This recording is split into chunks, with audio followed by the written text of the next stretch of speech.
This is Deus, the most powerful demon king in history. He followed every tradition, obeyed every rule, and memorized every law like fate itself. But in the end, it was not the hero's strength that killed him. It was the very rules and traditions he trusted. He was mocked as he died without dignity. But the fate have other plans. He was surprised to see that he got sent back into the time where he can actually make the change and take revenge on the heroes that once mocked him. The Demon King stood frozen as reality crushed down upon him. The black flames he once revered as the absolute authority of his kingdom failed to even scorch the heroes standing before him. His scales, hardened through years of relentless cultivation, were pierced effortlessly by the hero's blade, which now lay buried deep within his heart. Nothing made sense anymore. He had done everything correctly. He graduated at the top of the Demon King Academy. He memorized the Demon King's standard word for word, followed every rule without deviation, and executed every doctrine to perfection. He built the tower exactly as instructed. He kidnapped royalty because tradition demanded it. He played the role of the mastermind flawlessly, scattering clues and deliberately nurturing heroes instead of killing them prematurely. The standard taught that heroes were livestock. The stronger they became, the richer the harvest would be. And yet, despite following that sacred logic to the letter, he lay bleeding in the dirt. The hero explained it plainly. Kidnapping royalty was never a crime, it was a signal. Towers were not fortresses, but invitations. Weak monsters were tools meant to train heroes. Delayed executions allowed them to grow. Even sparing their lives had only strengthened them further. His tower had never been a symbol of domination.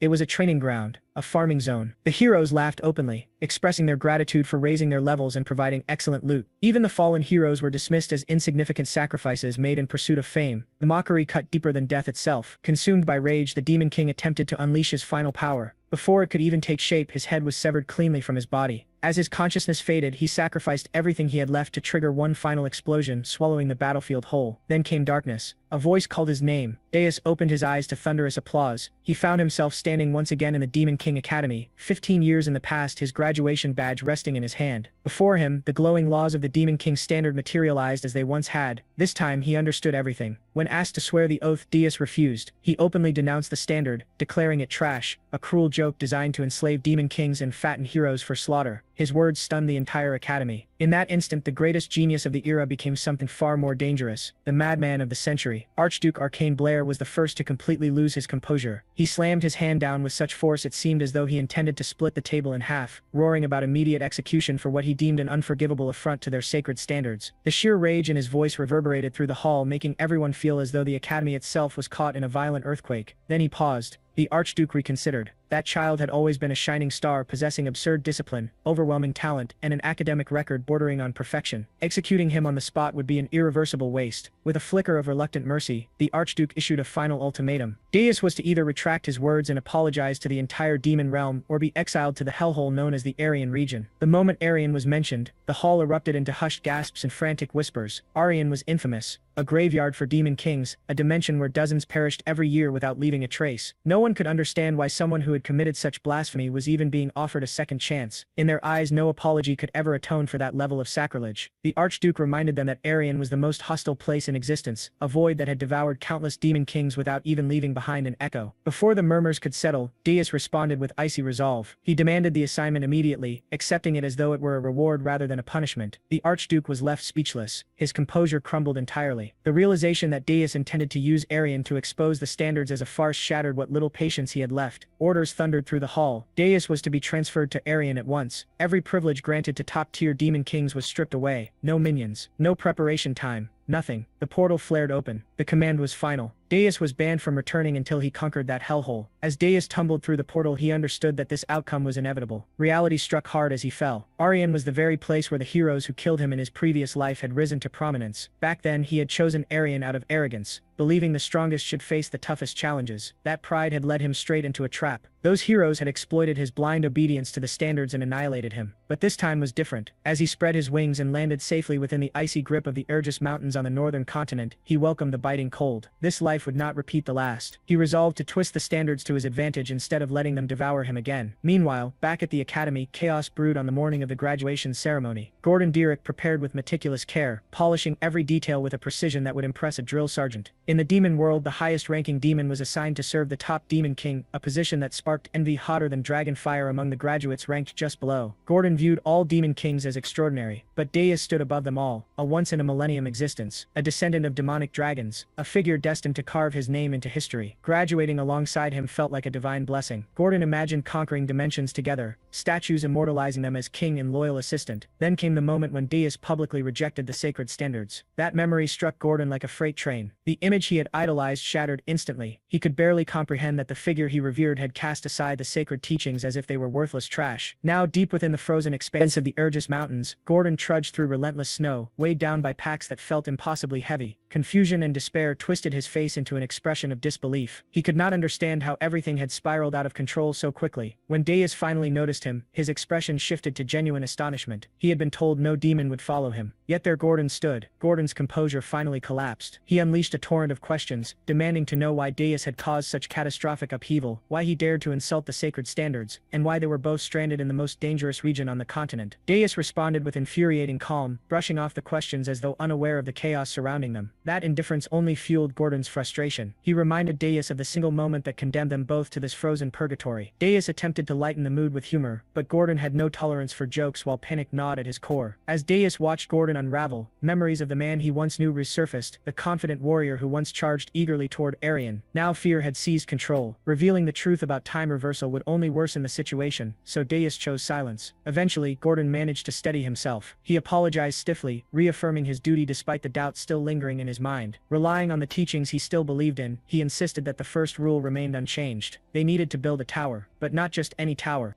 The tower, according to Gordon, needed to be placed in a visible and accessible location, not hidden within a frozen wasteland crawling with monsters. The surrounding mountains were infested with ferocious beasts, making traversal nearly impossible for ordinary beings. He argued that choosing such a location blatantly violated every principle outlined in the Demon King's standards, and insisted they needed to retreat immediately. Desiree rejected the idea outright. Stubborn as an immovable pillar, he declared that the tower would rise exactly where they stood, here and now, and nowhere else. Without further debate, he produced the legendary tower seed and thrust it into the frozen earth. The seed required Demon King blood to awaken, and Gordon's panic surged instantly. He accused Deus of trampling over sacred traditions, but Deus responded with cold finality. He had never sworn allegiance to those standards in the first place. Gordon recoiled as though struck across the face. That rejection of doctrine hit him with crushing force. For demons, the standards were as fundamental as breathing itself. To deny them felt as unnatural as flying without wings, unless one had endured something truly hellish, like death itself. Deus sliced his palm open without hesitation and let his blood drip onto the seed. He asserted that Gordon needed to understand something clearly, that the standards were utterly worthless, especially within Arian. The seed absorbed the blood and erupted in a blinding red flare as a massive magic circle expanded outward. The tower began identifying its master, Deus of the Black Flame Demonic Dragon Clan. As the revelation unfolded, it shattered the foundations of everything Gordon believed. Deus explained that Arians swarmed with heroes because they had learned how to manipulate towers, weaponizing the Demon King's standards against demons themselves. That was the reason Demon Kings met their end in this cursed land time and time again. When the tower fully manifested, rising from the snow like a dark and brooding monument, Gordon stared in disbelief. Deus merely remarked that the standards deserved to be renamed, given that they now served humans far better than demons ever had. The interior of the tower was nothing but desolation. Upon entering the first floor, cold stone and suffocating silence greeted them. Gordon inspected the empty space with growing unease. A proper tower should have been overflowing with chambers, traps, and monsters, yet this one felt abandoned, stripped of every luxury a Demon King was supposed to possess. Each level above proved just as barren. By the time they reached the fifth floor, the so-called King's Chamber was as empty as the rest. Gordon reluctantly accepted that the tower's structure was beyond saving, but insisted that the next rule of the standards still needed to be followed. The second requirement demanded the kidnapping of a prince or princess, preferably someone close to the throne, to siphon the strongest emotional energy. Gordon asked for permission to offer his suggestion, and Deus granted it with a nod. Unfurling a map, Gordon pointed toward the kingdom of Corson, the closest realm to the Urgus Mountains. In his assessment, abducting the highest-ranking princess there would send waves of fear and despair through the kingdom, fueling their growth immensely. Deus cut him off before he could continue. He agreed with the kidnapping itself, but revealed that he had already chosen his target. Gordon's excitement spiked at the prospect of accompanying the mission until Deus ordered him to remain behind and guard the tower. Gordon took this as reassurance, convincing himself that his king had finally returned to reason and that the earlier erratic behavior was merely the stress of graduation. That fragile optimism shattered instantly when he learned the chosen target. Instead of Corson's royal princess, Deus had selected Hilderin, the kingdom farthest from the tower. And rather than a high-ranking royal, his target was the 13th princess, a girl with almost no influence and barely any presence at court. With unwavering resolve, Deus launched himself southward, crossing vast lands until he reached a distant castle. He slipped through a window and entered the princess's private chamber without hesitation. The mission felt disturbingly familiar. Yet this time, he moved with a purpose that defied every sacred rule of the demon world. Back at the tower, Gordon's heart pounded as panic set in. His king had chosen the least strategic option possible, the complete opposite of everything the standards demanded. Inside the chamber, the princess stared at Deus in stunned confusion, unsure of who or what had just shattered her quiet night. Deus wasted no time declaring his identity and intent with unwavering confidence. Instead of terror, she responded with a soft, almost amused laugh. The reaction caught Deus completely off guard. Rather than shrinking back, the princess stood tall, meeting his gaze as though appraising him. Her audacity was baffling. He questioned whether she genuinely understood the danger or simply thought demon kings were some kind of joke. Even so, he bolstered his confidence, certain of his own presence. What he failed to anticipate was her calm acceptance, as though being kidnapped was little more than an inconvenience. That composure sent an inexplicable chill down his spine. He questioned her motives sharply, but she merely shrugged, explaining that she had long suspected something absurd like this might happen to a princess. He warned her not to attempt anything clever, insisting he would not tolerate deception, especially while feeling as though he stood on a fragile bridge above molten lava. She countered calmly, pointing out that she could not have plotted anything when she had no way of knowing he would appear that night. Her reasoning was sound, yet something about it unsettled him. Before he could dwell on it further, she extended her hand and beckoned him to leave. Deus took her hand, and together they soared back toward the tower hidden deep within the Urus Mountains. The moment they landed, Gordon rushed forward, tension radiating from every movement. Deus instructed him to place the princess on the 4th floor rather than throwing her into the dungeon, explaining that her lack of resistance warranted a small measure of leniency. Gordon complied, then requested to discuss an urgent matter. Meanwhile, the princess sat alone on the bare stone floor of the 4th level, quietly remarking to herself that she had truly been kidnapped. Her eyes wandered across the empty chamber, no bedding, no servants, no comforts of any kind. Yet despite everything, a small smile formed on her lips as she concluded that perhaps this situation was not entirely unbearable. At the same time, Gordon presented Deus with an ornate invitation from the Tower of Monsters. It announced a welcome celebration for the newly crowned Demon King. Deus dismissed it as a hollow display of intimidation, a posturing show of power. Under normal circumstances, demon kings would never cooperate, but Arin's grim reality had forced uneasy alliances. Still, he decided to attend. The stakes had grown too significant to ignore. The Tower of Monsters loomed from within a dense forest. There, Deus came face to face with Draxon, the demon king who had ruled the region for 70 long years. Draxon's first reaction was steeped in contempt. He assessed Deus as though he were nothing more than dust beneath his feet, making his disdain for the newcomer's disregard for tradition unmistakably clear. Deus responded with unbothered defiance, urging him to abandon theatrics and state his purpose. The reason soon surfaced. Draxon revealed that Archduke Arcane had ordered him to monitor Deus closely. Deus retaliated with an unfiltered insult, mocking how even exile to Arin had failed to extinguish the Archduke's arrogance. The remark ignited Draxon's fury. He attempted to assert dominance by issuing a humiliating command, but Deus did not yield. Instead, he questioned whether Draxon truly understood why he was there. Draxon insisted that Deus had violated sacred traditions. Deus cut him off, pointing out that those same traditions forbade demon kings from killing one another, before slamming his heel down and shattering the floor with a single thunderous strike. The sheer force of the display left Draxon frozen in stunned silence. Only then did Draxon realize far too late that he had gravely misjudged his guest. Scrambling to salvage what had already become a complete disaster, he dragged up the Archduke's orders once more. Orders tangled in the chaotic affair of a kidnapped princess and a report that wasn't even due for another month.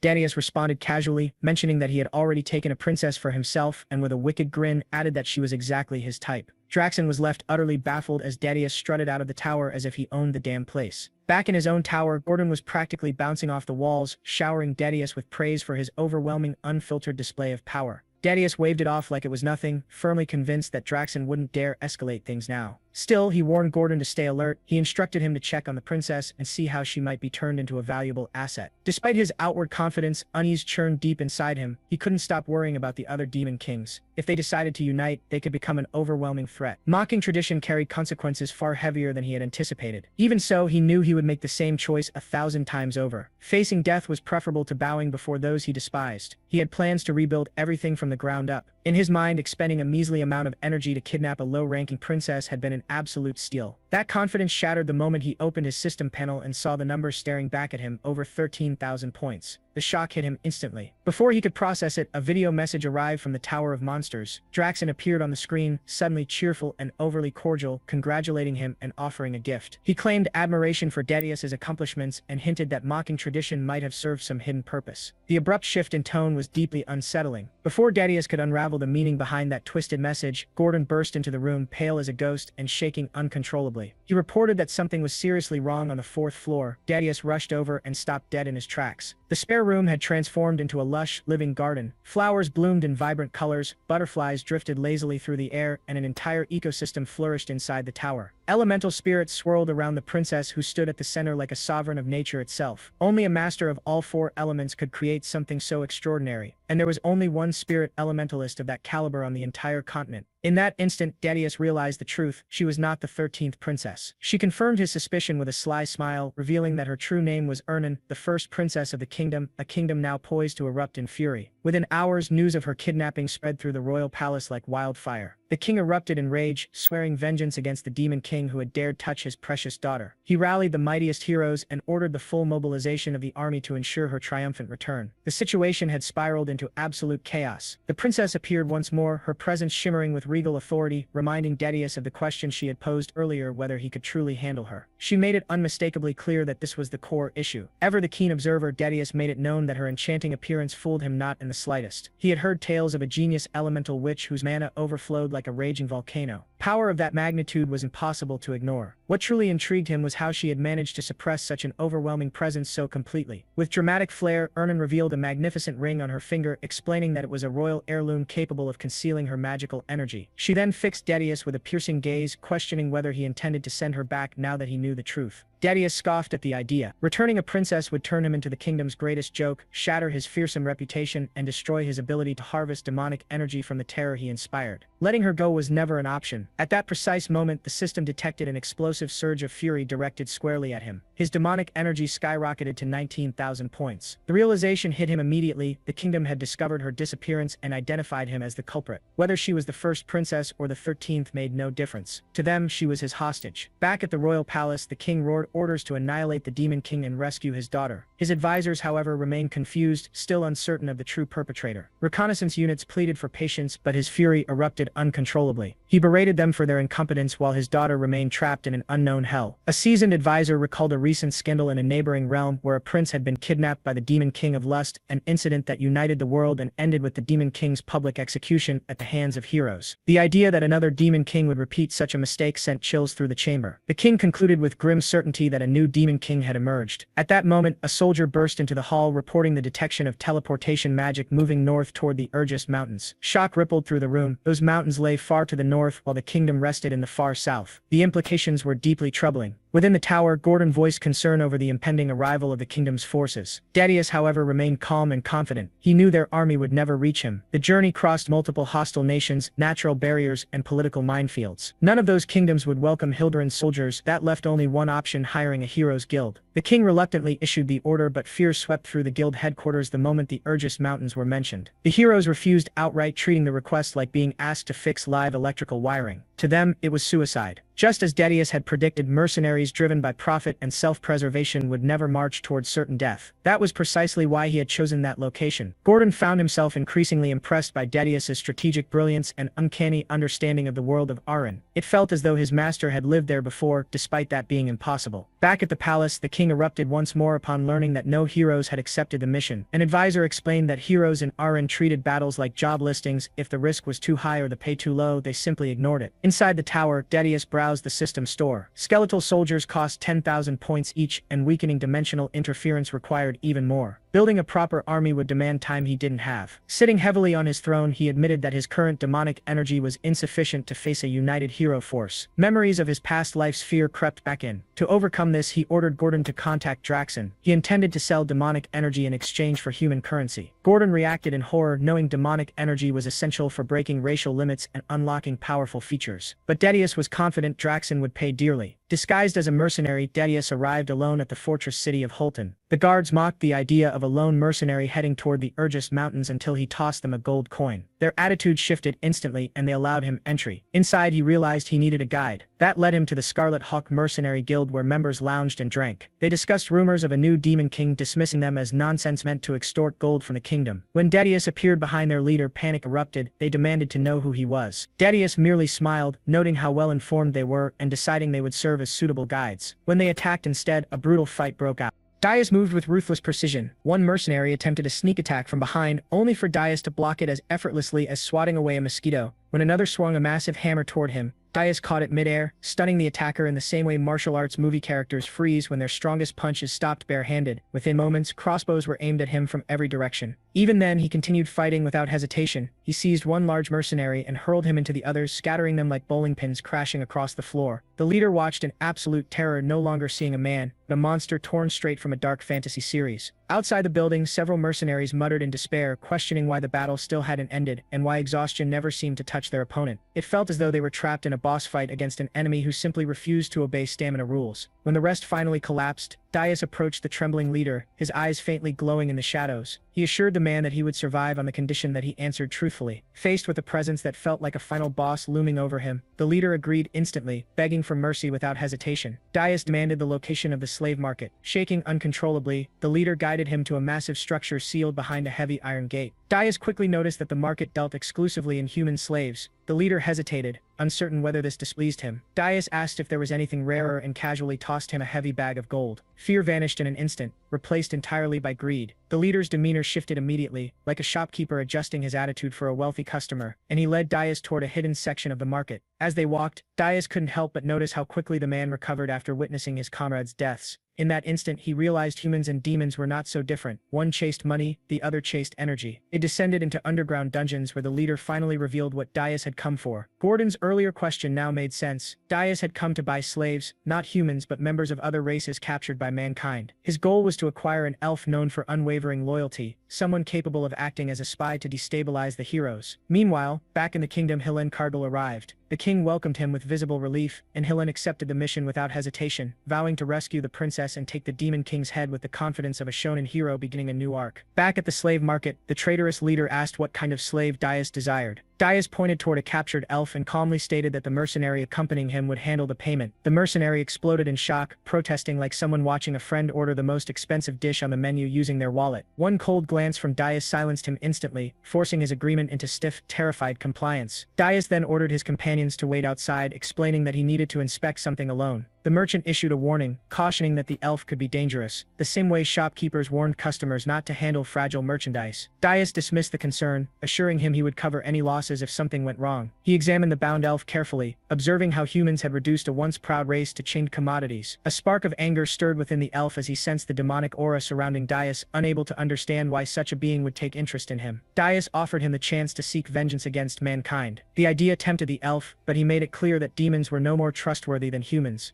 Daius claimed he was different and proposed a contract, 50 years of loyalty in exchange for freedom and protection. He reminded the elf that for a long-lived race, 50 years was little more than a brief interlude between story arcs in an ancient fantasy saga. The elf rejected the offer, stating that demons sought to destroy the world tree, the very foundation of elven belief. Trust, therefore, was impossible. Daius did not argue. He understood the fear, knowing the situation felt as unnatural as a villain calling a timeout in the middle of a battle. Instead, he swore an oath under the sacred code of demons, pledging never to harm the world tree and to honor his promise as a demon. The weight of this oath matched the sanctity the world tree held for the elves. In return, he requested that the elf, Granada of the Maple tribe, swear 50 years of loyalty upon the world tree itself. Disturbed by the demon's strange sincerity, Granada agreed on one condition. He demanded to meet the Demon King who had supposedly issued such an oath. Daius revealed that he himself was the Demon King. Granada mocked the claim instantly, stating that no Demon King would personally attend a slave market. He added that Demon Kings weakened when far from their towers. With smug confidence, he offered a wager. He would swear 100 years of service instead of 50 if Daius could prove his identity. It was the kind of reckless bet characters made moments before realizing how badly they had misjudged everything. In the next instant, reality shifted. Granada found himself standing on the 5th floor of Daius's tower. Daius reminded him of the promised 100 years. The realization struck Granada like a plot twist he never saw coming. Though the truth finally sank in, it didn't stop him from complaining. He immediately began criticizing the tower like a gamer reviewing a broken survival base, remarking on its emptiness, the useless lower floors, and the 4th floor being overgrown and unguarded. He scoffed at the idea that such a place could withstand a hero's assault, claiming Daius wouldn't last even a year. Declaring he had no intention of serving in such a ruin, he sealed his mistake. In response, Daius released a crushing wave of demonic pressure. The force slammed into Granada like a heavyweight finisher in a fighting anime, pinning him to the ground without a single blow. Terror flooded his mind as the contract he had agreed to resurfaced. Only then did the truth fully dawn on him. The tower stood in a region infested with catastrophic-level monsters, yet none dared approach. It was like living beside a volcano that remained dormant only because something even more terrifying resided at its core. Accepting reality, Granada bowed and swore 100 years of loyalty in the name of the Great World Tree. Deep down, he expected his first assignment to be something grim, perhaps even a chance to exact vengeance on humanity. Instead, Dias instructed him to cook. Granada froze, utterly baffled. It felt like preparing for a climactic boss battle only to be handed a grocery list. Confusion clouded his thoughts as he chopped vegetables in the kitchen. Soon after, Princess Erin joined him, cheerfully offering assistance like a friend suddenly joining a co-op game mid-session. The absurdity continued to pile up. Before long, everyone gathered in the fifth-floor dining hall, seated before a lavish feast that looked nothing like the lair of a demon king. Proceeding cautiously, Granada inquired about the girl, only to learn she was Princess Ernan, the kingdom's first princess. Shock struck him once again. He had assumed she was merely a kidnapped noble. He questioned how such an empty tower could possibly withstand the hero destined to arrive. Dias offered no explanation, simply instructing him to sit and eat. He then revealed the true reason for purchasing Granada, the elf's extraordinary cooking skills. The princess continued smiling as Granada sat there, feeling as though he had wandered into the wrong story entirely. After the meal, Granada assumed his role would be guarding the fourth floor against approaching heroes. Dias rejected the idea immediately, explaining that if enemies reached that level, everything was already lost. It would mean they had crossed the Urgus Mountains. Only then did Dias reveal his real plan. Granada would infiltrate human society as a spy to sow chaos and disorder. Before that, however, Dias needed to test his abilities. Sensing an opportunity to gain leverage, Granada agreed. Dias laid out the rules. He would fight using only one hand and without drawing upon demonic power. If Granada emerged victorious, 50 years would be removed from his contract. Hearing this, Granada accepted with the resolve of a character granted a rare power-up quest. Their battle began immediately.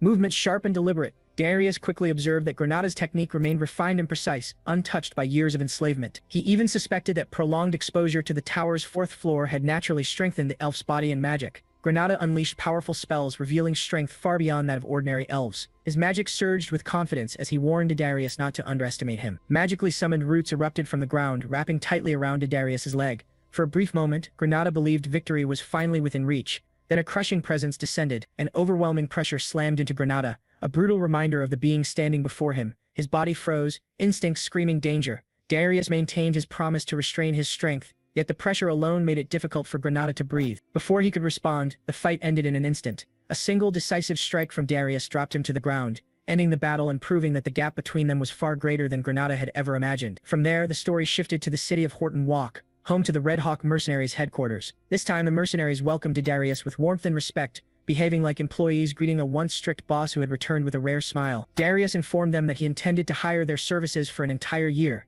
Their captain accepted immediately, asking about payment. One mercenary muttered under his breath, clearly irritated at how eagerly their leader bowed to the same man who had flattened them earlier. In response, Darius placed a heavy sack of gold onto the table. The sound alone shifted the atmosphere. The mercenaries straightened instantly, enthusiasm igniting as they swore loyalty without hesitation. Their captain even considered, in private, replacing some members with a stronger team later on. Darius then informed them that the man beside him would be joining as a new member and would relay all future orders. The group hesitated, until Granada stepped forward. Seeing his swollen, bruised face erased all doubt. Sympathy replaced suspicion as they welcomed him like a long-lost companion, recognizing that he had suffered under Diaz just as they had. Shared trauma bonded them faster than any introduction ever could. Watching them, Diaz noted that despite their rough demeanor, these mercenaries were seasoned veterans and not easily replaced. His thoughts drifted to the only hero who had answered Hildurin's call, Hillen, the hero renowned for slaying the demon king of lust. Now in command of the mercenaries, Diaz revealed their first mission: gather every fragment of information related to Hillen, who was currently serving the Hildurin kingdom. The mercenaries stood straighter, determination clear in their eyes. With their assignment set, Diaz departed Horton Walk, heading back toward his tower while already planning the next stage of his strategy like a tactician, setting up the next episode's cliffhanger. After assigning Granada to oversee the investigation, Diaz decided it was finally time to strengthen himself. All demonic energy points that could have been used to reinforce the tower or empower himself had already been spent, leaving only one remaining option. His thoughts turned to the Soul Flower, a rare mana crystal formed over years of absorbing untouched natural energy. Consuming one could grant immense power. He believed the Urgus Mountains were the ideal place to search. Fierce mana storms and dangerous monsters had kept humans away for centuries, preserving the land in its natural state. While soul flowers couldn't compare to pure demonic energy, they were far better than having nothing. When he shared his plan, Gordon warned that searching for one was like hunting a needle in a mountain-sized haystack, and that monsters would attack the moment they sensed weakness. Diaz explained that monsters weren't the real issue. The true challenge was locating the flowers without advanced mana detection. Their discussion was interrupted by a soft knock. Princess Ernam peeked in, a small blue slime bouncing happily atop her head like a living accessory. Both Diaz and Gordon flinched at the sight. With a shy smile, she admitted she had never expected to be allowed beyond the palace walls and was grateful she had come. Before she could continue, Diaz lifted her up, instructed her to hold on and launched them into the sky. They shot upward at breathtaking speed. From above, Ernan gazed down in awe, seeing the world like a first-time traveler staring out an airplane window. The sunrise, the clouds, the open land, everything felt unreal. Her thoughts drifted back to life in the palace, where every day felt identical. Training magic, studying history, repeating routines without variation. She had never imagined anything different. Yet soaring above the Urgus Mountains made her feel as though she had stepped into someone else's adventure. Dais ignored her reverie and reminded her of the task at hand. She asked him to use her name, since they would be together often. He agreed but warned her not to forget her responsibility. Failure to locate the soul flowers would result in punishment. She immediately apologized and summoned her water and wind spirits to begin the search. Dais expected the process to take time, but he knew her method far surpassed wandering blindly. Suddenly, Ernan cried out, claiming she had found something. Dais descended rapidly and saw monsters clustered around a glowing flower. Massive creatures emerged from the shadows. Dais identified them as a demonic race that had strayed from the demon realm long ago. As their king, he ordered them to step aside and leave the flower untouched.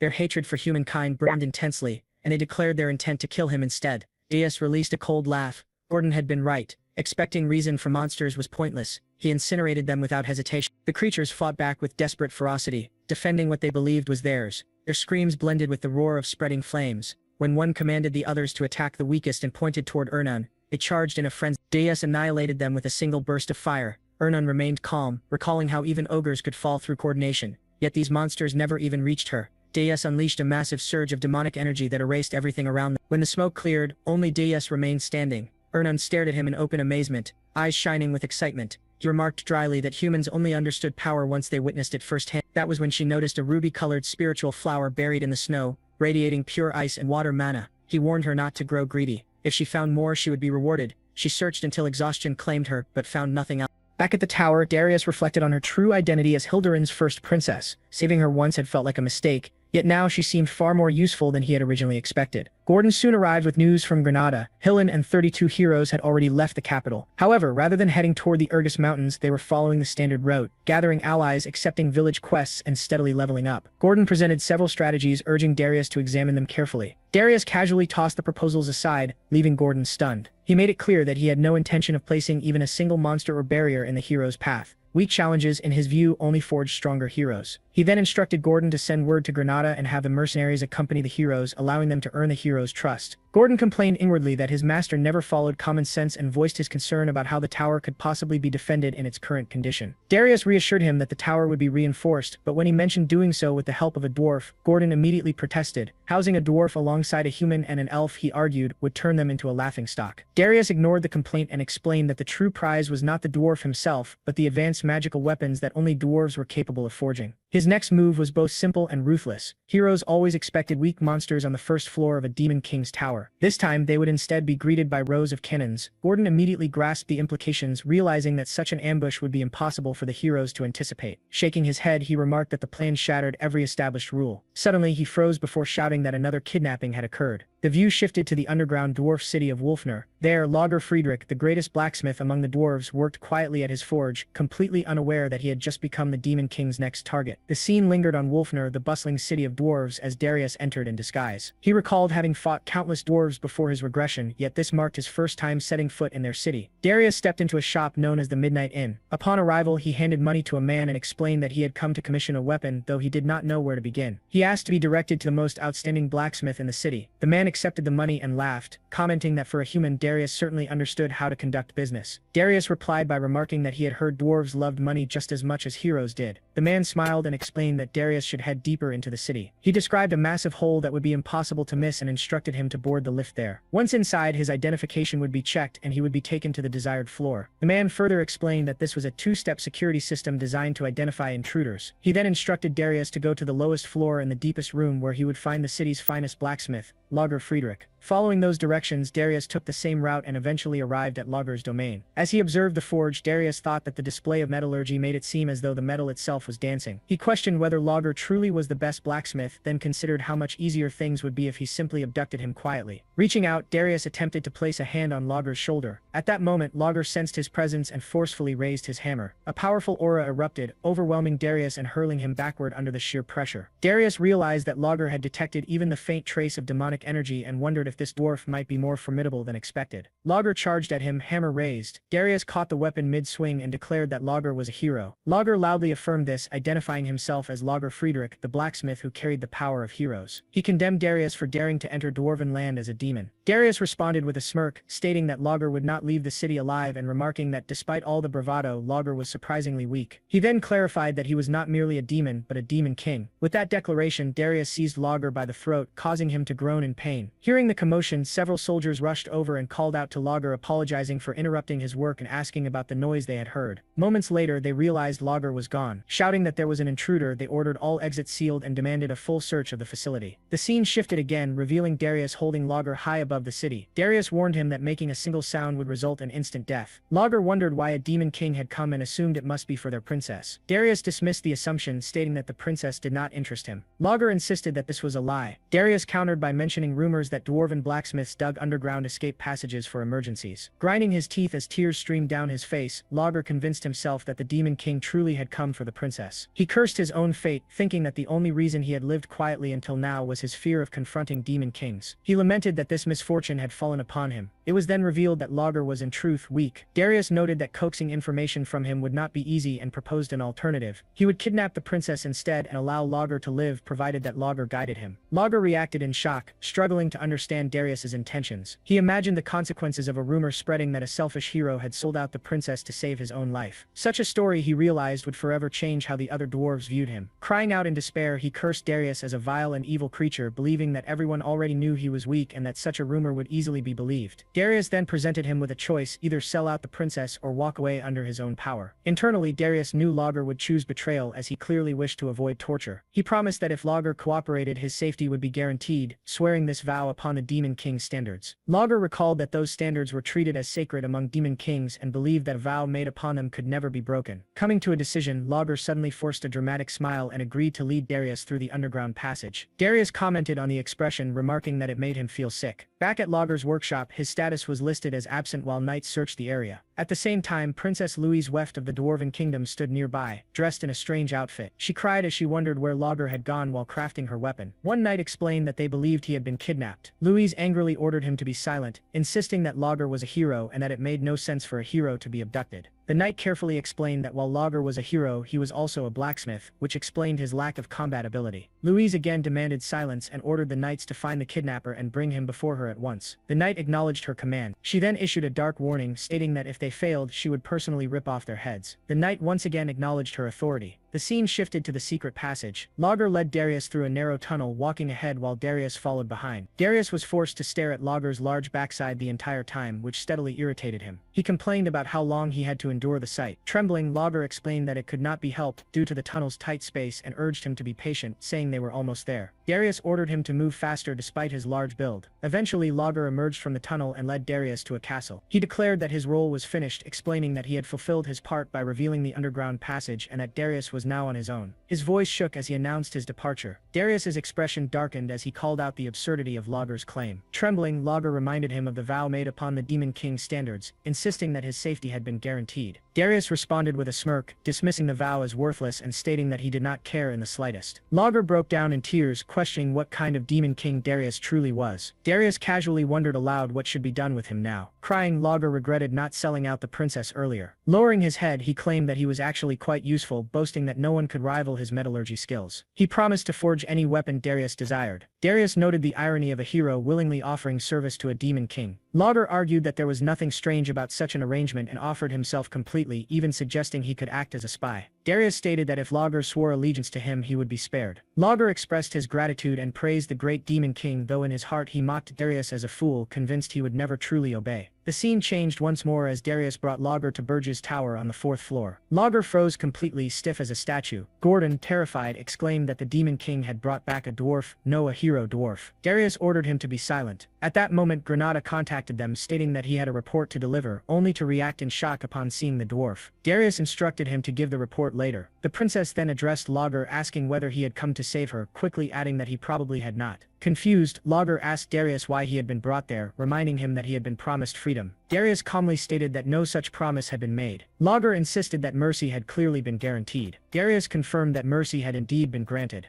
Lager was still alive. The scene returned to the station where preparations for the hero's journey were underway. A holographic communication link shimmered into existence as Granada finally delivered his report with steady composure, explaining that rumors were spreading rapidly among the heroes. Intelligence suggested that the newly emerged Demon King wielded black flames, a belief that had driven the heroes to equip themselves with fire-resistant gear in preparation for battle. Granada continued his report by revealing another rumor circulating among them. Many heroes believed the Demon King had refrained from unleashing demonic beasts out of fear. His prolonged silence was not interpreted as strategy, but as weakness. In their view, restraint signified hesitation rather than calculation. Gaius listened without any visible reaction. His expression remained unreadable, his posture perfectly still. When he finally responded, his judgment was cold and dismissive. From his perspective, the heroes had never lost their desire to kill. Gaius issued his final directive, ordering Granada to continue monitoring the heroes and report any changes without delay. The connection severed shortly after, leaving Gaius alone with his thoughts. He reflected on the Demon King's approach of deliberately withholding demonic beasts. Hero morale was being eroded slowly and methodically. Their expectations were subtly distorted,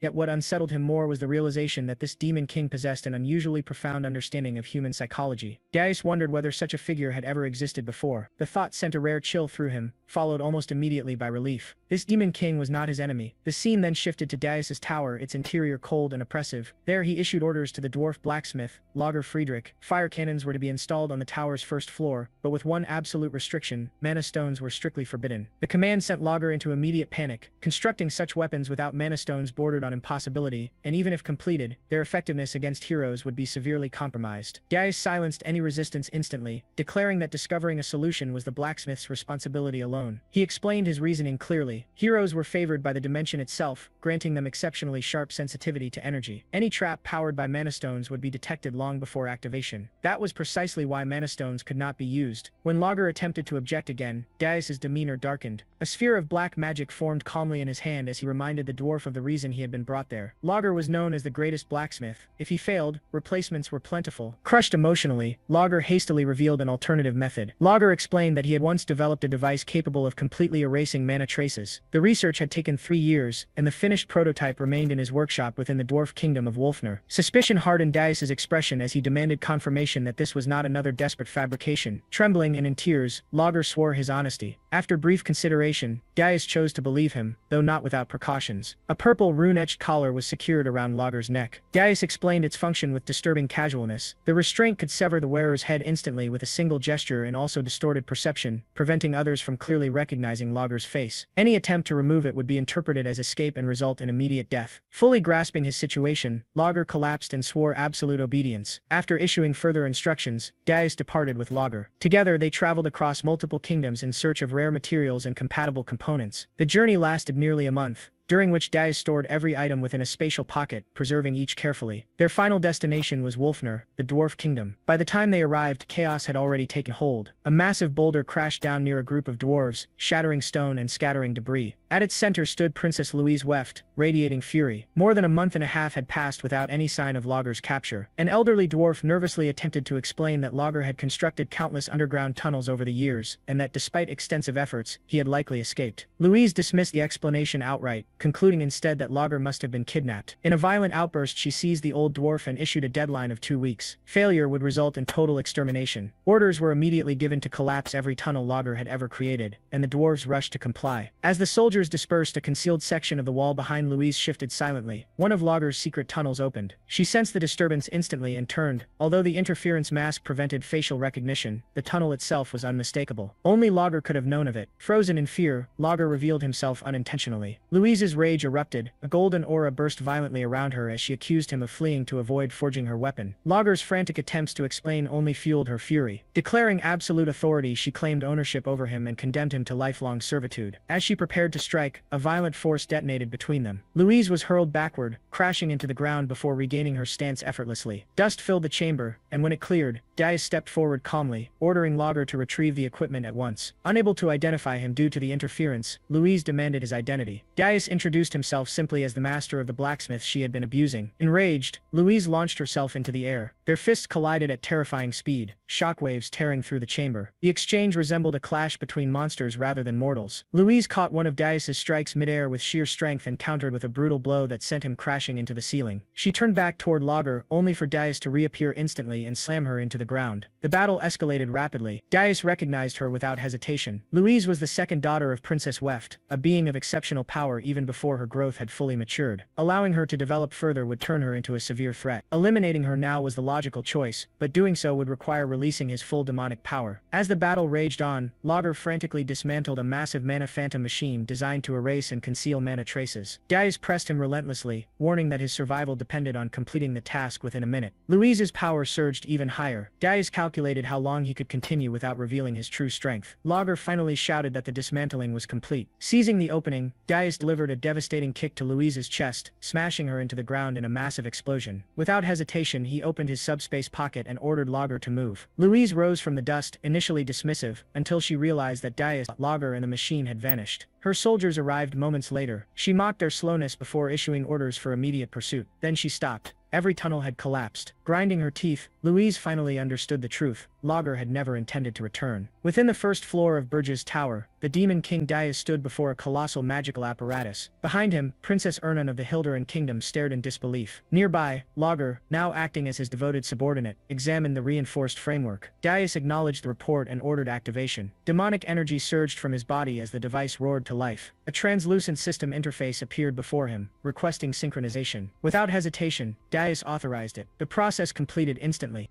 A final system update confirmed that the Mana Phantom had acknowledged Darius as its master. Its power source was fully converted, shifting entirely from mana to pure demonic energy. Darius turned his gaze toward Lager. The dwarf reacted with barely restrained excitement, insisting fervently that he had not interfered in the process in any way. Even so, amazement overwhelmed him. The fusion of the monophin with the tower, let alone the complete conversion of its energy source, surpassed anything previously thought possible. Lager immediately recognized it as a breakthrough beyond even what the original creator could have envisioned. Princess Ernan stepped closer, her eyes gleaming as she stared at the awakened structure. Darius casually suggested that she test it herself. Delighted by the opportunity, she eagerly began preparing a spell. Complex magical symbols formed rapidly as a massive sphere of multicolored magic condensed in the air. Lager panicked instantly. The thought of releasing such overwhelming power after he had just finished cleaning the tower nearly drove him to tears. His frantic pleas were completely ignored as Darius focused solely on observing the phenomenon. A spell of that scale should have been detectable far beyond the tower's walls. Darius moved toward the entrance and examined the outside world. There was nothing, no visual disturbance. No fluctuation in perception. The magic did not leak in the slightest. The effect was immediately apparent. A tower fully synchronized with a monophin completely concealed all internal magical activity. Curiosity stirred within Darius. He extended his demonic energy and attempted to manipulate the tower itself. In an instant, the entire structure vanished from existence. Moments later, with another gesture, it reappeared exactly as before. The realization struck him with quiet intensity. The tower could now be concealed or summoned at will. Though controlling this power freely would take time, Darius immediately understood its future value.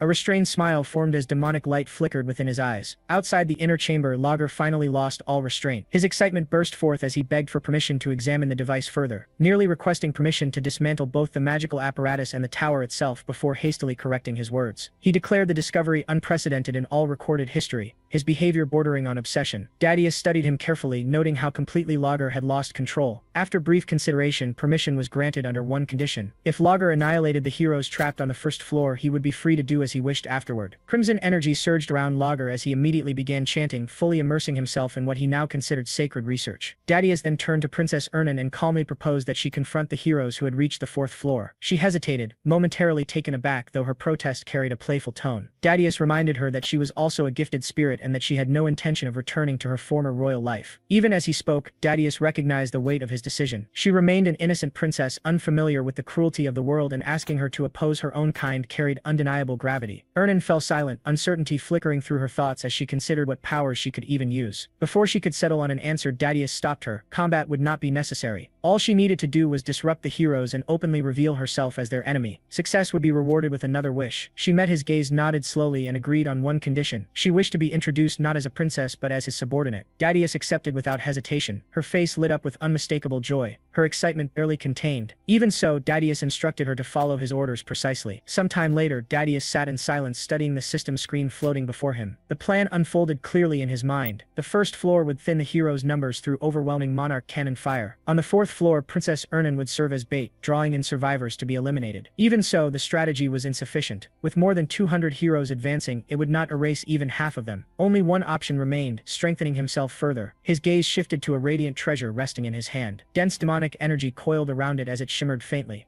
Elsewhere, Princess Ernan stood within a land of endless snow and biting cold. After several failed attempts, uncertainty lingered between them. Their earlier success now felt less like certainty and more like coincidence. Suddenly, a towering figure appeared before them. Dadius reacted instantly, dark energy gathering around his raised arm. The interruption irritated him. The massive figure bowed deeply, identifying himself as Krutu of the Blue Forest tribe. He and his people sought the Demon King's protection. The gathered tribe fell to their knees, confessing that their ancestors were once demons who had betrayed the demon realm. Bearing that original sin, they now sought redemption through service. Dadius regarded them coldly, immediately recognizing their true intent. They desired power. His gaze sharpened as he noted that their affinity for demonic energy far exceeded their reliance on spirit blossoms. At a silent command, a sealed box was opened. Inside rested a grim lotus encased in frost. Dadius recognized it instantly, understanding why it had eluded him until now. He acknowledged their foresight and their ability to negotiate, unusual traits for a tribe renowned for brute strength. After brief consideration, Dadius accepted only one. A demonic sigil embedded itself into Krutu's body. Overwhelming power surged across the frozen land as his form twisted and transformed, transcending into a true demon. Krutu knelt in absolute submission, offering his life and loyalty. The rest of the tribe followed without hesitation. The scene shifted once more to Urgis Mountain Tower. Power surged throughout the structure. Outside, an orc legion assembled in disciplined ranks. On the first floor, loggers stood ready alongside 60 mono cannons. Dadius reviewed the battlefield one final time. Every piece was positioned exactly as planned. The tower was secured. Princess Ernan awaited her role on the fourth floor. Everything was ready. His dark eyes hardened as he focused on the approaching enemy. He would repay the humiliation of his previous life. Elsewhere, the heroes gazed upward at the towering mountain before them. Urgis Mountain loomed like a silent challenge as they advanced with a single purpose: to slay the Demon King. The heroes' preparation base stood behind them as a magnificent city, a place where countless legends were said to begin. Within its grand central hall, a lavish banquet filled the space with light and sound. The celebration honored the heroes on the eve of their final march. Laughter echoed beneath towering ceilings as music flowed freely and glasses clinked together. Warriors, nobles, knights, mages, mercenaries, and merchants gathered as one, indulging in triumph and anticipation. Among them, a young hero clad in polished armor stood beside the elderly Lord Castellan. The lord regarded him warmly, remarking that someone with such achievements carried himself with remarkable humility. The hero expressed gratitude for the generosity of the host and the banquet prepared in their honor. Lord Castellan, in turn, spoke of his pride in witnessing a journey destined to be etched into history. After a brief pause, he proposed that the hero Lord Hillen address the assembled crowd. Hillen hesitated, visibly uncomfortable with the attention. Yet the lord pressed on, noting that such words would raise morale before the march. With no graceful way to refuse, Hillen reluctantly agreed. Seizing the moment, Lord Castellan announced to the hall that Hillen wished to speak. The noise gradually faded as all eyes turned toward him. Hillen stepped forward, gathering himself as calm replaced his hesitation. Facing the assembled crowd, he acknowledged every group present, from nobles and knights to mercenaries and merchants alike. He declared that their long expedition had finally reached its decisive moment.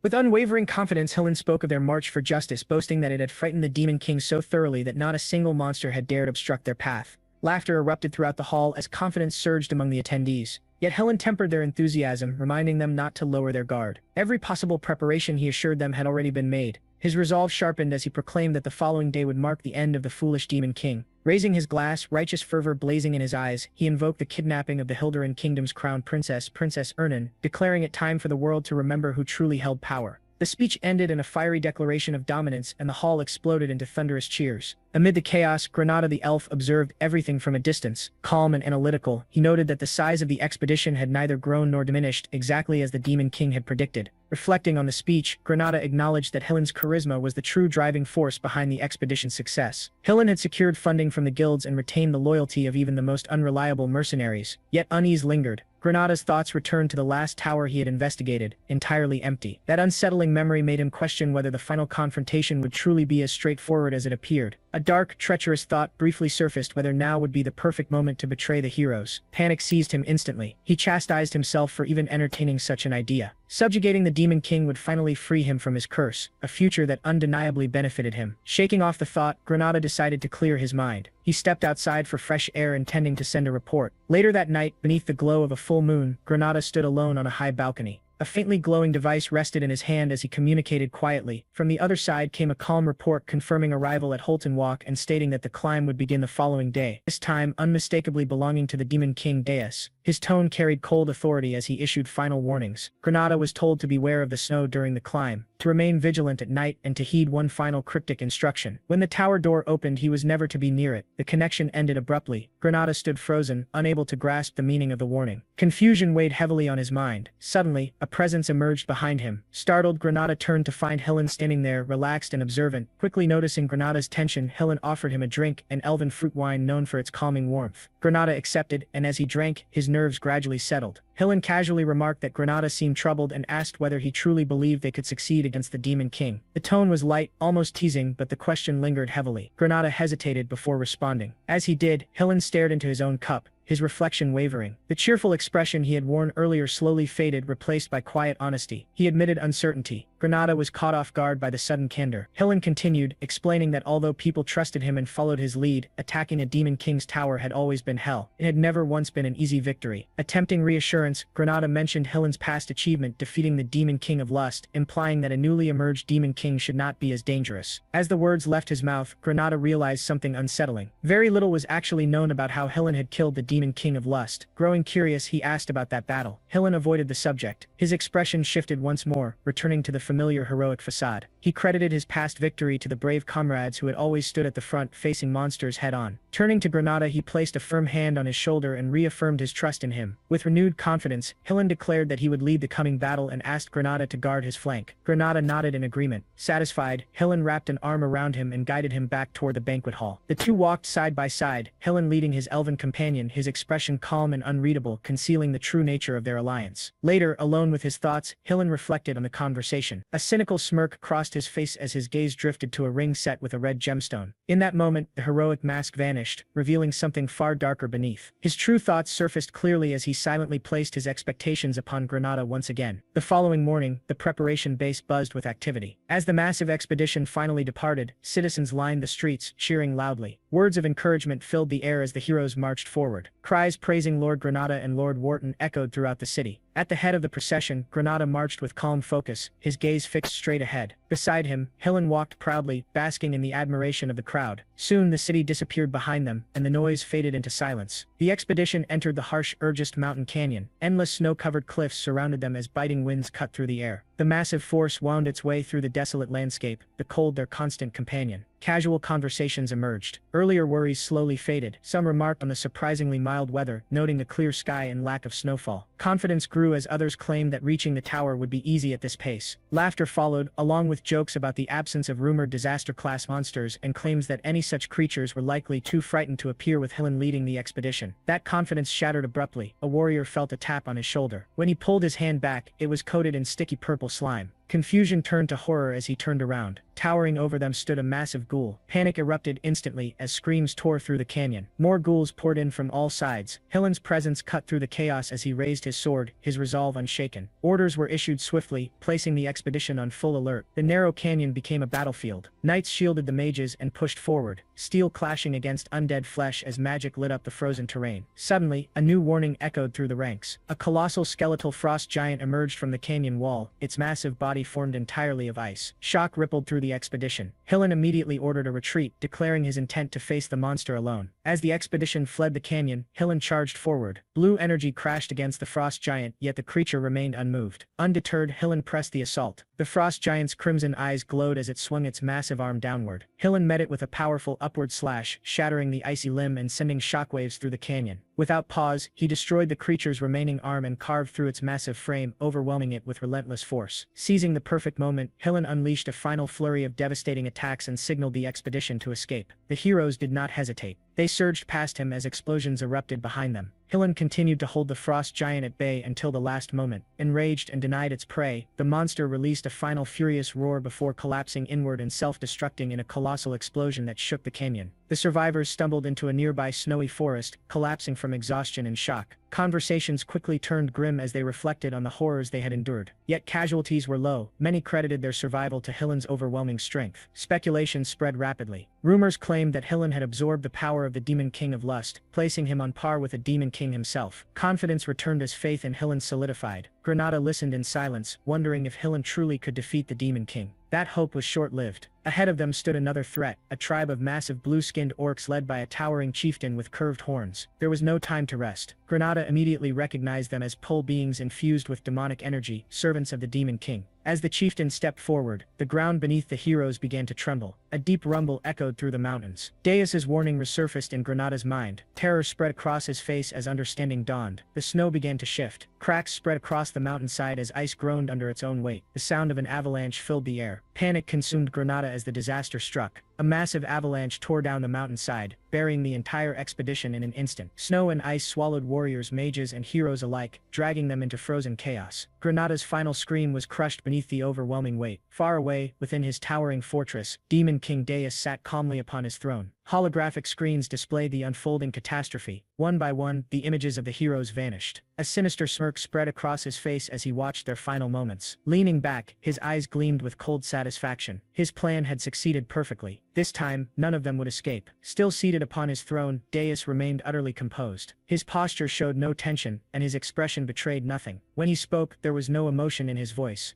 only absolute certainty. The design he described had been set in motion long before the heroes realized it. The cold intensified until it became suffocating, and damage reports became meaningless as the blizzard erased all sense of order. Everything within that frozen domain was consumed. Amid the roaring wind, Deus raised his voice, issuing commands through the storm. He ordered the heroes to establish a temporary camp and search for those scattered by the earlier catastrophe. Every movement was slowed by relentless snow and freezing gusts, turning even the simplest actions into exhausting struggles. As the calamity unfolded, the Demon King continued his explanation with calm detachment. The second command had already been issued. When darkness finally settled, the situation worsened even further. From within the forest's deepest shadows, ghoul-type monsters emerged, their forms blending almost perfectly with the snow. Massive forest beasts followed soon after, each heavy step shaking the frozen ground beneath the heroes' feet. One of them froze in place as recognition struck. Realizing that orc monsters had appeared once again, weapons were drawn at once, and the heroes tightened their formation, preparing themselves for yet another battle. From a distance, Granada ground his teeth together. Frustration warped his expression as he mentally cursed the Demon King's recklessness.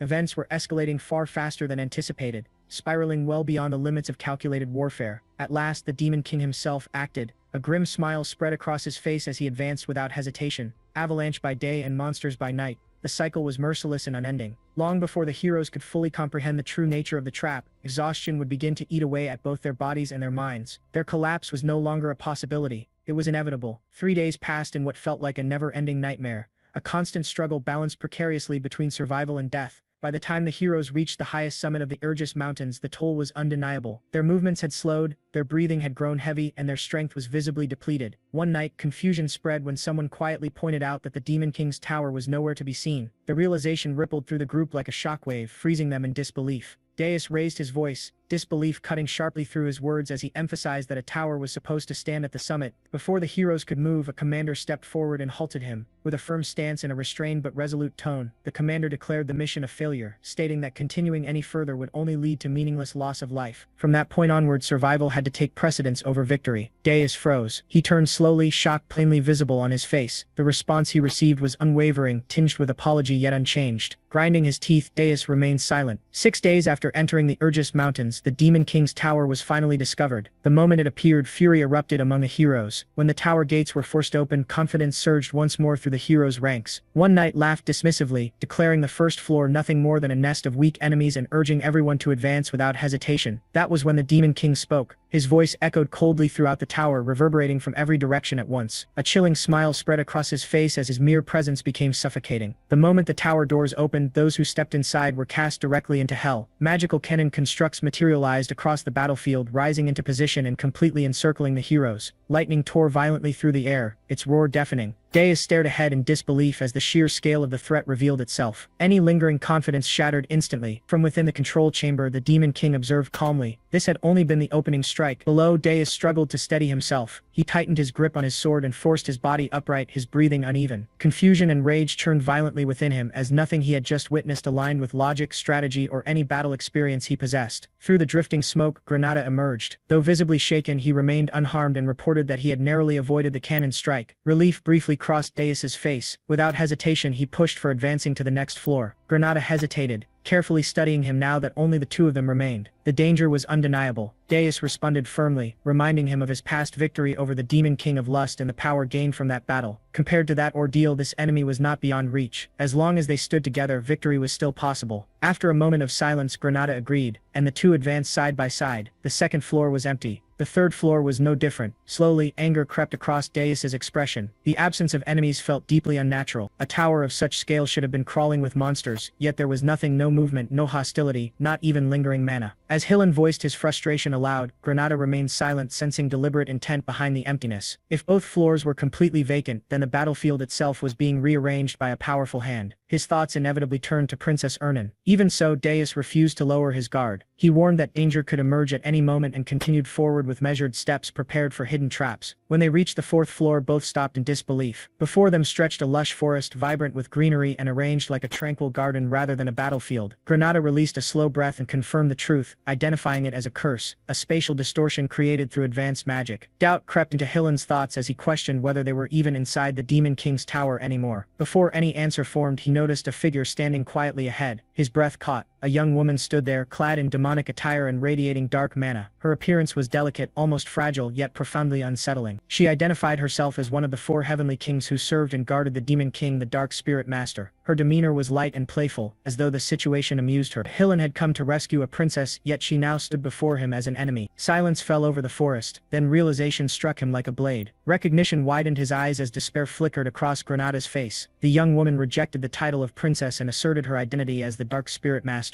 With effortless ease, she summoned dark spirit magic. Hillen's shock deepened as he recognized the spell, a pinnacle of spirit arts that only Princess Ernan could wield flawlessly. Everything connected at once. The nighttime ambushes, the hidden tower, the mono cannons, the empty floors, none of it had been chaos. It had all been strategy, and Princess Ernan stood at its center. Disbelief curdled into bitterness as Deus let out a hollow laugh. Warmth drained from his expression as the truth settled in. The princess he had crossed hell to save had been protecting the Demon King all along. Rage surged violently within him. Before he could act, the space trembled. Dark purple energy erupted across the garden, crushing the ground beneath their feet. The Demon King appeared, his presence warping the air itself as demonic power poured outward. His cold gaze locked onto Deus. The Demon King had finally revealed himself. Resentment ignited deep within Hillen. Realizing how completely he had been cornered, he understood that power alone was no longer enough. He needed more. Turning sharply, he demanded Granada's strength. The ground trembled as the Demon King's gaze shifted. Hillen stepped closer, insisting that they combine their power. Granada hesitated, confusion flashing across his face as he questioned how such a fusion could even be possible. Before any explanation came, his body stiffened. Vitality began draining from his blood. Panic surged as the sensation intensified, his strength bleeding away with every heartbeat. Hillen's expression hardened into something cold and detached. He reassured Granada calmly that everything would be fine as long as he remained by his side. Granada collapsed. The Demon King recognized it instantly. The artifact Hillen revealed exposed the truth, a forbidden relic known as the Elf Eater, capable of converting an elf's boundless vitality directly into mana. Once activated, survival was impossible. Hillen pressed his foot against Granada's face, justifying the act as a necessary sacrifice for the greater good. The Demon King watched in silence. Then he smiled. The act was contemptible, disgraceful, and unmistakably human. He calmly noted that removing the ring would instantly erase all borrowed strength. Hillen erupted into manic laughter, convinced that even the Demon King of Lust had failed to take that ring from him. The Demon King responded with a single name: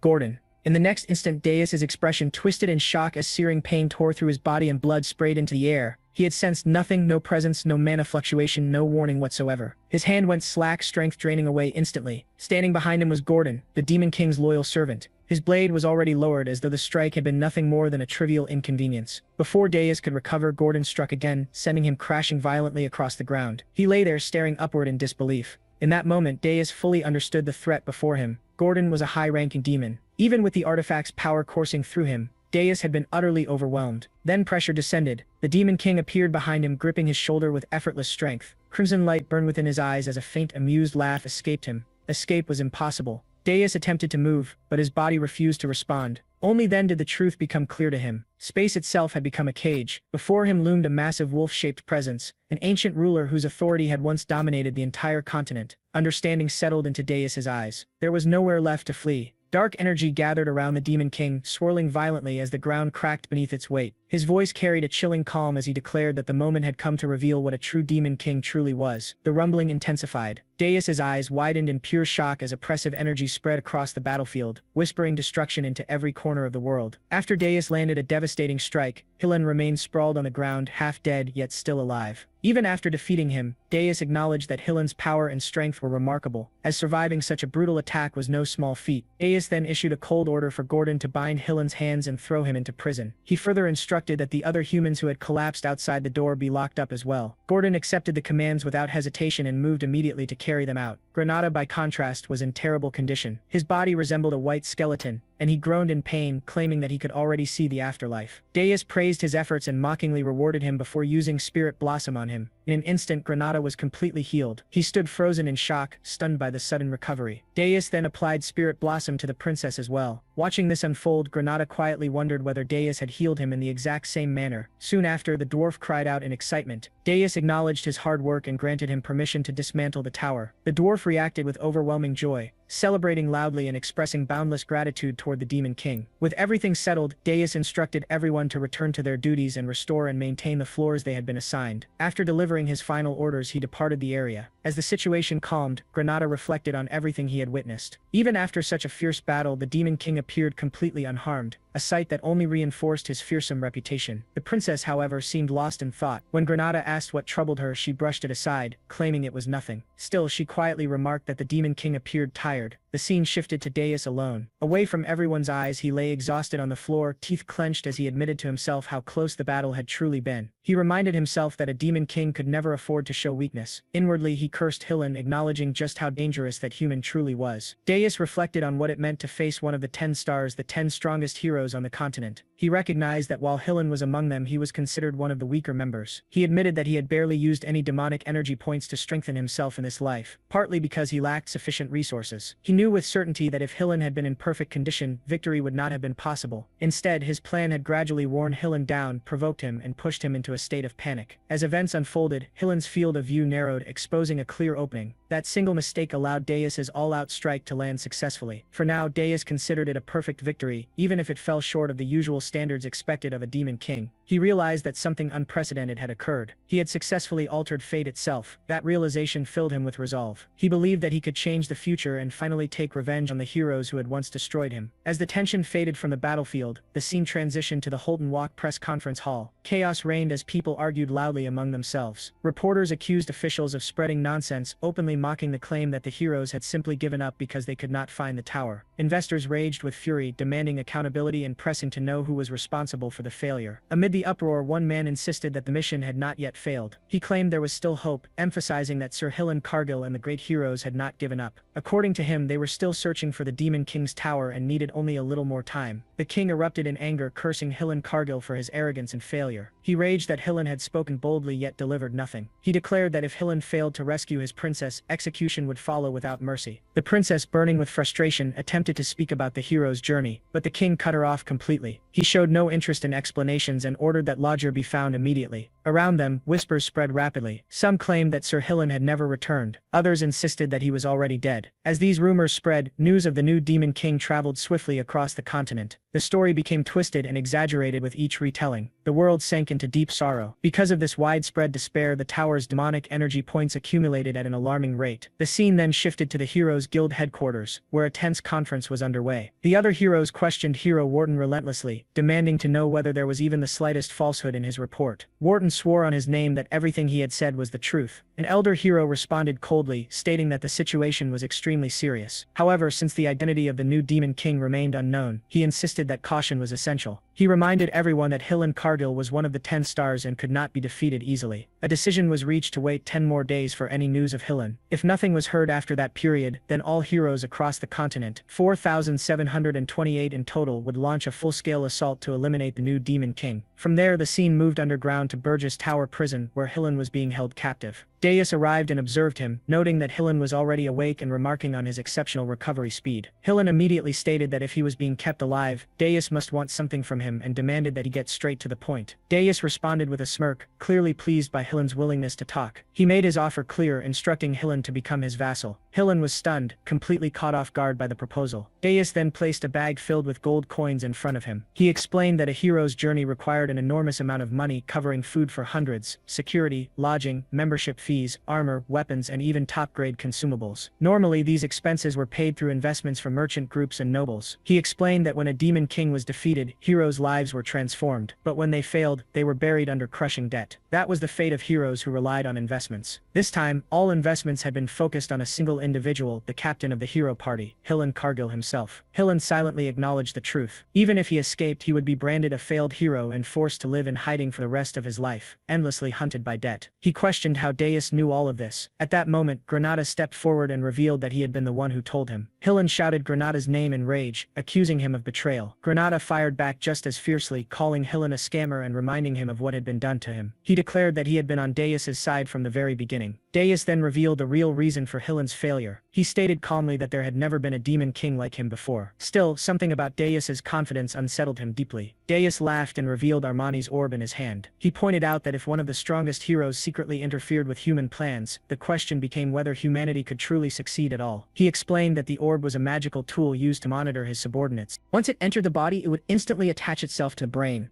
Darius would immediately know if Hillen harbored any hostility toward him. Then it was shown that the rest of Hillen's companions lay scattered across the ground, half dead and groaning in pain as they struggled to move. Hillen desperately tried to stop Darius, insisting that a hero as strong as himself was immune to mind control magic. He believed that the moment the orb entered his body it would disappear and that none of this was his fault. Granada responded with a grin, explaining that a hero could have their mental defenses dispelled by their own will. Darius reacted with a mocking smirk, making it clear that Hillen's own words had sealed his fate. Enraged, Hillen hurled insults at Darius, calling him a deranged elf and demanding to know if he felt any shame. He declared that Darius should be the one ashamed, accusing him of wasting a precious magical tool, and swore that he would never submit to a demon king. Ignoring his resistance, Darius coldly silenced him and forcibly made Hillen swallow the orb. Agonizing pain tore through Hillen's body as the magic took hold. Granada observed that Hillen was remarkably tenacious and questioned what would happen if he chose death instead. Darius showed no concern, calmly reasoning that a greedy human who treated his comrades as disposable tools for money would never sacrifice himself. A status window appeared, identifying Hillen Cargill. His equipment was listed as Armani's orb and his status was now marked as a demon king's vassal. Hillen cursed bitterly as the transformation was completed. The scene then returned to the castle where Gordon addressed Darius. Although Hillen Cargill had been made a vassal, the massive debt of 100,000 gold meant his actions would be heavily restricted. Gordon pointed out that the gold coins previously exchanged for demonic energy points amounted to barely 2,000 gold,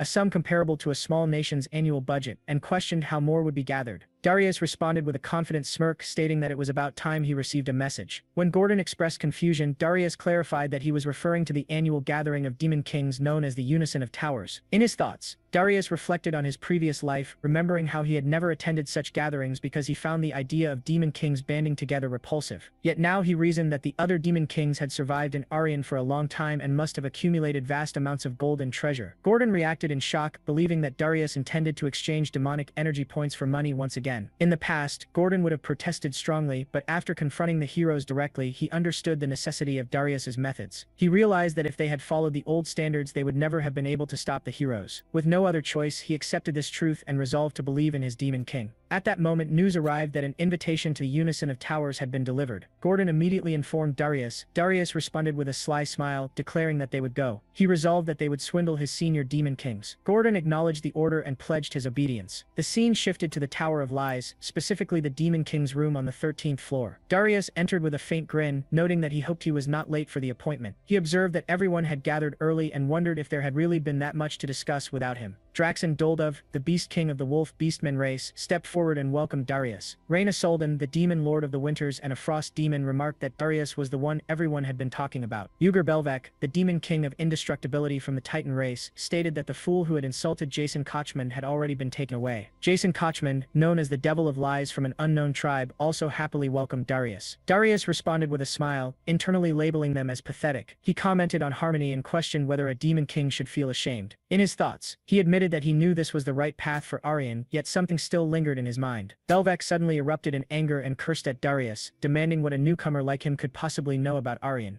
Darius calmly reflected that by scratching the surface just a little, it was easy to read people. He sensed that Belvac was openly radiating murderous intent. Darius smirked and mockingly called him an idiot, stating that he thought he was the only one in charge there. Belvac's rage intensified as he threatened to kill Darius if that was what he wanted. Darius replied casually, telling him to try if he could. As the two demon kings locked eyes, Jason intervened, reminding Belvac that this place existed for harmony and asking him not to ruin it. In Darius' mind, he noticed that the killing intent of both demon kings vanished instantly. He realized it was not magic and wondered whether it was Jason's power or the power of the tower itself. Darius agreed to proceed. Jason thanked him for his cooperation. Darius considered whether this phenomenon was similar to Mana's ghost, then dismissed the thought as unfounded speculation. He reminded himself not to let his guard down. Jason announced the start of the harmony at the top and declared that everyone could now speak freely. Darius remarked that it was not particularly impressive. Draxon angrily demanded to know from Belvac where Hillen Cargill was now. Darius fell silent and finally stated that Hillen Cargill was. The scene smoothly transitioned to the adjutant's reception room within the Tower of Lies. There, the aides of the Demon King of Beasts and the aides of the Devil of Lies stared coldly at Gordon. One of them questioned whether Hillen Cargill was dead. Gordon, visibly nervous, claimed that he did not know and explained that he had not even come to the top. He guessed that Hillen Cargill might be wandering around Mount Irgist and begged them not to question him further. Another beast scoffed, saying that it made no sense and that the tower should be visible if that were true. Gordon responded that it was not their tower. A different beast remarked that perhaps the rumors were true and mentioned His Majesty the Demon King. Gordon thought to himself that everything was indeed as Darius had said. Darius' earlier instructions echoed in his mind, reminding him that if other officers asked about Hillen Cargill, he was to say that he did not know and to act as a spy. He recalled Darius emphasizing that strict confidentiality was the top priority. Even so, Gordon felt something was strange. He realized that the Demon King had not been wrong. Gordon finally spoke. He suddenly shouted that the devil he served was a rebel, a fool who never listened to anyone. He complained that if left alone for even a moment, that devil would start doing bizarre things and angrily declared that if things were going to be like this, then everything should just be done without him. As the outburst ended, Hillen felt an unexpected sense of relief wash over him, and he could not understand why it felt so refreshing. Hearing Hillen outburst, the remaining beastmen responded with understanding. They expressed that they already knew and truly understood how things were. It complained that all demon lords were the same and repeated the words about their own Demon King again and again. As Hillen heard this, tears poured from his eyes. In his heart, he realized that he had truly needed this small moment of comfort. The scene transitioned smoothly back to the Tower of Lies. Belvac stared at Darius in disbelief, questioning whether Darius genuinely expected him to accept the situation as it was. Darius responded calmly, affirming that this was indeed exactly what he expected. Belvac erupted in anger. He pointed out that Hillen Cargill had not even arrived yet and accused Darius of not even building the tower on top of the mountain. His frustration reached its peak as he shouted about the tower being 82% complete, demanding to know who Darius thought he was fooling with such nonsense. Jason chimed in, remarking that the situation remained unchanged with warriors still targeting the tower. He questioned why Burji Darius had abandoned his own tower just to come here. Mockery dripped from his words as he referred to Darius as a demon king who had lost his tower and sarcastically recalled the lessons from the Demon King Academy, calling him the best leader ever with clear irony. Darius dismissed the concern outright, stating that there was nothing to worry about because he would personally protect his own tower. Internally, he admitted that something had been bothering him for some time, particularly the Devil of Lies. When Jason attempted to continue in the same mocking tone, Darius cut him off, signaling that there was no need for further commentary. Draxon, clearly irritated, questioned whether Darius truly believed that Grand Duke Arcane would ignore this situation. Darius replied flatly that it did not matter what that old woman said. Draxon silently acknowledged that Darius was without question extremely stubborn. Darius reflected inwardly that even if he confronted them directly, there would be no way to confirm anything. For now, his doubts were sufficiently settled. He concluded that avoiding unnecessary trouble was better than being caught and reminded himself of their real objective. The top priority was collecting 100,000 gold. After that, the conversation among the demon lords continued. Burji Darius appeared far more active in the discussion than expected. As Darius observed the exchange, he realized that even among demon kings a clear hierarchy existed. The Demon King of Lies stood firmly at the top tier. Darius carefully observed and gathered information, paying close attention to which demon king seemed particularly desperate for magic points. In the midst of his observations, Reyna suddenly cast a cold gaze toward Darius, leaving him momentarily confused. The scene shifted to the balcony on the 13th floor of the Tower of Lies. Reyna stood there alone. Darius approached her and asked what was going on. Reyna explained that it was not a secretive matter. After hearing the rumors, she had simply wanted to speak with him privately. Darius was surprised that Reyna specifically wanted to talk to him. Reyna turned toward him and confirmed it directly. She stated that she agreed with some of his opinions. Darius was visibly shocked and wondered whether Reyna had ever said anything like this to him in his previous life. Reyna clarified that he should not misunderstand her intentions. She explained that she did not hate orthodoxy the way he did and that she believed in classical values. However, she also believed that flexibility was sometimes necessary, especially in Aaron, which was precisely why she had wanted to meet him. Compared to the others, she added, he was at least someone she could communicate with. Darius shared his thoughts in response. Reina replied that it was not bad and admitted that he was better than she had initially expected. Darius accepted the compliment with mild surprise. Reina then handed him an item and explained that it was a personal communication port. She told him that if he ever needed advice, he could contact her at any time. She added that as long as he did not insult the Demon King's standards in front of her, she would tolerate him. She expressed her hope that someone capable of proper communication like Darius would not disappear anytime soon. Darius asked why she did not simply speak with the Devil of Lies instead. Reina explained that his mind could not be read and that while he was better than the other two, there were still limits. With that explanation, Reina left the balcony. Left alone, Darius admitted to himself that he still could not fully trust her. Even so, Reina Solden remained in his mind as an unexpected and valuable gain. At the same time, the scene shifted elsewhere, inside the Tower of Burgess. On the first floor of Burgess Tower, the princess arrived after baking cookies for Lodger. She cheerfully presented the cookies to him and urged him to try them. Lodger was surprised to see snacks inside the Demon King's tower. The princess laughed softly and explained that the ingredients had been purchased by the Demon King himself. With the assistance of spirits, she had attempted to bake them on her own. Lodger praised her as a genius spiritist and remarked that the atmosphere felt unusually comfortable. The princess encouraged him once more, inviting him to taste the cookies. Lodger chuckled and decided to eat them with gratitude. Inwardly, Lodger reflected that the princess had been raised without ever having to lift a finger, without even a single drop of water touching her hands. He assumed that homemade cookies from someone like her would not be particularly good. Even so, he resolved to call them tasty out of courtesy. The moment he took a bite, his thoughts completely collapsed. The flavor overwhelmed him and the taste caused his mana to sway violently. He realized that he had never tasted anything like these cookies before. To him, they tasted like heaven itself. The princess watched him closely and asked about the taste. Lodger found himself unable to look away, completely stunned by what she had created. The princess explained that she had mixed a small amount of sesame oil into the dough and waited shyly for his reaction. Relieved that it had turned out well, Lodger struggled to understand why something like this felt so precious to him. He sensed his mana draining before suddenly surging again. The princess smiled and explained that this was a gift meant to build a friendship for the future. The princess then playfully offered the idea of giving some to Granada as well, giggling as she spoke. Lodger reacted by remarking that the shock would be even greater than before. The princess grew even more excited, wondering whether the Demon King himself would like them too. Lodger acknowledged the thought as the moment settled into a quiet calm.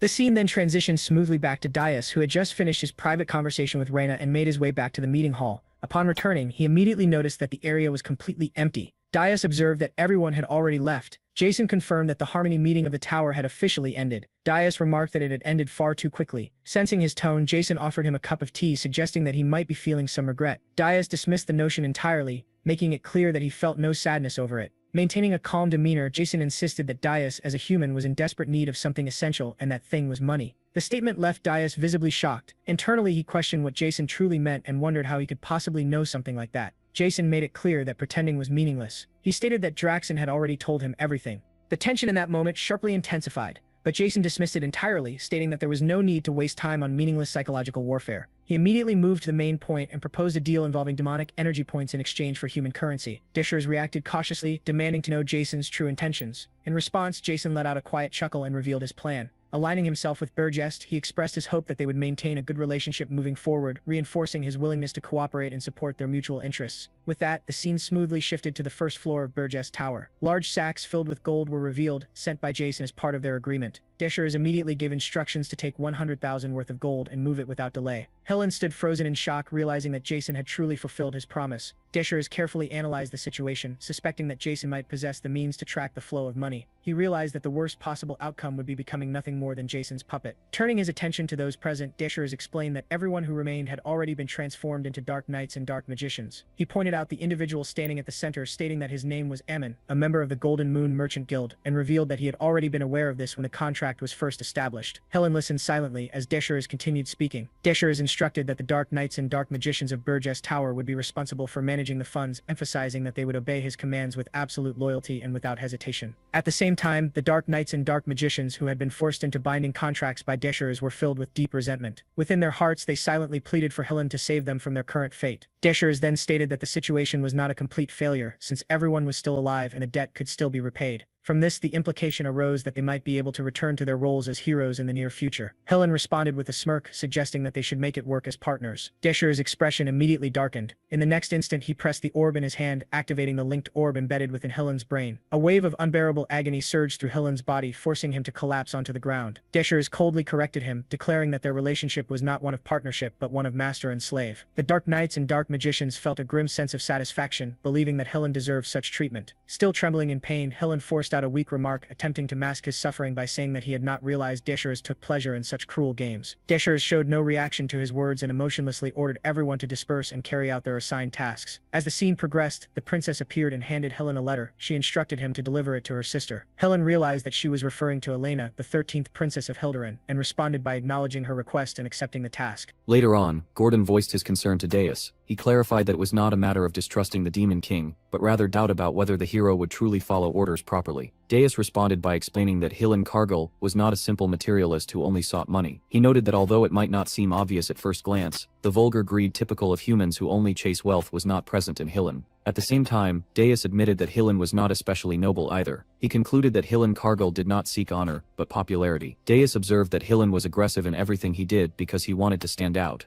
He added that if Helen controlled himself well using the Armani orb, there would be no better spy than him. Gordon reflected silently, realizing that Deus had studied humans to this extent. He felt that he could no longer remain idle. Deus then smirked and imagined the outcome. He stated that if a hero acting as a subordinate of the Demon King were to destroy human society from within, it would be a sight worth seeing. Gordon immediately agreed and affirmed his loyalty to the Demon King. At that moment, a knock echoed at the door, leaving both of them briefly confused. The scene then revealed the princess entering the room. Carrying a plate of cookies, she offered them cookies in a calm and casual manner. Deus took the plate from her, and commented that she had been coming in and out of the hall room whenever she pleased lately. He warned that if he disliked it, he would send her to the underground prison for an entire month. The princess responded confidently, insisting that he try them first. Deus looked at the cookies, and remarked that they were nothing more than a simple human dessert. As Deus took a bite of the cookie, his expression changed instantly. He was visibly shocked by the taste and reacted to the unfamiliar flavor. The princess watched closely, and thought to herself that he had reacted, wondering if he liked her cookies, just like others did.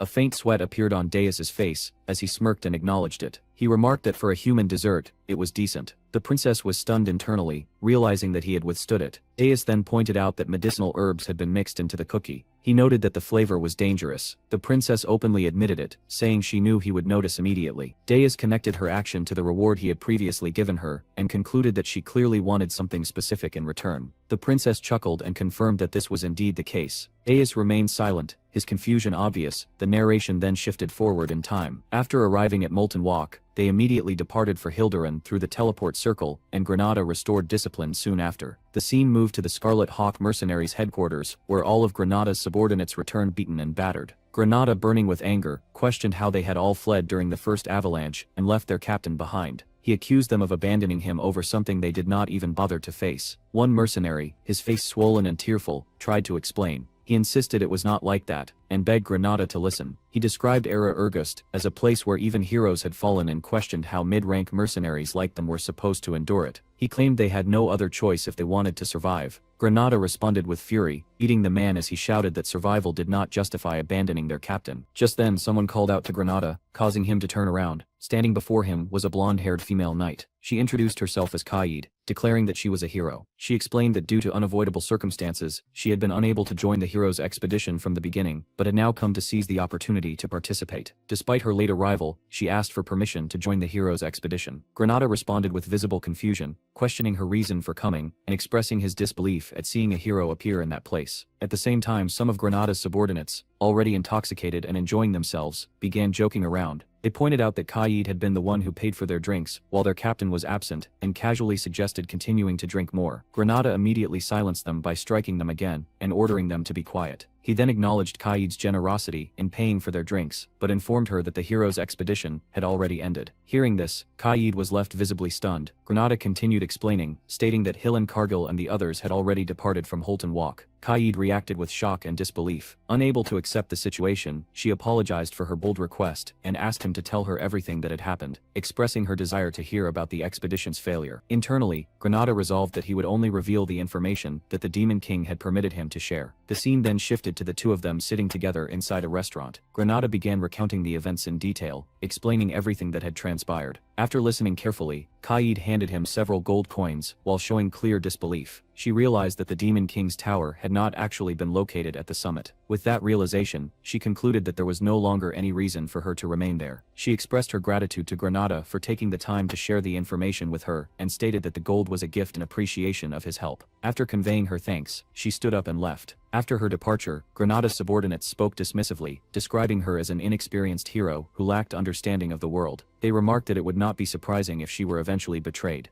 He then silently watched the knights as they departed, carefully observing everything that had taken place. The scene shifted to Holt Walk. Inside a quiet and deserted alley, Caid arrived and announced that it was time to return, explaining that the princess's fiancé was waiting. In response, the princess firmly rejected the suggestion, expressing her refusal to return, and declaring her determination to live as a hero instead. Granada secretly observed the entire exchange from his hiding place. Driven purely by curiosity, Granada noticed the shadowy figures moving silently as they walked. Their faces were concealed behind masks, making it impossible to read their expressions. He realized that the hero in question was actually the princess herself. He understood that matters concerning the kingdom were not something he should interfere with. At that moment, a knight suddenly appeared and stopped Granada, pressing a sword against his throat. Granada immediately began sweating as fear and tension overtook him. The knight demanded that he reveal his identity, accusing him of spying. The knight further pointed out that Granada was using suspicious magic. Panicking internally, Granada realized that the item in his possession was a magical artifact given to him by the Demon King. He understood that if he were captured, his identity as the Demon King's subordinate would inevitably be exposed. The knight's expression grew colder and more menacing as he concluded that Granada was a spy from another realm. With that judgment, the knight declared his intention to execute him. Overwhelmed by fear, Granada thought of the Demon King. He realized that he had chosen the wrong place to hide. His thoughts raced frantically as he struggled to determine what action he should take next. Granada was suddenly spotted by a knight, and the instant their eyes met, he immediately turned and ran. He sprinted toward the palace entrance, as loud shouts erupted behind him. The knights raised their voices in alarm, shouting that an assassin had appeared, their cries echoing throughout the area, as they warned each other not to let him escape. Shock spread rapidly as the possibility that he might truly be an assassin became real. However, the knights did not hesitate. They urgently instructed the princess to step back, quickly surrounding her, and forming a protective barrier with their bodies. Granada panicked internally, realizing that hesitation would only lead to his capture or death. Even if his identity were exposed at this moment, he had no other choice. At that instant, the knights released a barrage of arrows toward him, pushing the situation beyond the point of return. Just as the arrows flew toward him, the Demon King suddenly appeared. He casually remarked that he had been wondering why things were taking so long. In the next instant, the arrows aimed at Granada shattered in midair, effortlessly destroyed by the Demon King's overwhelming power. Granada was left completely stunned by what he had just witnessed. Unable to fully comprehend the scene before him, Granada watched as the Demon King spread his wings and rose into the air. A flame of magic calmly formed in the Demon King's hand as he casually commented that Granada must have been wasting time playing around in a place like that. The Demon King dismissed the entire matter lightly, casually remarking that there was no need to make such a fuss over wounds that could heal easily. Hearing this dismissive attitude, Granada reacted with visible frustration, expressing through his tone and demeanor that he was taking the situation far more seriously. Panic spread among the knights as they shouted in unison, reacting as if an unimaginable enemy had descended upon them. They immediately assumed that the Demon King had come for the princess and believed he intended to abduct her as part of some dark sacrifice. She urged the knights not to hesitate and declared that this was their opportunity to capture the Demon King. She ordered them to attack without concern for her well-being. The Demon King turned his gaze toward her, showing a brief hint of surprise as he realized something he had not previously known.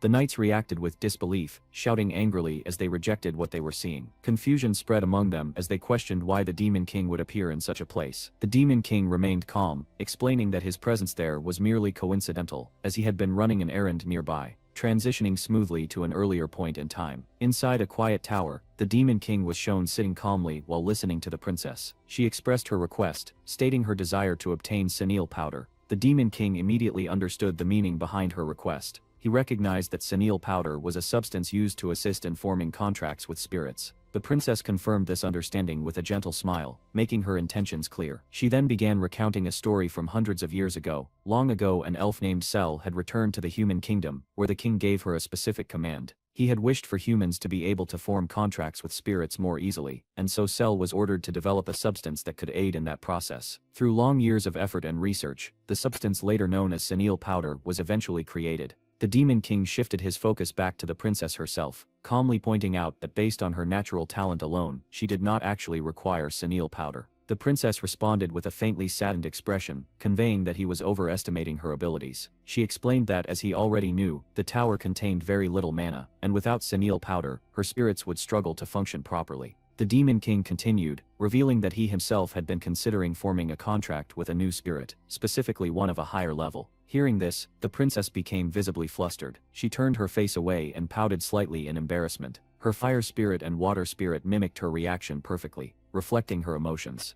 After a brief moment of silence, recalling memories from a previous life involving Ernan, she remembered that at the age of 27, she had formed a contract with a high-level spirit, an event that had shaken the entire continent and thrown it into chaos. Forming a contract with a higher-level spirit was something only a few humans had ever achieved, yet now it was happening 7 years earlier than expected. She had intended it to be a surprise. The Demon King casually finished his cookie, expressing that he had eaten well before standing and leaving. The scene returned to the present. Daius raised his hand, forming a dense and overwhelming mana flame. He expressed his intention to finish everything quickly due to his own circumstances. The Night Princess froze in shock. Without hesitation, Daius released the flame. A massive explosion instantly engulfed the battlefield. When the destruction cleared, everything had been annihilated. Yet the Night Princess remained standing. A powerful green aura flowed from her body. The Demon King stared at her in surprise. Ignoring the knight's warnings, she charged forward and attacked. She declared that a warrior's aura could destroy demons and expressed that warriors were the natural enemies of the Demon King. She rejected her life in the palace, declaring the battlefield as her true place. She unleashed Jesbine's highest swordsmanship, the Crescent Slash. The attack detonated the air and surged toward the Demon King. As she fought, she reflected on her past. She had been treated as insignificant, someone easily discarded for political gain. Despite that, she endured brutal training to be acknowledged as a warrior. She believed defeating the Demon King would finally earn her recognition and freedom. With that resolve, she risked everything. In response, the Demon King calmly gathered aura and instantly shattered her sword. She froze in shock as the fragments scattered. A dark red aura erupted from his body as he rose into the air, completely dominating the battlefield. His presence overwhelmed her, filling her with fear. He mockingly expressed that someone who was both a princess and a warrior could be useful. Fear consumed her. The knights immediately rushed forward, placing themselves between her and the Demon King. The Demon King released another massive explosion. His aura engulfed everything. Minutes later, silence remained. The battlefield was completely destroyed. The ground was torn apart, and knights lay motionless. Two healers soon arrived. Seeing the destruction, they immediately realized a demon was responsible. They found an injured knight and desperately tried to keep him conscious. With his remaining strength, he mentioned the princess and the Demon King. The healers froze in shock. The scene then shifted to the dungeon of the Tower of Burge. In the dungeon, the Demon King brought the unconscious warrior princess. Her body was covered in bruises and wounds from the battle. Another princess examined her carefully and wondered if she was senile. The Demon King corrected her, stating that she was Princess Cuddy Jespine, the 9th princess. He declared that she would now live on the 4th floor of the tower, and instructed that she be treated properly, concluding that she would be useful if raised well. The princess agreed, but asked why another princess had been brought. The Demon King casually explained that he found her along the way and picked her up, adding that kidnapping royalty helped him gain magi points. When the princess asked what magi points meant, the Demon King immediately realized he had nearly revealed a secret. He denied it and claimed she had misheard him. He then changed the subject and stated that he would bring her senile powder. As he left, he internally reprimanded himself, reminding himself that he was the Demon King and she was only a prisoner. Soon after, news spread across the continent that the 9th princess of the Jespine Empire had been kidnapped. The scene shifted to the Hero Guild headquarters. Hillen stood at the center while the heroes questioned him. One hero confirmed that Hillen was telling the truth. Hillen lowered his head and admitted his failure to locate the Demon King's tower, accepting responsibility. Another hero reassured him, expressing that no warrior should be blamed for such an outcome, since doing so would discourage future leaders. Hillen felt relieved and expressed his gratitude. At that moment, new information arrived. A hero reported that during the retreat, the Demon King had kidnapped the 9th princess. The Jespine Empire had requested the raising of the warrior's banner. Hillen spoke, expressing regret and proposing a reconnaissance mission instead of immediate war. He reasoned that a truly powerful Demon King would not hide, and secrecy suggested weakness. The heroes agreed with his logic and supported his proposal. A senior hero then declared that full-scale war would be suspended until the tower's location was confirmed.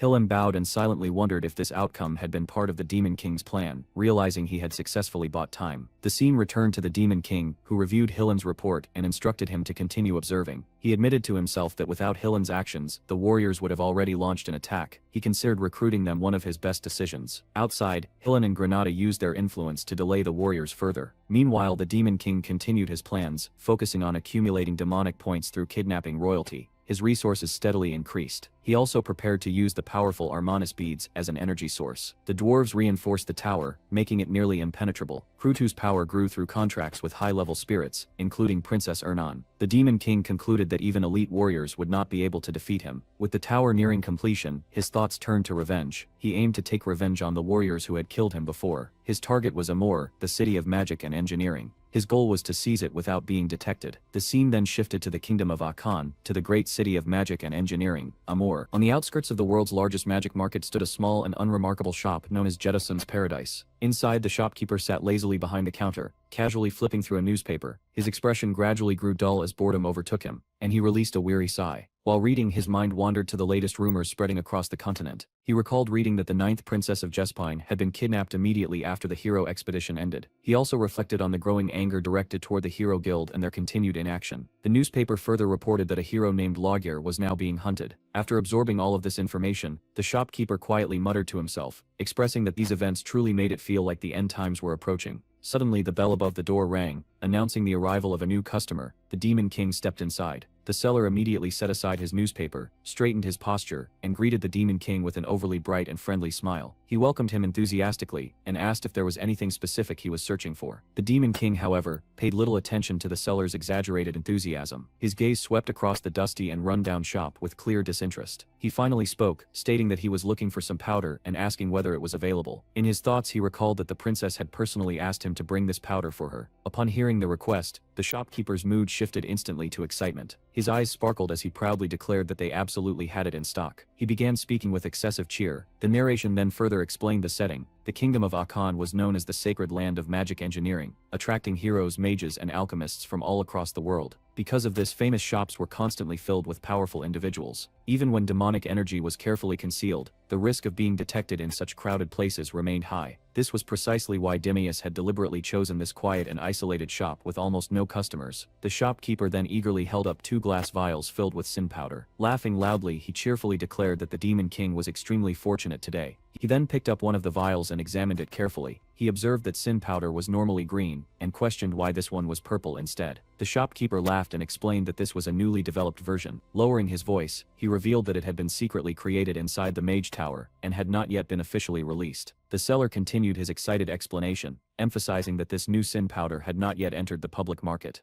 In his thoughts, he assumed that the man before him must be a wealthy noble, since no ordinary person would travel all the way to such a remote and shabby shop. The Demon King immediately saw through the seller's intentions. His expression darkened as he realized that the seller understood he had limited options and was deliberately attempting to extort him. Anger surged within him, and for a brief moment he considered killing the seller on the spot. However, before he could act on that thought, the bell above the shop door rang once again. The seller instantly shifted his attention away from the Demon King and turned to greet the new arrivals with cheerful enthusiasm. A group of people stepped inside, and one of them quietly whispered to another, expressing disbelief and questioning why they were beginning their search in such a shabby place. The Demon King looked toward the entrance and froze in shock. He immediately recognized the newcomers as Princess Louise and her knights. One of the knights calmly remarked to Louise, expressing his belief that if the man named Logir possessed any sense, he would avoid appearing in places that attracted attention. Louise, however, displayed clear irritation. She openly complained, expressing frustration at being forced to enter such a filthy place because of him. Hearing this, unease grew within the Demon King as he was the one responsible for kidnapping Logir. One of the knights then approached the seller and politely explained that they were searching for someone.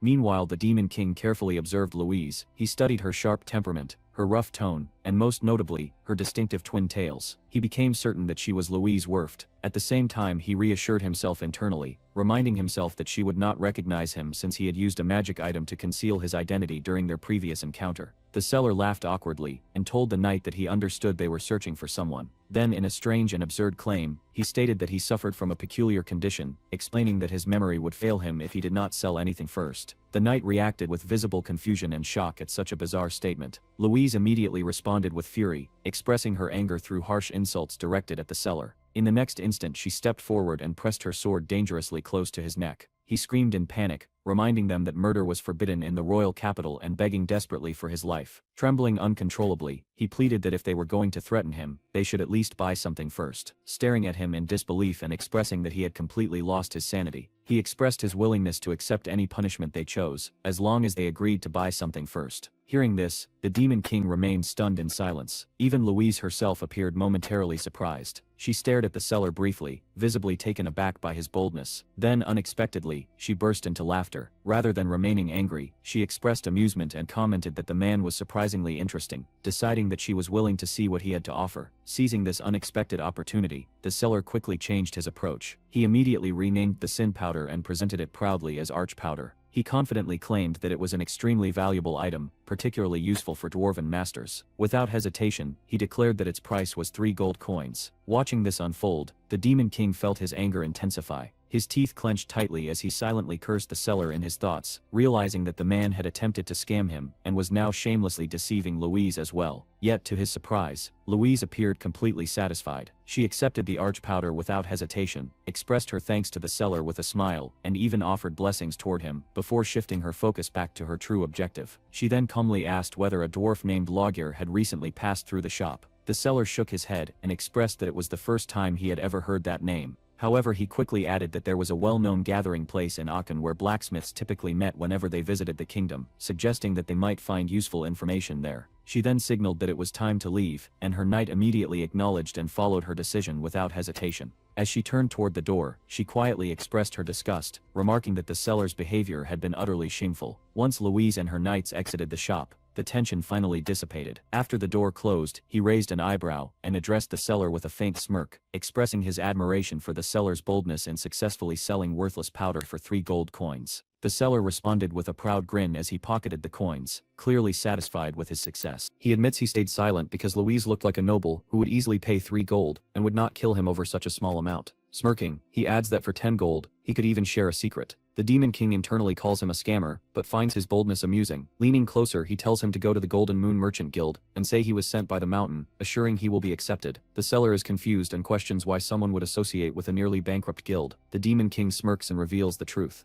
The woman he scammed was Louise Werft. The seller freezes. His hands tremble, the vials fall and shatter, and his face turns pale in terror. He realizes he scammed the infamous Mad Dog Princess. Panicking, he demands to know what the Demon King wants. The Demon King calmly places 1 gold coin on the counter and repeats his answer. Join the Golden Moon Merchant Guild, where the monthly salary is 1 gold. Smirking, he warns that if he refuses, he will bring Louise back. Terrified, the seller begs for his life. But suddenly, his fear vanishes, replaced by a mocking grin. He angrily orders the Demon King to leave, daring him to bring Louise back, and scoffing at the idea. The Demon King leaves without another word, muttering that things will go as the seller wishes. He goes straight to Louise and tells her everything. Hearing she was scammed, Louise explodes in fury, and storms back to the shop. Inside, the seller sees Louise return and breaks completely. Outside, the Demon King examines the vial and realizes even the poorest shops sell proper sin powder, silently cursing the seller's shameless greed. Louise approaches and thanks him sincerely, saying she recovered her money because of him. He politely asks what she did to the seller. She clenches her fist and admits she could only teach him a small lesson in a foreign country, muttering that she should have ripped his heart out. One knight tries calming her, surprised at her rage. The Demon King grows uneasy, reminded how dangerous and eccentric she is. He quickly changes the subject and asks about Logger. Louise immediately brightens and eagerly confirms he is a blacksmith, asking if he knows him. The Demon King shows a necklace and asks if it belongs to Logger. The knight instantly recognizes it as Logger's early work. The Demon King fabricates a story, claiming he met Logger 2 months ago in Ormuth, helped him while starving, and received the necklace in gratitude. Louise grips the necklace tightly, trembling with emotion. She admits she owes him again, and wishes she could host him properly, making the Demon King uneasy. She hands him an emblem, saying it can be exchanged for the best equipment in the Dwarven Kingdom. He accepts it calmly. Louise and her knights leave. One knight asks her next move. She declares she will request reinforcements, and vows she will not let Logger escape. As they disappear, the Demon King's thoughts turn inward.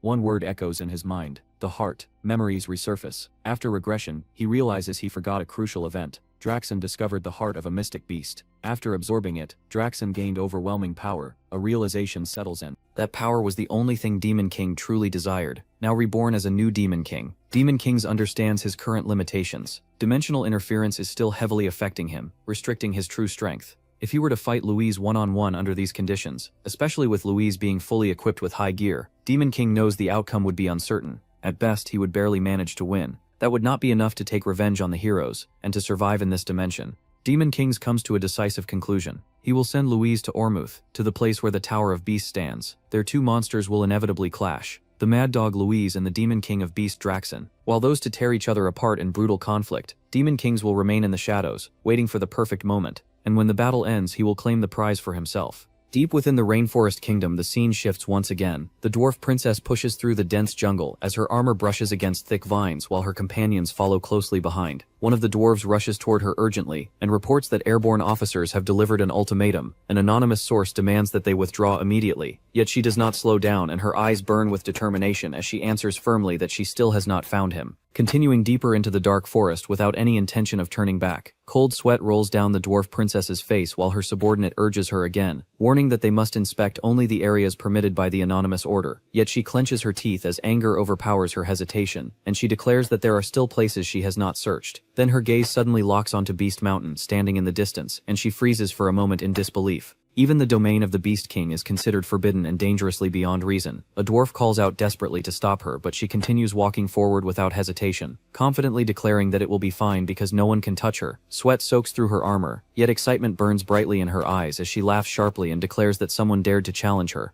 reminding everyone that they are part of the royal family, and the entire nation wields dwarven weapons crafted by their kingdom. If anyone wants war, then they will receive war. Beside her, the small doll companion whispers nervously and wonders what if there were never any loggers in this forest? What if the man they trusted fooled them? The princess immediately shoots a sharp glare toward the doll and coldly admits that such a possibility exists, but warns it to stay quiet or she will knock its head off first. Without waiting for any response, she marches forward again, while glancing toward the distant tower and mutters that the Demon King's situation is becoming serious. Inside the tower, the Wolf Demon King slowly lifts his head as a demon girl appears before him and bows respectfully, while reporting that the dwarf princess is approaching Beast Mountain. His eyes widen in shock and he demands to know why that reckless princess has come here. Anger twists across his face as he suspects she may be trying to interfere with the heart of reincarnation. The chamber guarding that power is protected with absolute security, and even the pure mana sealed within the magma core cannot be altered. Even 10,000 spirits combined would be unable to move it. He mutters in frustration that the aggravation work is already in its final stage, and wonders why trouble appears now of all times. Suddenly realization strikes him like lightning, and he roars an order to stop her immediately and prevent the princess from approaching, but quickly adds another command that she must not be killed, and no one should be seriously injured. The demon servant hesitates and admits that such an order will be difficult to accomplish. Back in the forest, the princess suddenly halts as a towering muscular figure appears before her and blocks the path completely, his presence overwhelming and his calm voice carrying a deadly edge as he questions whether she has lost her mind and come here seeking death. The princess narrows her eyes proudly and refuses to be intimidated, declaring that the pride of the dwarves will never bend to threats. The man replies that this is the territory of the Demon King, and entry here is strictly prohibited, gripping his sword as he reminds her that someone should have warned her, adding with a dark chuckle that there is always the risk of being killed by demons in a place like this. The man is revealed to be Max, the Prince of Ormus, and orders him to move aside, demanding that he should not return until he finds the missing logo. Max's expression twists with irritation as he mutters that dwarves truly lack intelligence, remembering the full-scale war from 1 year earlier near the kingdom of Jasper, which borders the Demon King's castle. Ignoring the worried cries of her subordinates, she keeps her eyes locked on Max alone. Max begins speaking about how things work in his country, but she cuts him off with a sneer, declaring she's heard enough. The tension exploding as both prepare to strike, and the forest trembles under their power. Suddenly several men emerge from the shadows, shouting that it's their turn to claim the rewards. Max tightens his grip and orders them to kill everyone. Soldiers and hunting hounds surround the princess, cutting off every escape,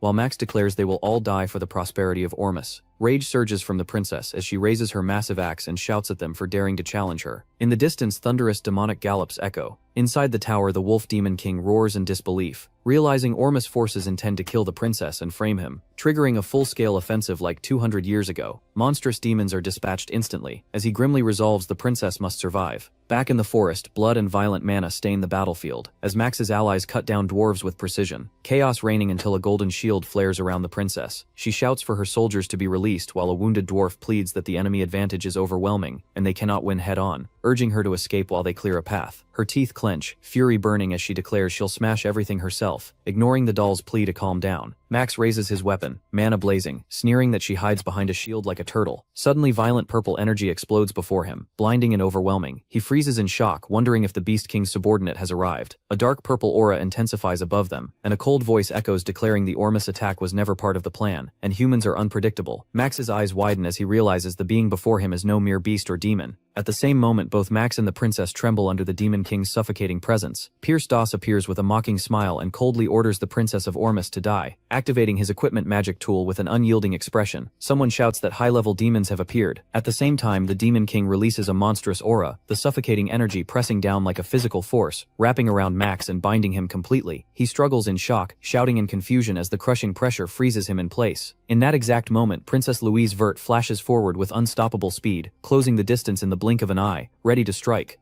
Some of Max's soldiers gather their courage and angrily shout that she dared to attack the prince and must pay for it. Yet even as they speak, they can feel the terrifying power radiating from her body, the pressure alone making it hard for them to stand their ground. Louise's expression hardens as she fires back that they came here to kill her first, and now she will send them to their prince as well. At that moment, the dwarf soldiers arrive and immediately form a defensive shield around the princess, while others rush forward to launch counterattacks. The forest erupts into chaos as explosions shake the trees and violent shockwaves rip across the battlefield. Watching everything from a distance with calm, unreadable eyes, the Demon King quietly remarks that Louise will not die here, deciding that the time has finally come to set his true plan into motion, as his gaze slowly rises toward the towering beast tower ahead. As the scene shifts to the tower, an immense surge of energy radiates from it, thick and overwhelming as if the very air itself is trembling. Inside the chamber, the Beast King rages as he realizes another demon lord has sent demons into his territory, his anger growing as he understands that the timing is far too perfect while the princess and Ormuth forces are clashing outside. Determined to see the situation for himself, the Beast King rushes to the battlefield and immediately demands to know what happened to the dwarf princess and the invading demon. His soldiers nervously explain that by the time they arrived, the princess was already surrounded by Ormuth troops, a report that only worsens his anger as a troubling thought enters his mind, that the same great war from 200 years ago might begin again. But when the scene shifts back to the battlefield, the truth becomes clear. Princess Louise is already cutting down every enemy before her in a brutal and unstoppable assault. Not a single soldier able to stand against her, while even her own troops shout desperately for her to stop before the battle turns into pure slaughter.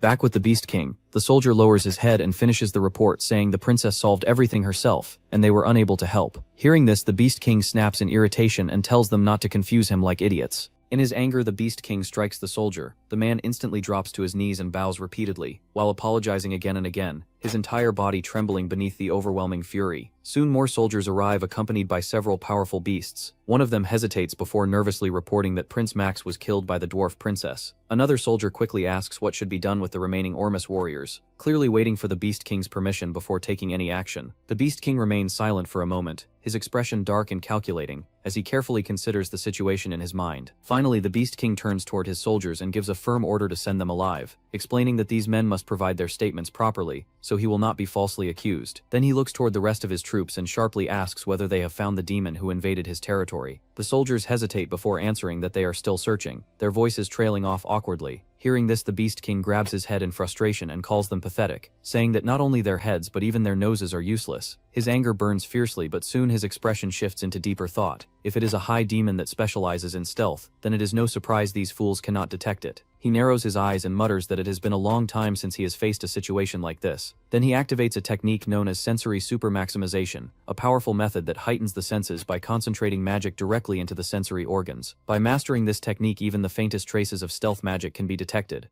After a moment he senses it, faint traces of an unfamiliar demon lingering in the area. His expression darkens as a thought crosses his mind that perhaps that bastard had chased the dwarf princess. Immediately he turns to his soldiers and demands to know which direction the dwarf princess ran. One soldier quickly points and answers that she went that way, but before the sentence can even be finished, the Beast King vanishes from the spot and rushes forward with incredible speed, his furious voice roaring through the forest as he curses the Demon King. In that instant, the Beast King suddenly understands everything, his eyes widening as the truth pieces itself together inside his mind. It was all about the dwarf princess and Prince Ormus. Even exposing the magic was part of the plan. Everything was meant to lure him away from the volcano. Rage surges through him like wildfire as his aura erupts violently, and he races toward the mountain, the ground cracking beneath his steps while the wind howls around him as he moves. The scene shifts deep within the Beast King's territory, inside a massive cave hidden near the volcano. Numerous beast warriors guard the area heavily, while bear demons carry materials back and forth with urgency and discipline. The entire place feels like a secret operation moving in perfect coordination. Then the view moves deeper into the cave, where the Demon King himself has already arrived at the hidden location, standing before a massive pool of extraordinary lava while observing it carefully. The molten flow glows unnaturally, as it radiates a strange and powerful energy. He quietly mutters that this is no ordinary lava, and that the energy of return is being transmitted there. No matter how tough Draxon was, it would have been impossible for him to jump into it, meaning the lava must have been secretly constructed to drain it, though he calmly adds that he does not mind at all. As he speaks, dark energy begins rising around his body while mysterious abilities awaken within him. He calmly explains that the black flame dragon's scales are capable of moving even within lava. Just then, someone senses his presence. A tiger demon, sharp and alert, instantly locks onto him and launches a full-force attack without hesitation, his weapon infused with all his strength as he strikes with deadly intent. Yet the Demon King simply raises one hand and stops the attack effortlessly, the weapon unable to move forward even a single inch. Without even looking troubled, the Demon King calmly remarks that at such a distance it was inevitable. A high demon would eventually discover him. The tiger demon bares his fangs and angrily shouts for him to stop right there. But before he can react further, the Demon King coldly tells him that he should come with him.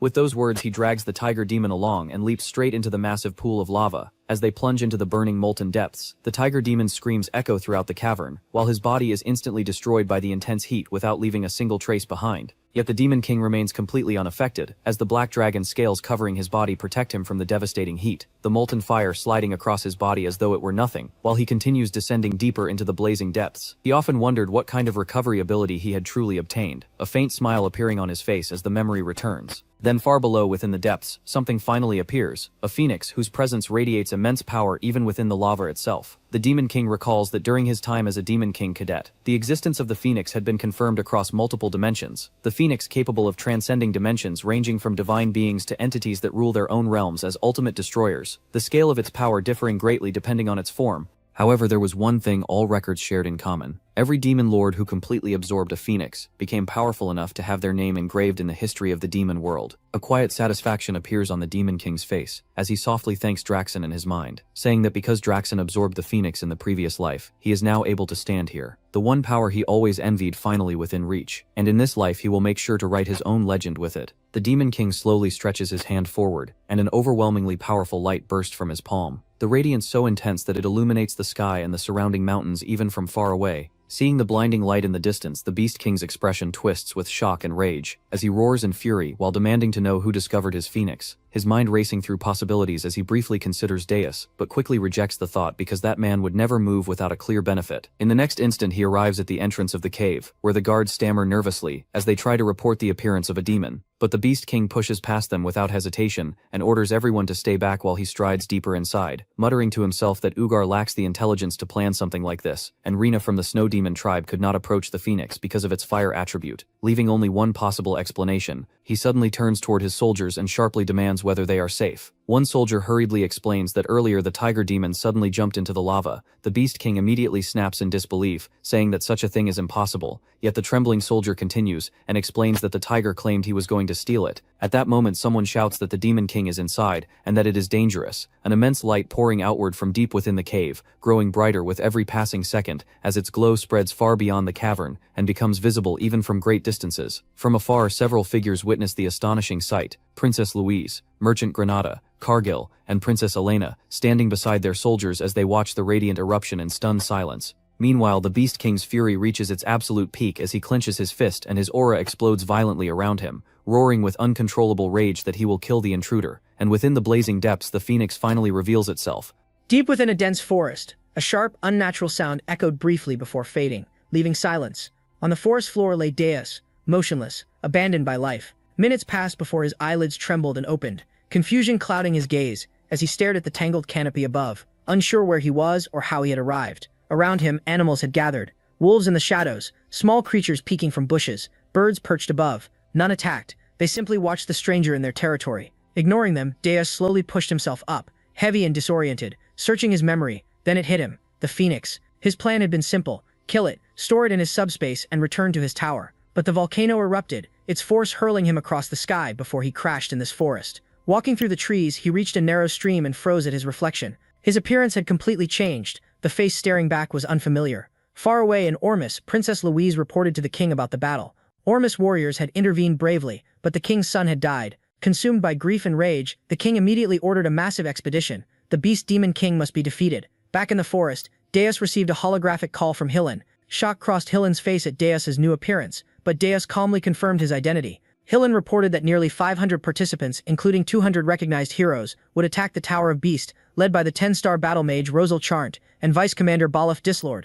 Not all groups agreed with killing the Demon King. Some wanted him alive for the tower's rare resources. Deus quickly decided Hillen would join the expedition and personally kill the Beast Demon King when the opportunity arose, boosting his reputation among humans. Soon after, Gordon reported that Draxon had summoned several Demon Kings, including Belvec and Reyna, to the Tower of Beast.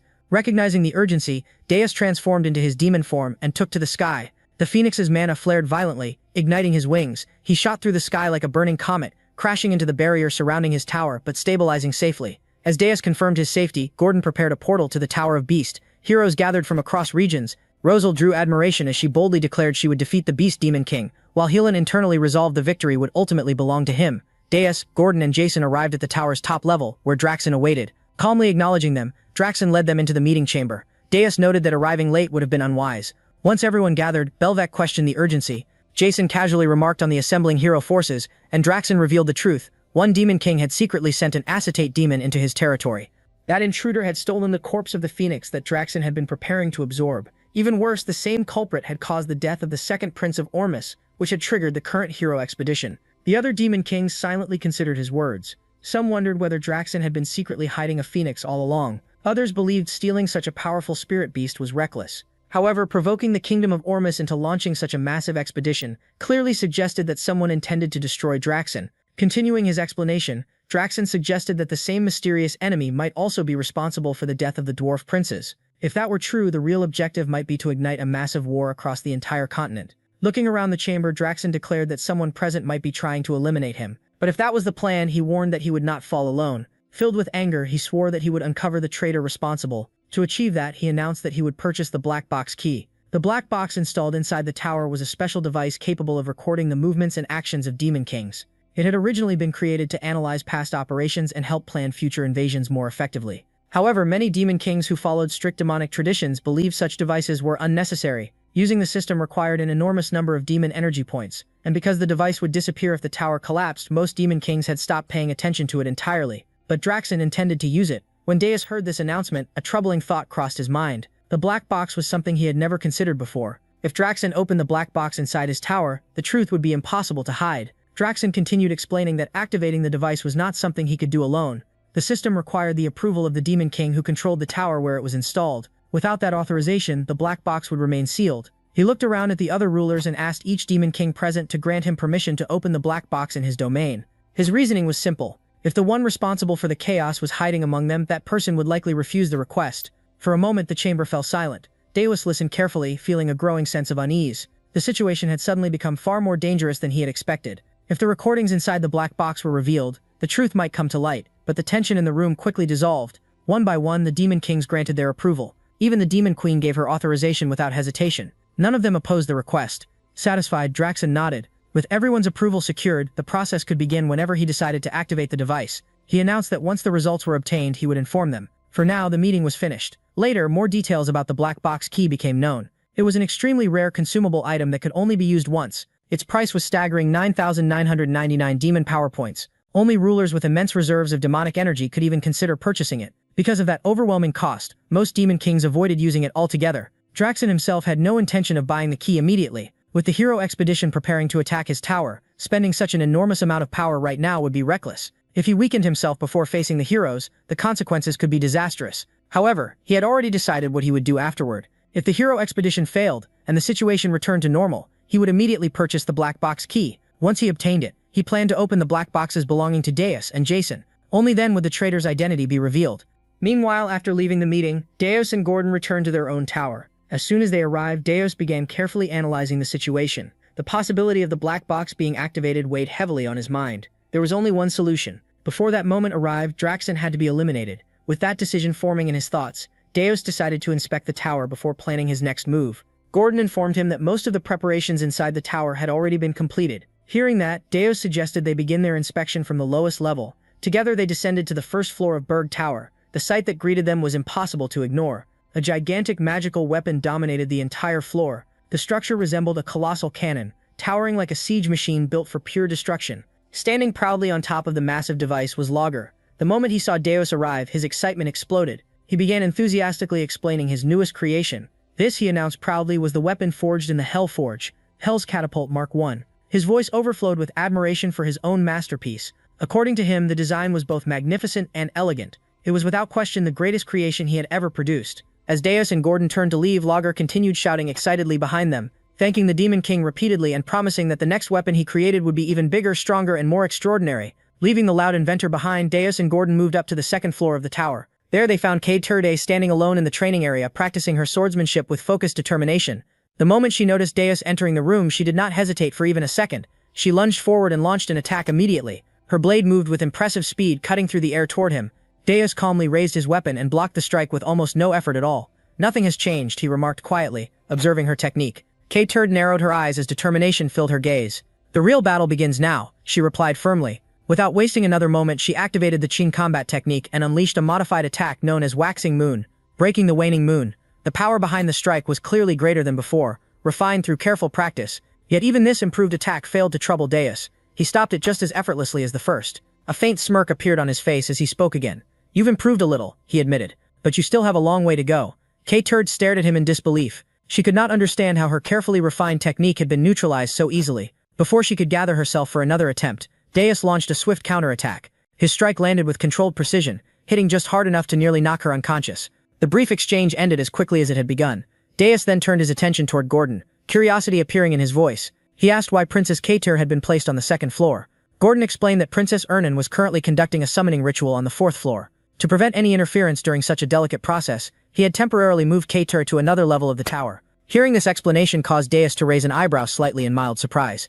At that exact moment, the ritual on the fourth floor was already in progress. Inside a large glowing magic circle, Ernan stood with focused concentration, channeling her energy while activating the spirit dust that had been provided earlier by Sinyo. Drawing upon her magical power, she began reciting the summoning incantation with careful precision. She called upon the great spirit of water, invoking the guardian bound by blood and soul. Her voice echoed softly within the chamber as she spoke the sacred name of Ernan Hilderan, seeking to form a spiritual contract with the ancient being. Moments later, the ritual succeeded. A powerful water spirit manifested within the circle, its presence shimmering with flowing blue energy as it connected directly to Ernan mana. However, the moment the bond was established, a sudden surge of energy flooded through her body. The overwhelming force disrupted her balance, and she began to fall forward. At that exact moment, Deus appeared beside her. Moving with incredible speed, he caught her before she could collapse onto the ground. Supporting her carefully, he smiled faintly. "It seems I arrived just in time," he said, calmly praising her successful ritual. Ernan laughed softly, though she seemed a little embarrassed, and shook her head. She explained that the ritual had succeeded largely because of the spirit dust she had received earlier. But then something completely unexpected happened.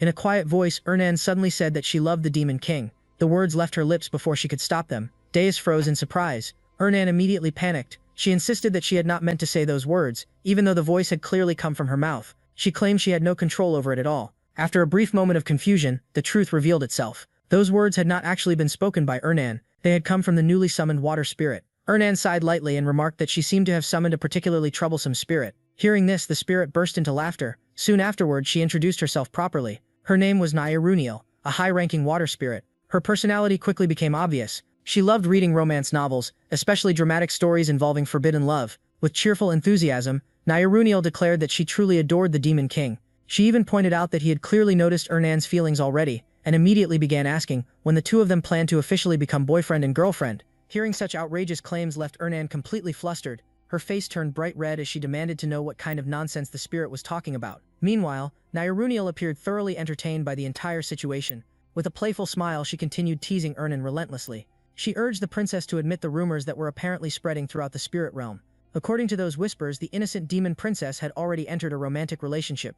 To Nairuniel, the situation was simply too amusing to ignore. She leaned further into the topic, asking when the supposed relationship had begun. In flustered frustration, she asked Nairuniel to return to her own domain, hoping the spirit would leave and end the humiliating teasing. But Nairuniel had no intention of leaving so soon. Dace stepped forward and interrupted. His expression remained calm, yet his voice carried a serious tone as he addressed the high-ranking spirit directly. He asked Nairuniel what impression he gave in her eyes. Nairuniel studied him carefully for a moment. Then a slow smile appeared on her face as she answered honestly, To her, he looked like a refined and striking demon king, someone who appeared perfectly suited to stand beside the princess.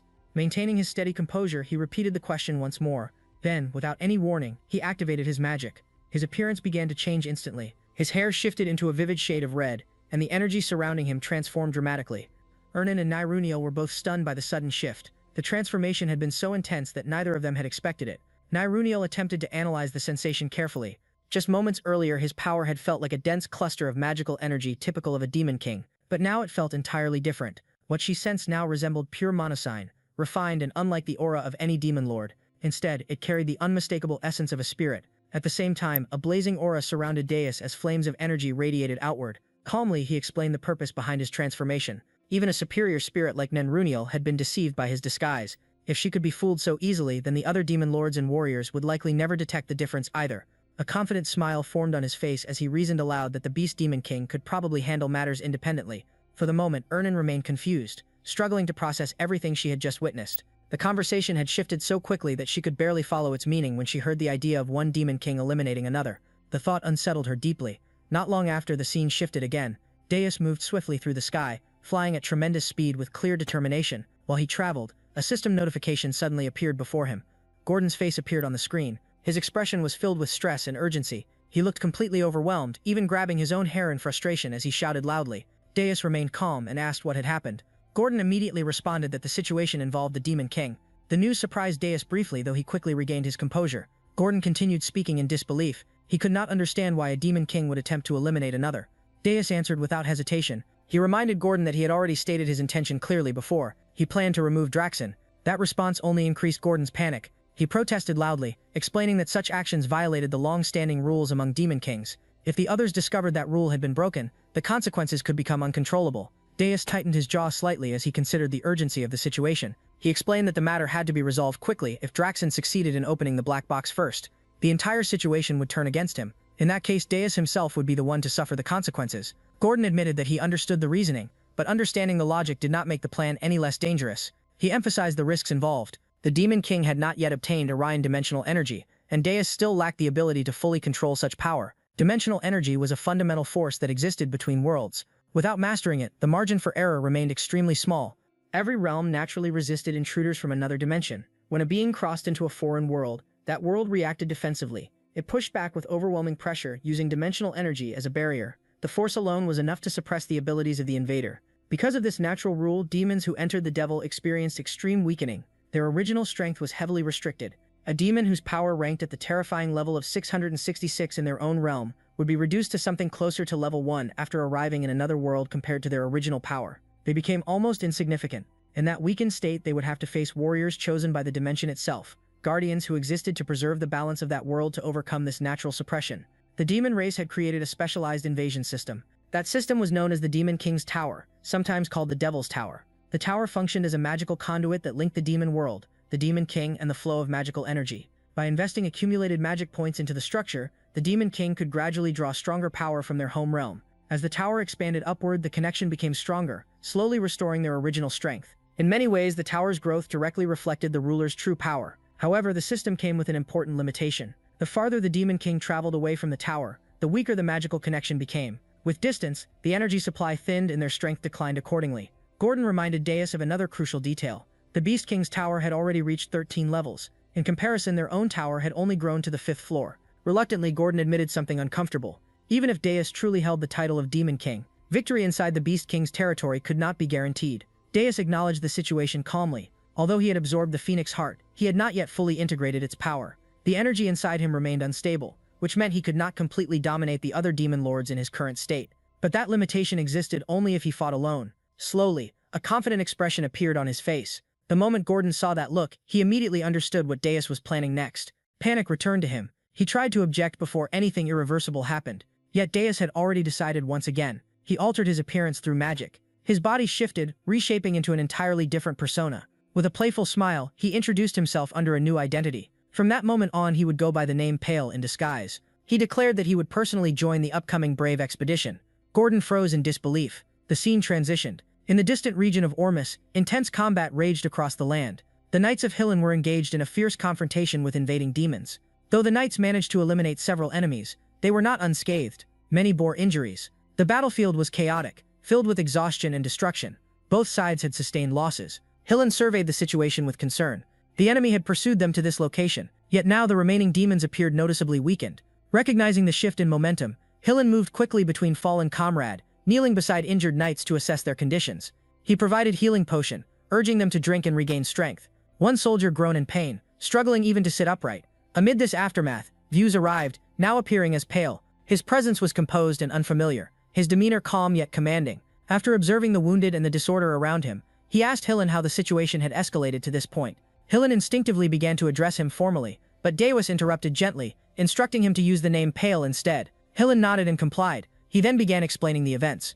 Once the expedition force had gathered, they initiated their assault on the Beast King's tower as planned. Their strategy relied on exploiting the Beast King's vulnerability, specifically targeting the tails by concentrating their attacks on that weakness.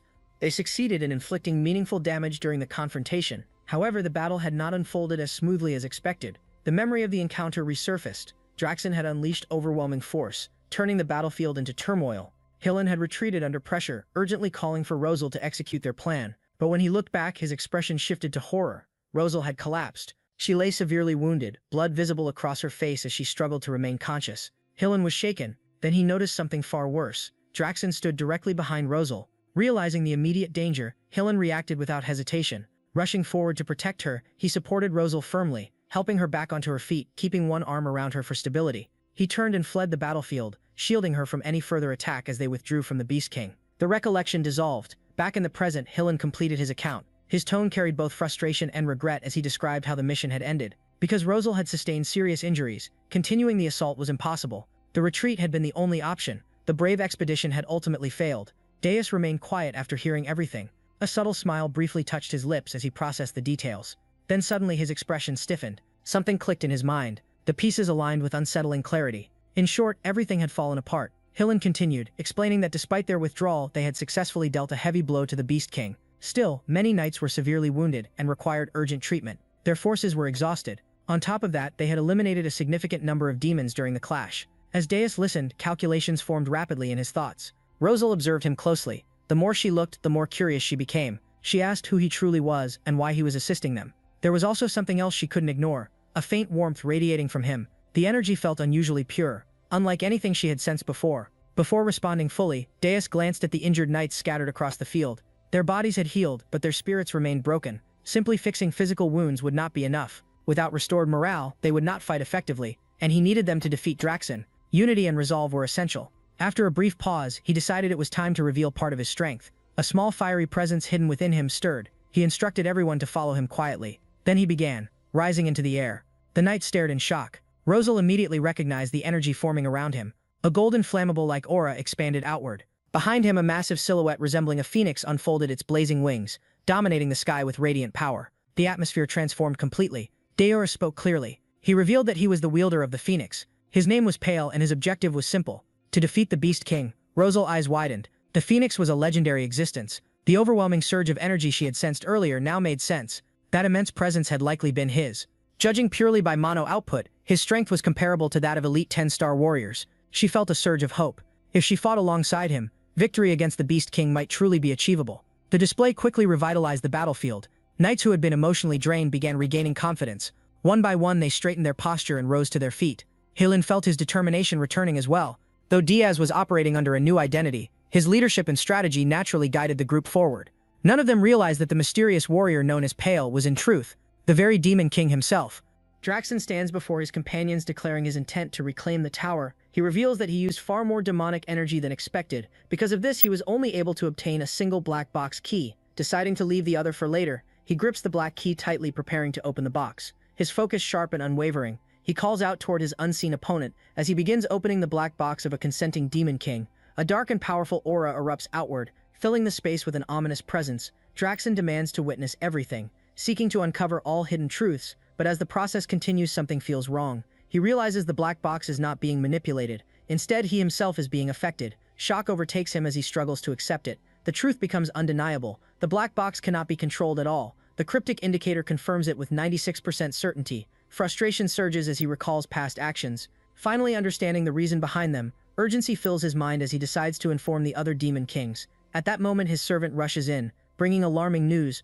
Draxon demands an explanation immediately. The servant reveals that the heroes have launched an invasion. The situation escalates even further. He adds that a newly risen 10-star hero is leading the charge. Ralph Schmidt's at the front of the vanguard. Draxon's expression darkens as the reality sets in. Meanwhile, Ralph makes his entrance into Draxon territory. His presence alone shocks the surrounding wolves. His posture steady and filled with determination, signaling the start of a decisive battle. The scene shifts 1 hour earlier, back to Ormuth where tension fills the battlefield. Deus hovers before the advancing soldiers, confronting them directly as they prepare to push forward. The soldiers rally themselves, declaring they will try again. Their confidence rises to 93%. They remind each other they have the Phoenix on their side. With renewed courage, they dismiss the Demon King as nothing, calling him the King of Beasts. They draw their swords and charge forward. A loud battle cry erupts across the field. They vow to slaughter the demons, believing the Phoenix power guarantees victory, declaring the Demon King treasure will soon be theirs.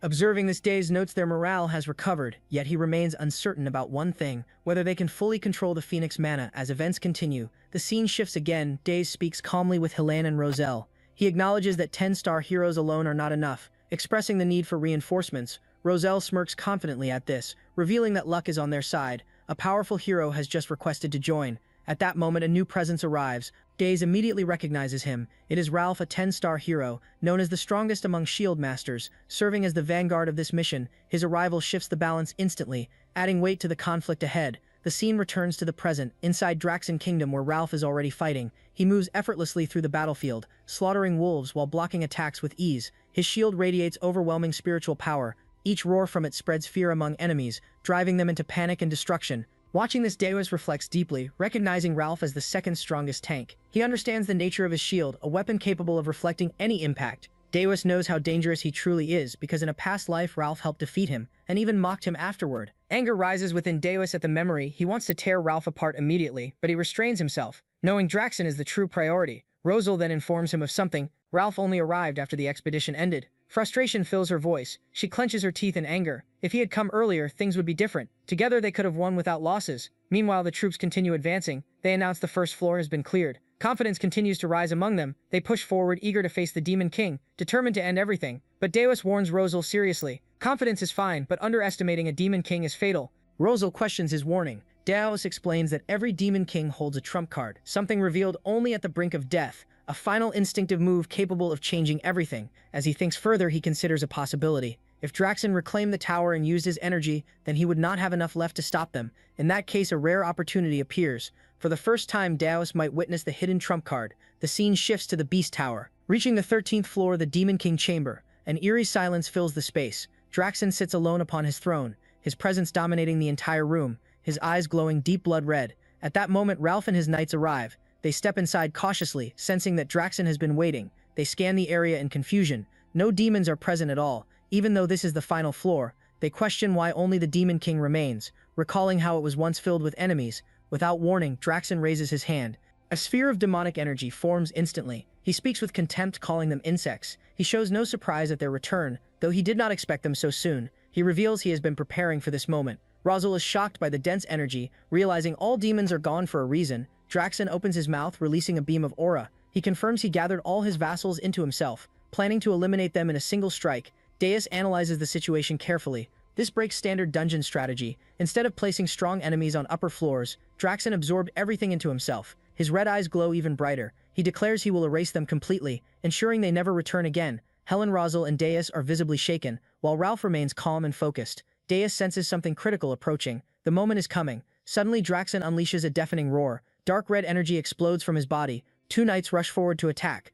Another knight shouts a warning from behind, telling them to stop immediately, but they ignore it, believing this is the perfect moment to strike. Their confidence shatters instantly. Draxon power erupts violently. A massive shockwave blasts through the room, sending everyone flying backward. Even Ralph is shaken by the force. Hillen realizes the terrifying truth. Draxon magic has reached another level. Rosal cannot believe their attacks failed so easily. She recognizes this as the true power of the Beast Demon King, now far stronger than before. Draxon stands surrounded by overwhelming aura. The entire chamber is filled with dark red energy. His glare alone instills fear. Knights begin trembling uncontrollably. Some struggle even to breathe. At that critical moment, Deus takes action. He activates a high-ranked defensive spell, Protect Phoenix from his back. Two radiant wings emerge behind him. The atmosphere shifts instantly. The others feel relief and gratitude, recognizing it as a legendary ability. They vow never to forget this moment, but Deus remains focused. He cannot allow Draxen to grow stronger, creating a barrier. He protects everyone inside. He orders them not to step out, saying they will only become a burden. Grateful, they thank him sincerely. Deus steps forward without hesitation. Helen, Rosal, and Ralph follow beside him. Together they prepare to confront Draxen.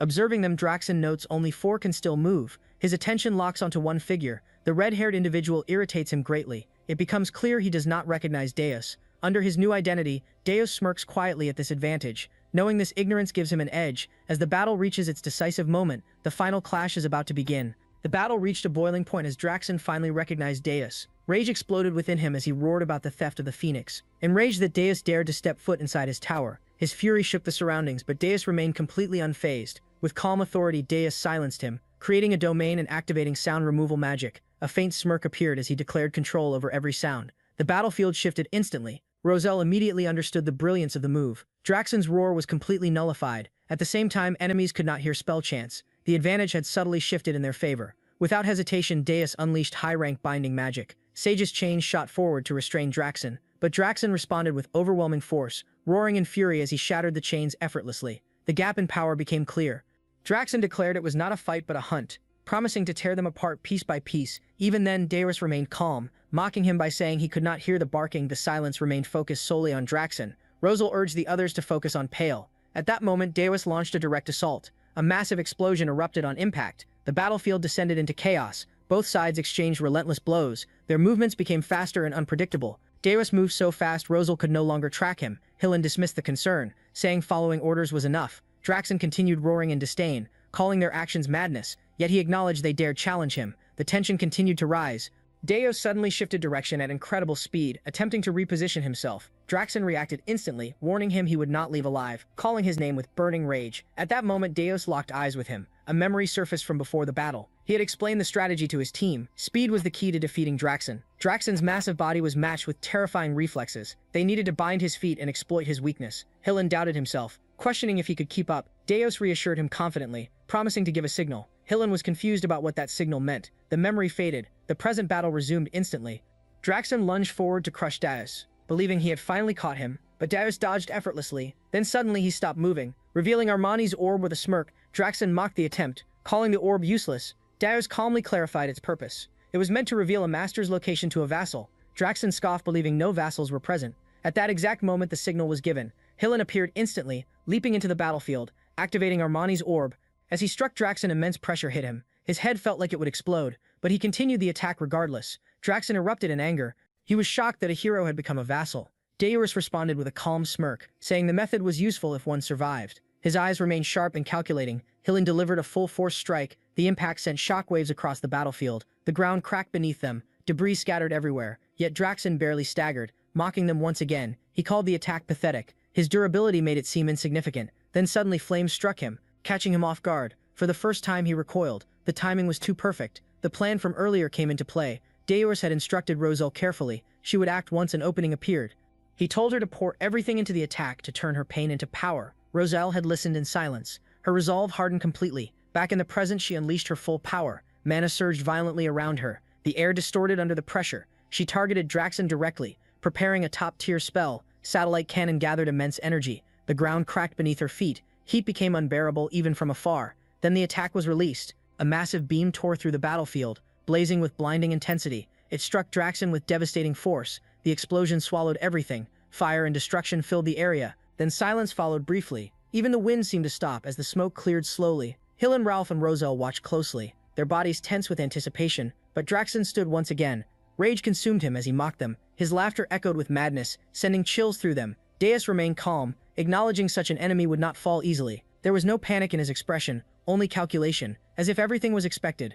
Draxen's fury surged to new heights. His mana exploded uncontrollably. A terrifying red aura erupted, engulfing the battlefield. The pressure forced the heroes back. Draxen declared his identity proudly, the Demon King of Beasts. He swore none of them would leave alive, charging toward Deus once more, faster and more erratic than before. But Deus stepped back effortlessly, a faint grin appearing. Seeing Draxen had become a mad beast, consumed by rage, Draxen screamed he would silence Deus, revealing the power of the Phoenix. A massive aura gathered in his hand. Heat distorted the surrounding space. He spoke with hatred and desperation. But before he could act, Deus struck with a precise attack, interrupting the build-up instantly. Draxen screamed in pain, yet refused to fall. declaring he would not die easily. Rosal identified his weakness immediately, his tails. Without hesitation, she aimed carefully. Gathering just enough mana, she released a precise strike, cutting through one of his tails cleanly. Draxon screamed in agony, his weakness exposed. The opportunity appeared. Deus activated Sage's chains once more, this time instantly binding Draxon. Draxon realized the danger. If struck now, it would be over. He struggled violently, but the chains held firm. At that moment, Ralph stepped forward, activating his healing power. A blue aura spread outward, restoring his allies, strength returning instantly. Then he reinforced himself, preparing to strike. Draxon continued cursing in rage, as defeat drew closer. Everything aligned in that moment. Draxon restrained and weakened. Unable to defend himself, the final blow was delivered. In one clean motion, his head was cut down. The battlefield fell silent. Only the aftermath remained, a battle that pushed them to their limits. Deus stood over the fallen king, a faint smirk on his face, confirming the end. He declared he would use the phoenix, and bid farewell to Draxon, his blade slicing cleanly through the air and through Draxon's neck as the Demon King's head separates from his body, spinning away before crashing heavily onto the ground. For a brief moment, everything falls silent. Then the remaining heroes erupt into cheers as relief and triumph flood the battlefield. Voices rise in unison, declaring that they have finally won. Yet beneath that proud expression, his thoughts twist with ambition. The cheers are not enough. He craves more recognition, more admiration, more worship. He imagines a future where those voices never fall silent. The ground trembles violently. Cracks spread beneath their feet as the tower begins to collapse. Celebration shatters into chaos in an instant. As panic surges through the crowd, voices shout in every direction, while orders are barked rapidly to grab whatever treasures they can, prioritizing recovery potions for the 10-star heroes before escaping immediately. Amid the confusion, Deus stands still for a brief moment, his gaze fixed silently on Draxon's lifeless body. His thoughts linger as he reflects on the path the Demon King chose, wondering if someone like Draxon had been given another chance, whether anything would have changed. The answer comes quickly: no. Draxon had clung to his identity as a Demon King until the very end, leaving no room for anything else. Urgency finally overtakes hesitation as everyone flees the collapsing structure, carrying whatever treasures they can. Outside, Rosal approaches Hillen, her gaze sharp and observant, as she calmly states that it seemed he had planned everything from the beginning, intending to be the one to take the Demon King's head. Hillen dismisses her claim, effortlessly brushing it off as a misunderstanding born from the chaos of battle. Rosal does not argue yet.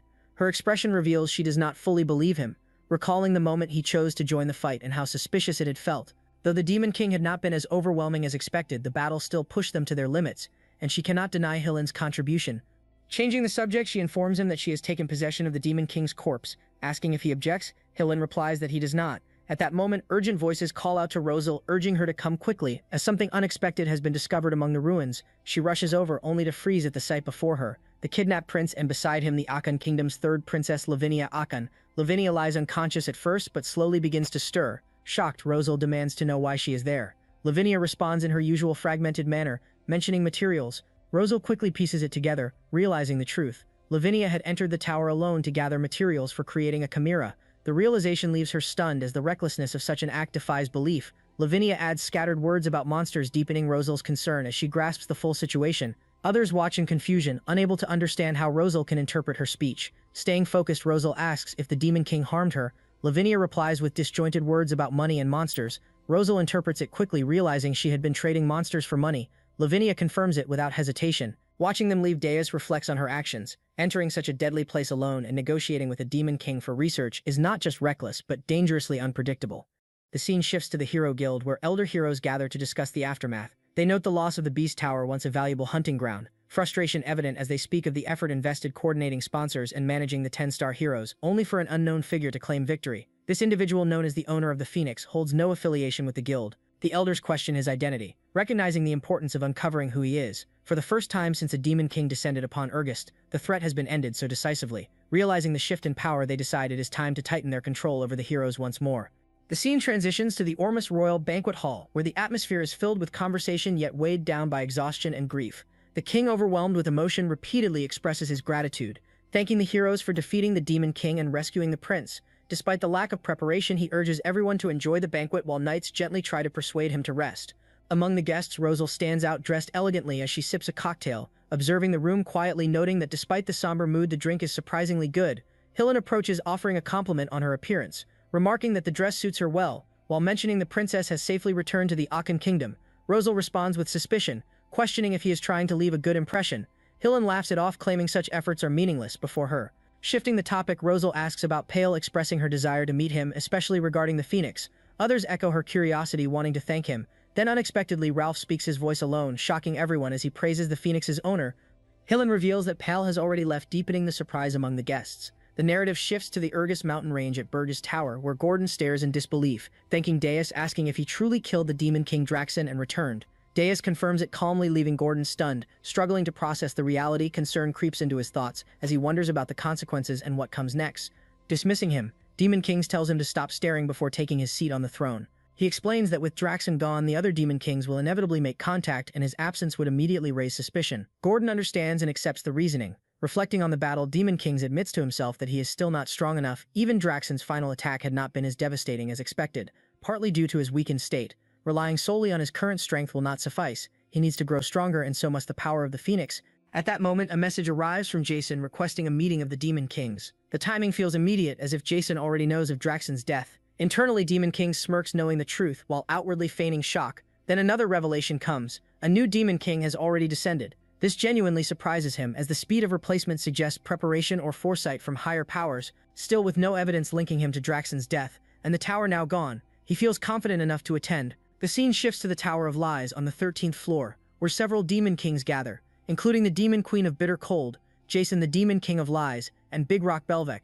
Draxon's absence is noticeable. Among them stands a new figure, introducing herself as Vivian Blunt, Queen of the Blood Moon Clan.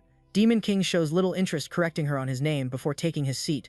Vivian is caught off guard by his indifference, having expected acknowledgement yet receiving none.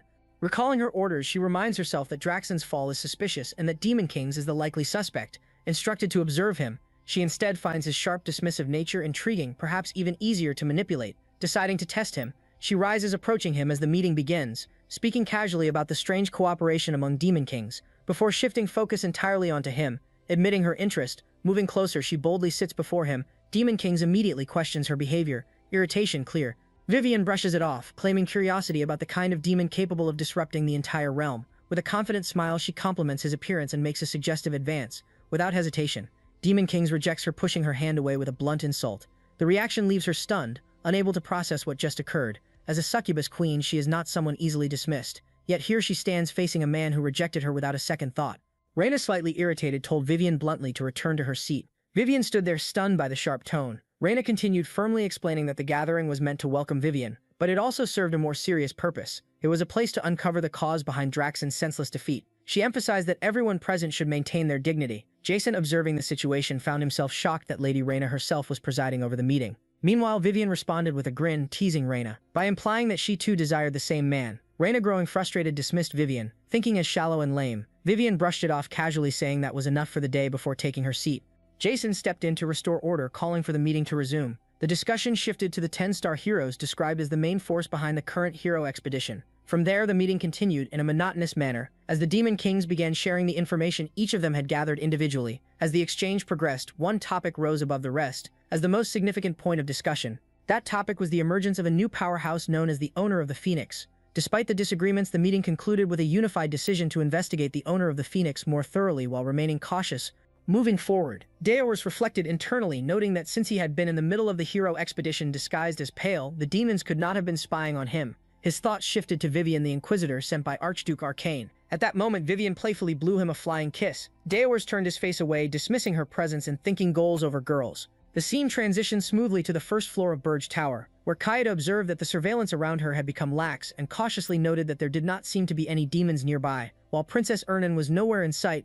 Seeing this as her opportunity, Kaide resolved to escape, focusing on the exit door. Believing that once she crossed it, she would be free. With determination, she began running toward it. However, just as she moved closer, Ernan suddenly appeared alongside her spirits. Ernan confronted Kaide, declaring that for the peace of the tower and Kaide's own safety, she would stop her escape. Kaide, realizing the danger of Irgus, drew her sword and warned that staying any longer could lead to unpredictable consequences. She admitted she had not wanted to fight, but now she had no choice. The two locked eyes as tension rose between them. Before the conflict could escalate, Gordon arrived, telling Kaide to leave if she wished, claiming he did not care what happened to her.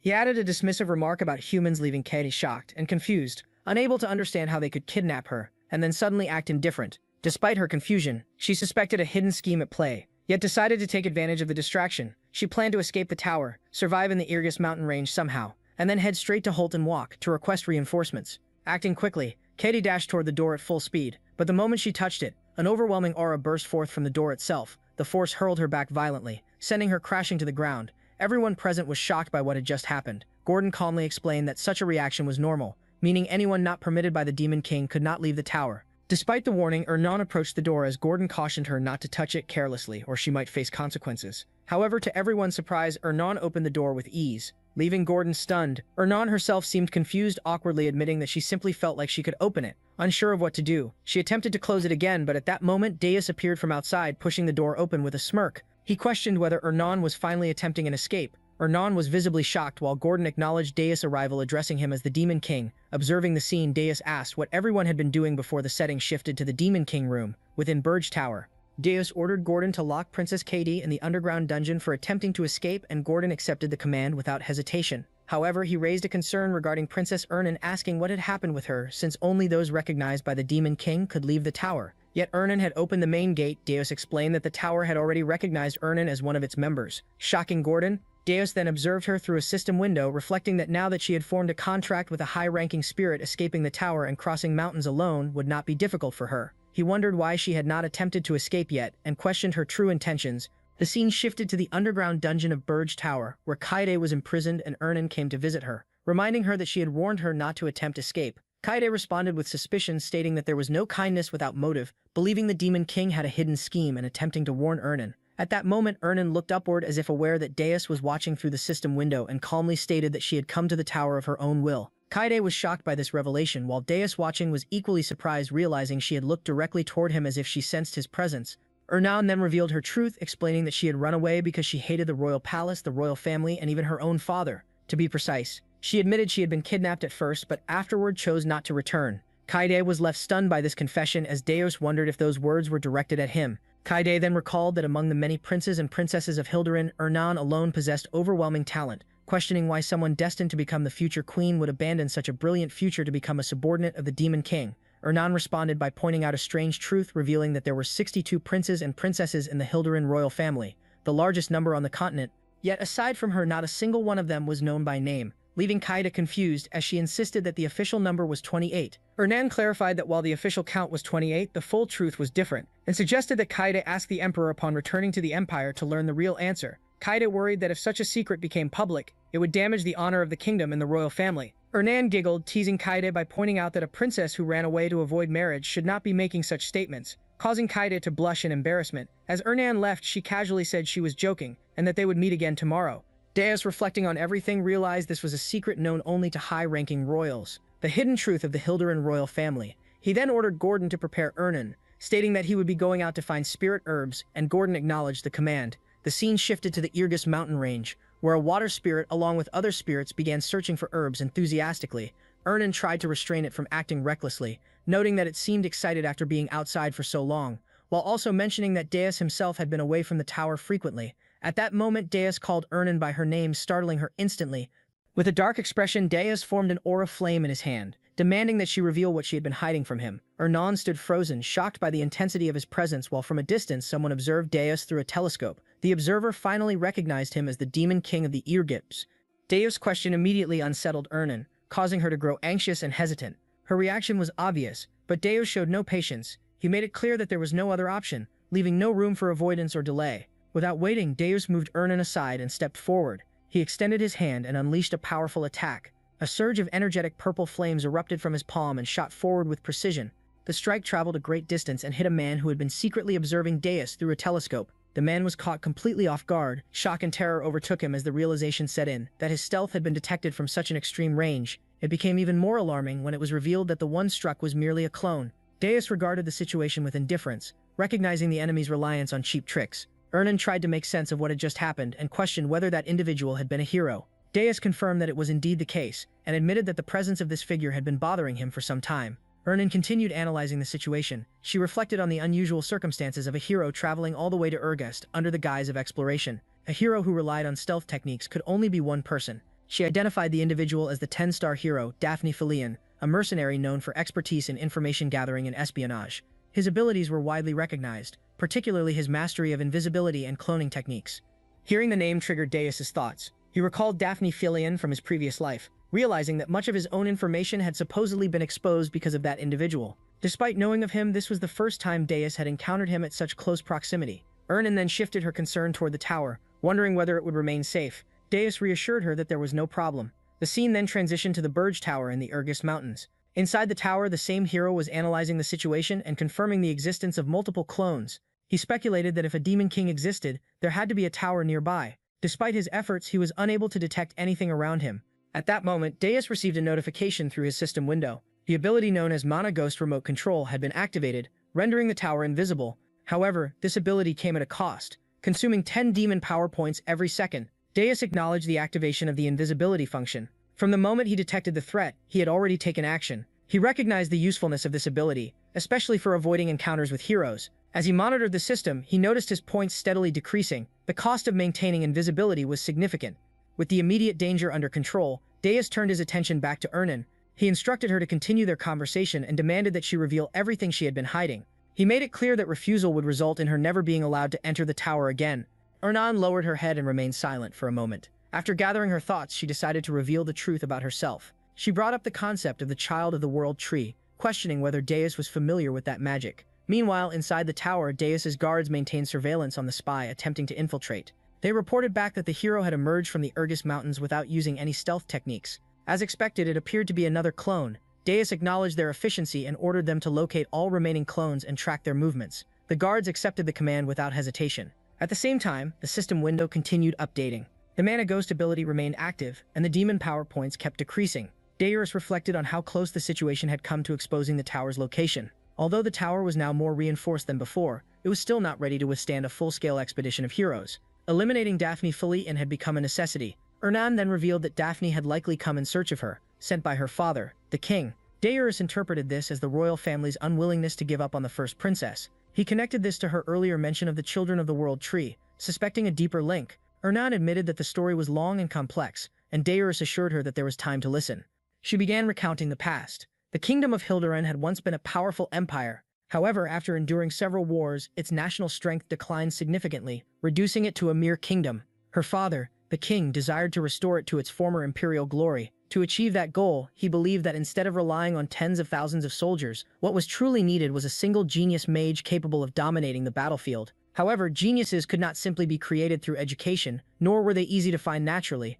Deus began to suspect the truth behind her words, and Ernan confirmed it. The Child of the World tree was the answer, a form of magic capable of creating humans. The revelation stunned Deus, his eyes widening as the implications sank in. Ernan continued explaining that from the fetal stage, an immense amount of mana was forcibly injected into developing bodies. The success rate was extremely low, with only a small fraction true prodigies emerging from the process. The goal was to create magical geniuses with exceptional sensitivity to mana. She added that humans were capable of acts strikingly similar to those of demons. Deus questioned how such a process could even be endured. It seemed impossible for either the fetus or the mother to survive such strain. Ernan confirmed the fear. Many had died during the process, and even those who survived were often left deformed and perished shortly afterward. Only the successful cases were ever presented to the public. As this heavy truth settled in, Deus noticed something unusual behind Ernan. A creature resembling a one-eyed octopus-like demon had appeared. He quickly assessed the situation. The creature had likely been drawn by the demonic power he had unleashed earlier. Judging by its presence and aura, it was a monster of superior rank. Deus once again extended his hand, gathering mana within his palm as its energy condensed into a destructive force, and ordered Ernan to step aside, addressing her firmly as the princess. However, Ernan did not retreat. Instead, she raised her hand alongside her water spirit, preparing her own attack. As she stood her ground, she revealed that she was among the successful outcomes of that forbidden magic, a being created as an overwhelming genius. At the same moment, the demon formed a powerful red mana circle, its energy swirling violently before being hurled toward them. The air trembled under the pressure of the attack. Yet Ernan reacted instantly. Through her water spirit, she manipulated the surrounding water, compressing it into a sharp, ice-like spear. With precision and speed, the attack was launched forward, piercing straight through the demon's body and ending its existence in a single decisive strike. As the demon fell, Deus observed the outcome in silence before acknowledging the feat. The fact that a human had eliminated a higher-ranking monster in an instant made it clear why the king refused to abandon his ambitions. Ernan, however, did not take pride in her strength. A sense of guilt weighed heavily on her as she described her power as something stained with blood. Deus responded by pointing out the contradiction. With such immense power and a position so close to the throne's succession, her claim of not wanting to return to the kingdom sounded unbelievable. He questioned whether she truly expected that explanation to be accepted. Ernan, now visibly irritated, insisted that she was telling the truth. She demanded that she be taken along, just as a magical artifact had been used on Hillen. Her tone carried urgency, emphasizing her sincerity. Deus dismissed the request, explaining that the Armani orb could not withstand the mana of spirits. Raising his hand once more, he gathered mana again. He demanded that she reveal her true intentions. Frustration overtook Ernan. With a sudden movement, she grabbed Deus's hand and pressed it against her chest. Her voice rose as she insisted that the truth had been told all along. Caught off guard, Deus reacted with shock, questioning her actions and demanding that she release his hand. Ernan insisted that the heartbeat could be heard, using it as proof that nothing but the truth had been spoken. Her words left Deus momentarily confused, but then something unusual occurred. Through her, he began to sense something deeper. It was as if a phoenix existed within her, allowing him to perceive her internal state. The rhythm of her heart became clear, conveying emotions directly: shame, anger, and disappointment, all blending together within her. Ernan, slightly embarrassed yet still holding on to her anger, explained that this was a method of communication used by spirits. When mana was pure, it allowed one to perceive subtle waves that revealed the feelings of others. She reaffirmed that everything she had said was the truth. Deus, reflecting on what had been sensed, acknowledged internally that her words aligned with those emotions. Ernan then revealed something more personal. From the very first moment she saw the Demon King, she had sensed something different about him compared to the others, and that difference had given her hope. Deus reacted with confusion and disbelief when she spoke of needing help, struggling to understand what was being implied. With urgency and desperation, Ernan pleaded for assistance. Her intention was declared clearly: she wanted to bring down Hilderan itself. The statement left Deus stunned. Even as the words were processed, disbelief lingered, and the question remained whether such a claim could truly be taken as the truth. After hearing everything Ernan had explained, Deus finally accepted her words and chose to trust her. Ernan responded with quiet gratitude as her face turned slightly red. Watching them, Naruniel could not resist teasing. She became curious about what was happening between them and wondered how they had grown so close without her noticing. She playfully accused Ernan of pretending to be innocent while hiding something. Deus was left surprised by her reaction, while Ernan, flustered and shy, tried to explain that it was not like that and that it was only the spirit's method of communication. Naruniel continued teasing with a soft chuckle, implying the exchange seemed deeper than simple communication, clearly enjoying the moment before the topic shifted. Bringing the focus back, Deus acknowledged that he understood Ernan's seriousness. He suggested continuing the discussion about Hilderan once they returned to the tower, and Ernan agreed without hesitation. Before moving on, Deus gave another instruction, ordering Ernan to use the spirits to locate the real body of Daphne Filion since they planned to capture him. As the scene shifted, the surroundings changed into a freezing mountain where heavy snowfall covered everything. In this harsh environment, Daphne, known as the hero, reflected on his cloning magic. His ability allowed multiple clones to share power, but as their number increased, their individual strength weakened. Even so, the technique allowed him to search a vast area at once. Looking at the map, he analyzed the situation carefully. A Demon King's tower should be at least 50 meters tall, yet after scanning the entire region there had been no sign of it. Based on information previously provided by Lord Wharton Cullo and Lord Hillen Cargill, the route and timing of the hero expedition had already been calculated with high accuracy. With that in mind, he concluded the tower had to be nearby. He scanned the surroundings again, convinced it was within reach. The Demon King should also be close, yet nothing appeared. The complete absence of any trace left him unsettled as he tried to understand what was happening. Suddenly, a warning alarm rang from his map, making him realize something was wrong. His clones, capable of avoiding even high-level monsters, were being destroyed in large numbers. As the situation escalated, Deus demons moved swiftly across the battlefield and eliminated the clones one after another. After completing their task, they reported that all detected clones had been destroyed, and noted that for a 10-star hero, the opponent seemed underwhelming. Hearing this, Deus smiled and ordered them to destroy every remaining target they encountered. The demons accepted the command immediately and prepared to continue their assault. Confident in his advantage, Deus began calculating his next move. He realized he still had enough points remaining and planned to eliminate all the clones before turning Daphne into his subordinate. With that accomplished, he believed he could gain control over the entire continent. However, the situation suddenly shifted when Gordon appeared through the system window with urgent news. Deus turned his attention to the update and learned something was wrong with the tower. Gordon explained that the Mona ghost was behaving abnormally and had heated up to a critical state. At the same time, the system displayed an alert stating that the tower was experiencing overload due to prolonged invisibility use. The cost to maintain invisibility had increased drastically. The updated status showed it now required 100 points per second, while the remaining demonic energy stood at 49,910. This revelation left Deus shaken as he quickly understood the severity of the situation. At this rate, there were not even 10 minutes left before failure. If he could not capture Daphne within that time, the tower's position would be exposed and the hero expedition would begin. As the pressure increased, Gordon added that outside the tower, countless clones were surrounding them from all directions. Meanwhile, the hero carefully scanned his surroundings again, yet he still could not locate the tower. The failure confused him since he was certain his calculations were correct. He became convinced the tower had to be nearby. After investing so much mana into the search, he resolved to find it at any cost. At the same time, Deus acted immediately and contacted Krutu, emphasizing that there was no time to waste. He ordered him to prevent any more clones from approaching the tower and to search every part of the area.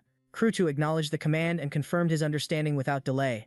Deus then turned to Gordon and demanded immediate data. He requested the locations of all destroyed clones, focusing on those created by that specific magic. Gordon began processing the information, and as the data formed, Deus analyzed the pattern. He understood that the clones could not move far from the original body, meaning the search would naturally center around it. From this, he deduced that the real body must be located at the center of where the destroyed clones were concentrated. Elsewhere, the hero suddenly noticed something unusual. The presence of the Demon King confirmed his suspicion that the tower was nearby. Realizing this, he prepared to retreat and report the discovery. However, before he could act, the situation shifted again. Naruniel located him first, and immediately formed a mana circle, confirming with certainty that the real body had been found. The moment the situation changed, the hero attempted to escape. Naruniel noticed and informed Deus and Ernan that he had fled. Reacting instantly, Deus demanded the location. Ernan responded without delay and confirmed the exact position, transmitting it directly to him. With the coordinates in hand, Deus moved swiftly and appeared in front of the fleeing hero. At the same time, he activated his Phoenix power, intensifying his presence.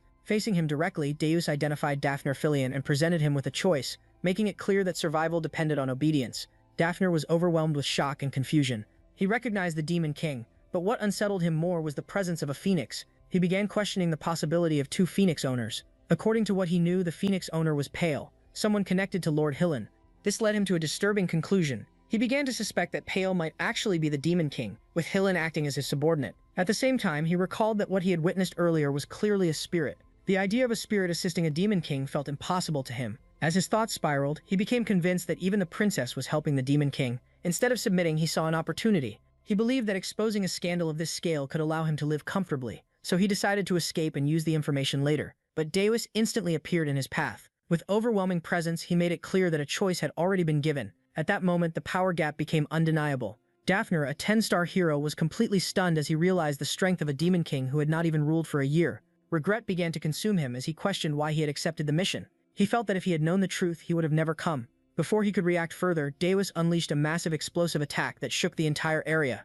As the battle reached its peak, Daphner made one final move. Using a mana bird, he sent a letter toward the King of Hilderan. The scene then shifted to the kingdom itself. Inside the palace, a messenger arrived before the king and reported that a letter from Daphner Filion had reached the intelligence department. Hearing this, the king showed immediate interest and assumed the tower's location had been discovered. The messenger confirmed that the exact coordinates had been delivered, which pleased the king as he acknowledged Daphner's reliability. With visible concern, the messenger revealed that the mana bird had suddenly ignited in black flames and vanished immediately after delivering the message. This caused the king to tremble as he realized something had gone wrong. The messenger explained that the destruction of the mana bird indicated that Daphner's real body had been killed in the same manner. Hearing this, the king was overcome with anger as he realized he had underestimated the new Demon King. Without wasting time, he ordered immediate action. He commanded that the Hero Guild be contacted at once and demanded a general summoning of all 10-star heroes. Consumed by anger and determination, he resolved that this time he would personally kill the Demon King and bring his princess back.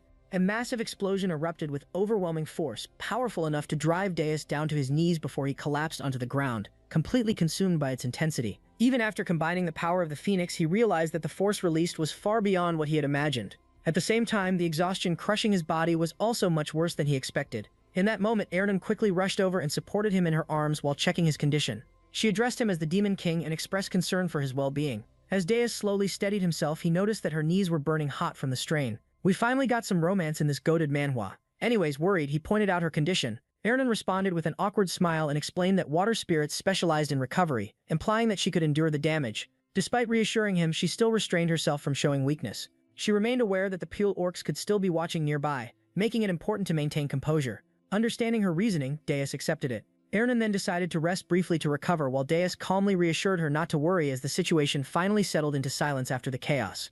In the next scene, Jason was seen reading a newspaper with a bold headline reporting that dozens of succubus had invaded. At the same time, a loud declaration echoed that demon kings must be hunted down. Reading this immediately angered Jason. His hands trembled as he tore the newspaper apart. Despite his frustration, a faint smile appeared on his face as he turned toward Vivian and reminded her that he had specifically instructed her not to send her subordinates outside the tower and to maintain a low profile. Meanwhile, Vivian casually sipped her wine without concern. She asserted her authority and made it clear that she had no intention of obeying him simply because he ordered her to. Declaring herself the queen, she questioned whether he had summoned her over something so trivial. Jason responded with irritation, explaining that her actions had increased human surveillance, something he had been trying to avoid from the beginning.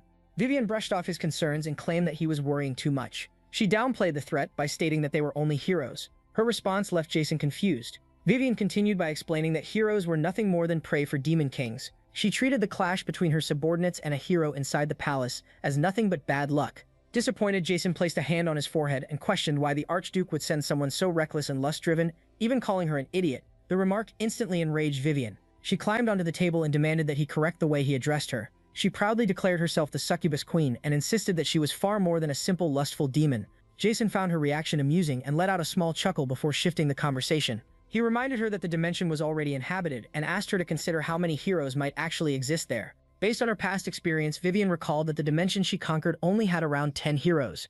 She estimated that Arene, a place famous for producing many heroes, might have around 50 at most, and questioned why everyone was panicking over such a small number. Slightly exasperated, Jason pointed out that the Archduke clearly failed to explain the real situation to her. He implied that if she had known the truth, she would have never entered that dimension in the first place. Confused, Vivian questioned what he meant. Jason then revealed that the Hero Guild currently had 4,732 registered heroes. Hearing that, Vivian forced a nervous smile while fidgeting with her hair and questioning whether he was joking. She insisted that there had to be limits and claimed it was impossible for a single dimension to contain that many heroes. Jason responded with a knowing smirk and explained that if the dimension truly had limits, the previous Demon Kings would have conquered it long ago. He made it clear that encountering heroes in that world was an everyday occurrence.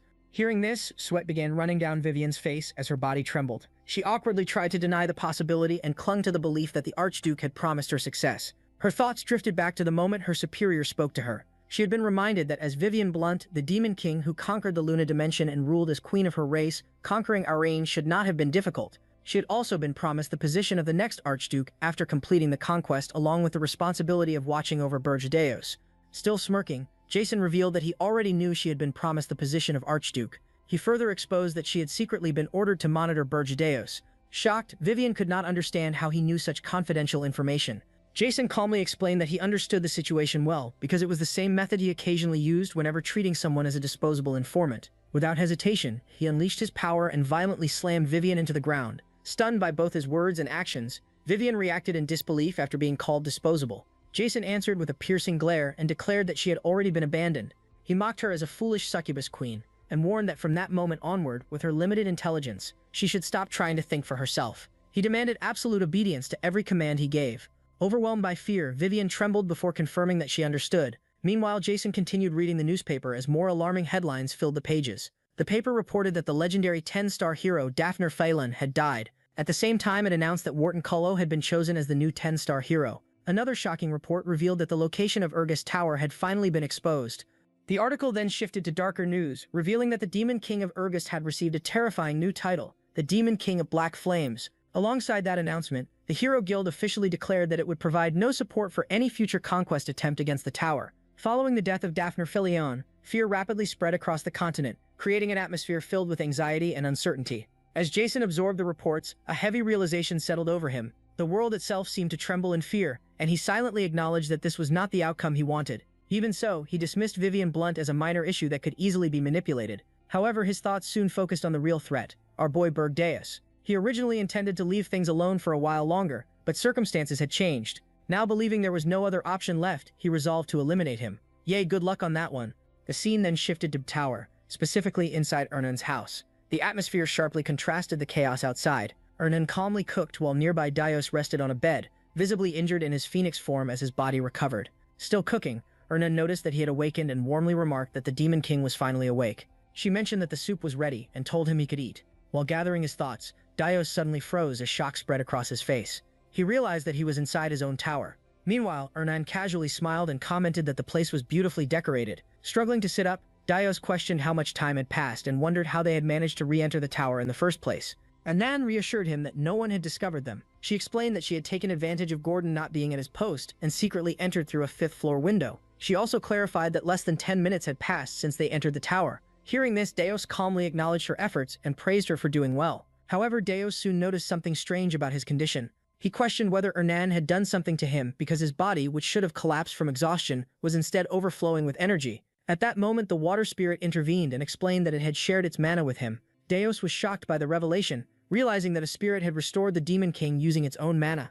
The water spirit further explained that because Daios had absorbed the phoenix, a spiritual beast, his body could now absorb mana in ways that were previously impossible. It admitted that it had never seen anything like it before. Meanwhile, the water spirit secretly smirked to itself, thinking that simply placing a hand on Ernan's chest would no longer be enough, and that even hugs would now be required. The thought alone makes it blush, causing it to panic internally as if it would not survive at this rate. Deus then stood up and told Ernan that everything that happened there must remain a secret, and warned that nobody else could learn about it. He believed that if a demon king revealed weakness, it would damage his authority. Ernan agreed to keep the secret but added that she had one condition. Curious, Deus asked what it was. Ernan let out a playful chuckle and explained that next time he must grant one of her wishes. Deus questioned what kind of wish she meant before agreeing, as long as it was nothing troublesome. Ernan happily agreed while laughing softly. At that moment, a message from Gordon arrived for Deus, urgently informing him that the situation had become grim. Deus immediately asked what had happened. Gordon reported that the Kingdom of Hilderan had discovered the location of their tower and was preparing to reactivate the hero expedition. The report had been submitted by Hill and Cargill,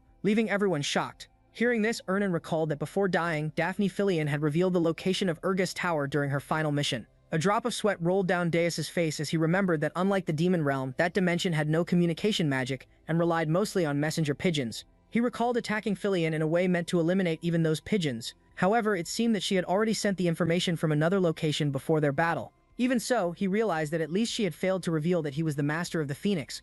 Gordon continued by explaining that this hero expedition would gather every 10-star hero and would become the largest expedition in history. According to the estimates, preparations alone would require at least 6 months. Our boy is officially cooked. Hearing the number, Deus fixated on those 6 months. The tower's location had already been exposed, and against 10-star heroes, cheap tricks would no longer work. Avalanches and monster traps would ultimately be meaningless once hundreds of fully prepared heroes stormed the tower. The realization struck him hard that within only 6 months, he could once again die after being manipulated and hunted down. Frustration surged through him as he desperately searched for a way to counter the situation. Overwhelmed by anxiety, sweat poured down his body. Seeing his condition, Ernan held his hand and reassured him that there was still a solution. She explained that only the Demon King's capable subordinate, the Dark Spiritist referring to her alter ego, could carry it out. Hearing that absurd title again caused Deus's hair to turn black as he let out a small chuckle. Somehow, hearing such a ridiculous name always calmed him and eased his tension. After regaining his composure, Deus admitted that he had caused unnecessary worry and declared that they would immediately begin discussing countermeasures.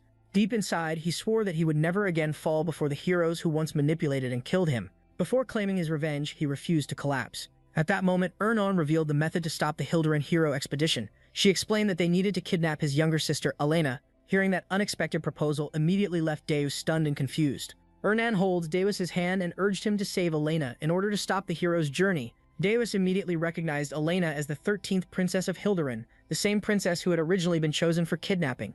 Ernan then revealed that Elena was actually her younger sister. Even though they were born from different mothers, the two shared a bond as close as real sisters.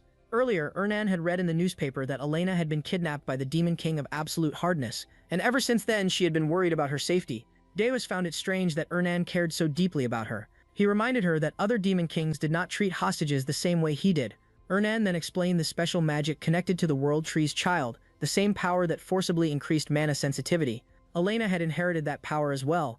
Unlike Ernan, however, Elena's mana sensitivity had exceeded its limit since birth, leaving her with an extremely frail body as a side effect. Because of her condition, even going outside had been restricted, and learning magic had become impossible for her. Still, Ernan believed there was hope. She explained that if Elena stayed inside Deus's tower where mana was scarce and learned how to properly control mana, she could eventually become someone truly powerful. Ernan confidently guaranteed it. Hearing that, Deus silently considered the possibility. Having another person with abilities similar to Ernan would certainly be useful. Even so, Deus pointed out that rescuing a princess was the type of mission meant for heroes, not a demon king. Ernan casually suggested that they could simply let the heroes handle it instead. Deus realized how naturally Ernan ordered others around.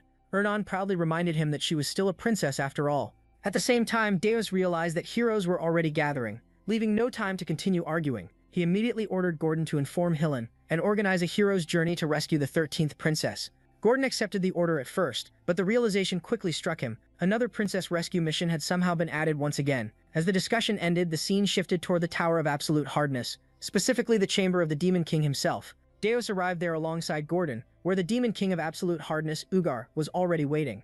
Ugar had already heard the news that another hero's journey was preparing to invade Deus's tower. He wondered if Deus had come seeking assistance this time. At the same moment, Ugar questioned why he should help someone foolish enough to insult the standards.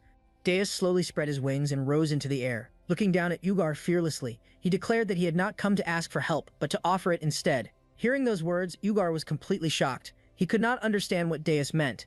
Deus calmly revealed that a hero's journey was targeting the tower. The statement immediately startled Ugar once again. Without hesitation, Deus instructed him to place the 13th princess on the first floor of the tower. He explained that if this was done, the hero's journey would simply rescue the princess and leave without causing further trouble. Ugar's anger instantly flared. Furious, he called the idea complete nonsense. He argued that there had been no reports regarding a new hero's journey. In the next moment, Ugar launched himself forward in anger. While attacking, he accused Deus of becoming arrogant and insulting the standards of Titans. The attack he unleashed was Titan Magic Gigantification Level 3. However, before the strike could even land, Deus calmly began listing names. He mentioned the 3rd Prince of Guyana, the 7th Princess of the Velo Dukedom, the 4th Prince of Machiel, and the 6th Princess of Candaria. The moment Ugar heard those names, his movement suddenly stopped. Deus continued by explaining that all of them had either been removed from the line of succession or lacked the resources necessary to launch a hero's journey. Because of that, kidnapping them would never trigger a hero's journey at all. Ugar was shaken internally. Deep down, he realized those were the same targets he had once considered kidnapping himself. However, he had never been completely certain about them. Completely stunned, Ugar questioned how Deus could possibly know such information. A smirk appeared on Deus's face as he replied that the method did not matter. Inside his mind, Deus silently recalled the truth. Those princes and princesses were the exact people Ugar had kidnapped in his previous life. Deus then reminded him that the only thing that truly mattered was the tower's safety. Ugar hesitated and warned that if the information regarding the hero's journey, rescuing the 13th princess, turned out to be false, the consequences would be severe. Deus remained completely calm. He explained that it would not matter either way, since keeping a single hostage on the first floor would not bring harm to the tower. After hearing that reasoning, Ugar found himself unable to argue back. Ugar stared at Deus suspiciously and demanded to know why he was trying to help him. He wanted to understand what Deus truly desired from all of this. At those words, Deus formed a faint smirk. Inwardly, he mocked Ugar as a fool. Realizing that Ugar had completely taken the bait, Deus slowly repeated the question to himself, wondering what he truly wanted. Inside his thoughts, Deus reflected on the reality of this dimension. Arin. He knew that brute force alone was not enough to withstand the overwhelming number of heroes that existed there.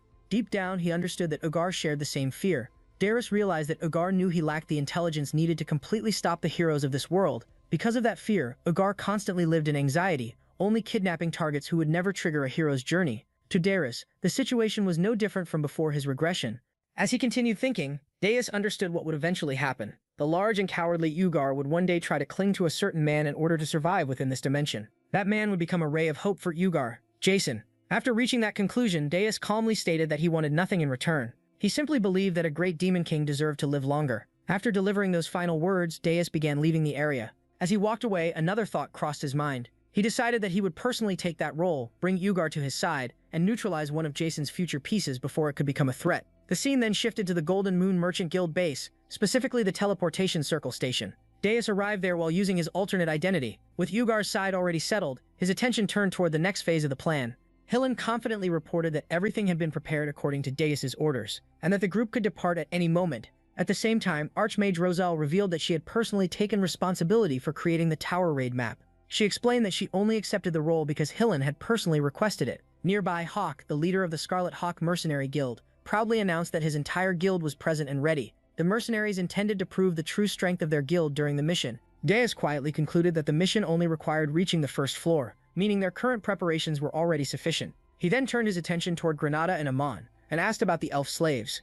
Amon reported that 33 elf slaves had been rescued from various regions across the continent. Granada added that every one of them had willingly sworn loyalty to her. Jettison proudly claimed that none of those negotiations would have succeeded without his assistance. At the same time, he secretly wondered if another bonus reward would be waiting for him.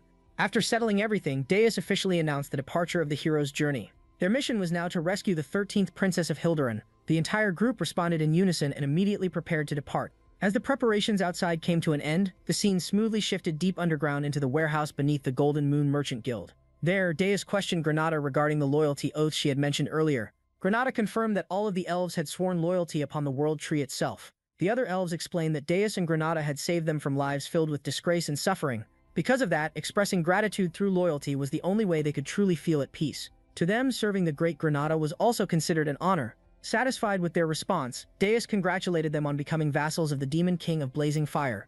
At that moment, Deus spread his wings and revealed his true identity as a Demon King. The entire group of elves froze in shock. Deus casually questioned why elves always reacted the same way whenever they discovered his true identity. Granada explained that such reactions were only natural. After all, no ordinary Demon King would travel across the world while disguised in such a manner. The other elves immediately became furious and demanded an explanation from Granada. Granada then revealed that she had already sworn loyalty, meaning every elf who followed her would also have to pledge loyalty to the Demon King. One elf cried out in disbelief, unable to accept that Granada had seemingly betrayed the World Tree itself. Granada angrily revealed her true feelings. Everything she had done was for revenge against humanity. She could never forget the humiliation and suffering humans had forced upon her and the other elves.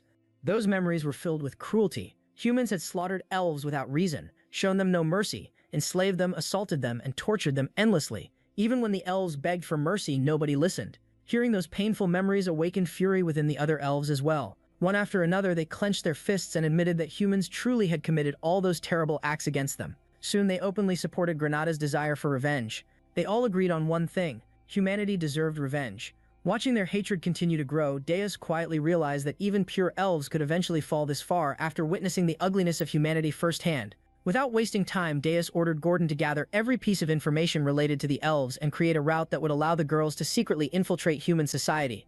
Gordon immediately accepted the order. Deep down, Deus continued calculating his next moves carefully. In 6 months, the 10 Stars heroes would gather together in order to kill him. Before that day arrived, he needed to recruit more talented individuals to strengthen the tower and expand his influence throughout society. Creating chaos across human civilization was also an important part of the plan. Delaying the hero's journey for as long as possible would buy him valuable time. Until the 10 Stars heroes finally gathered together, 6 months still remained. And regardless of what happened during that time, Deus was determined to survive. The scene shifted to the Tower of Adamant, specifically the first floor where multiple Titan corpses were scattered across the rocky ground. Hillen and the others carefully moved through the area, while the mercenary bragged that the tower was far easier than he expected. He even joked that he might abandon his current profession and become a tower climber instead. Rosal explained that the monsters on the first floor were naturally weak and mostly consisted of low-level creatures. Hillen immediately warned the group not to become careless, simply because the enemies were easy to defeat. Suddenly, a loud scream echoed through the floor as someone announced that they had found the girl. Princess Elena could be seen sleeping quietly inside a cage. Hillen quickly ordered Granada to carry the princess and guide everyone back toward the kingdom, and the elf immediately agreed. While the group continued walking, Rosal mentioned that something about Hillen felt unusual. She pointed out that the old Hillen would have pushed everyone to continue deeper into the tower instead of retreating so soon. Hillen explained that their priority now was the safety of the others, since many could lose their lives during the battle against the Demon King. Rosal became even more convinced that Hillen had changed, though he simply denied her suspicions. In the past, Hillen had been driven entirely by greed and his obsession with glory. Now, however, he seemed calmer and far more restrained than before.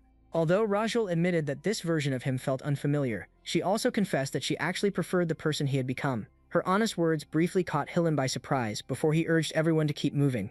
Now we finally get a romance on this one. After rescuing the princess, the heroes returned triumphantly to the Hilderin kingdom, where a grand royal banquet had already been prepared in their honor. Inside the magnificent hall, the king openly praised Hillen for protecting the kingdom's reputation and rescuing Princess Elena from disgrace. He proudly declared that Hillen deserved rewards worthy of a true savior chosen by the crown itself. Despite the overwhelming praise, Hillen humbly insisted that the mission could never have succeeded without Rasal's support. The king appeared highly impressed by Hillen's modesty and presented him as a role model for every noble attending the celebration. Amid the celebration, Hillen suddenly realized that Princess Elena was nowhere inside the banquet hall. The king calmly explained that the princess was currently resting under strict protection after suffering through a traumatic experience. However, behind his reassuring expression, the king secretly began analyzing how emotionally attached Hillen had become to Elena. He believed that arranging a marriage between the hero and the princess could permanently tie Hillen to the Hildeharan royal family and transform him into a weapon fully controlled by the crown. Filled with pride, the king raised a golden goblet and announced a grand toast celebrating the man who conquered the Tower of Steel. The nobles enthusiastically raised their cups alongside him as he loudly proclaimed that no kingdom would ever dare underestimate Hilderin again. Cheers echoed endlessly throughout the banquet hall as everyone celebrated the kingdom's glory and strength. Yet far away from the feast, another plan had already begun unfolding in secret. Ernan quietly infiltrated the tower with the intention of rescuing her sister personally. She realized that the heroes capable of sensing demonic energy were too distracted by the royal celebration to detect her presence. Alongside her was Deus, who silently eliminated guards while warning Ernan not to waste unnecessary strength that might attract suspicion. As they advanced deeper into the tower and approached the staircase, several guards attempted to raise the alarm. Before they could react properly, Ernan immediately summoned her water spirit and unleashed a massive torrent that exploded through the corridors. The violent flood threw the defenders into chaos and completely overwhelmed the area. Standing confidently before the captain of the guards, Ernan revealed herself as the Dark Spirit Summoner, one of the 4 heavenly lords serving the Demon Lord of the Black Flame. Deus quickly realized that Ernan had intentionally allowed herself to be captured earlier, purely because she found the situation entertaining. While she attempted to introduce him dramatically, Deus ignored the theatrics and continued walking forward alone, irritated that anyone would underestimate him. The guards panicked after realizing that the intruders had boldly entered through the main entrance itself. The captain soon understood that Deus was deliberately suppressing his demonic aura to avoid alerting the heroes attending the banquet nearby. Believing this restriction weakened him, the elite guards confidently launched their assault without hesitation. Their confidence proved completely meaningless. Even without relying on his dark powers, Deus effortlessly avoided every attack aimed at him. He mocked the guards for believing they ever had a chance of defeating him in the first place. The violent battle shook the tower so intensely that even the massive chandelier inside Princess Elena's room trembled violently, waking her from unconsciousness. As she regained awareness, Deus calmly demanded that the captain surrender while explaining that he had already restrained his power enough to avoid destroying the entire tower. Desperate to escape, the captain attempted to flee and call for the heroes. However, the damaged stone wall behind him suddenly dragged him backward and trapped his body within the structure itself. The terrified captain cursed the dark spirit summoner as he became completely immobilized. Deus found the entire situation amusing. He reflected on how kidnapping the princess again less than a day after her rescue would utterly destroy the kingdom's reputation and authority. When Deus finally entered Elena's room to properly address her, she barely paid attention to him at all. Instead, Elena immediately rushed toward Ernan and embraced her joyfully after recognizing her despite the disguise. She explained that she had already received Ernan's letter and understood that nobody else besides the Demon Lord would ever come to save her. Watching the reunion, Deus realized that the two sisters were far more alike than they first appeared. Curious about the situation, he questioned Ernan about secretly sending a letter to Hillen earlier. Ernan admitted it was true and appeared surprised that Deus had allowed her actions without interference. Deus responded that he never considered her actions dangerous enough to deserve concern. Finally spreading his wings, Deus ordered the sisters to return with him immediately. Meanwhile, back at the royal banquet, the celebration suddenly descended into complete panic. A terrified guard rushed before the king and announced that Princess Elena had been kidnapped once again. The king's face twisted with disbelief and uncontrollable fury after hearing the shocking report.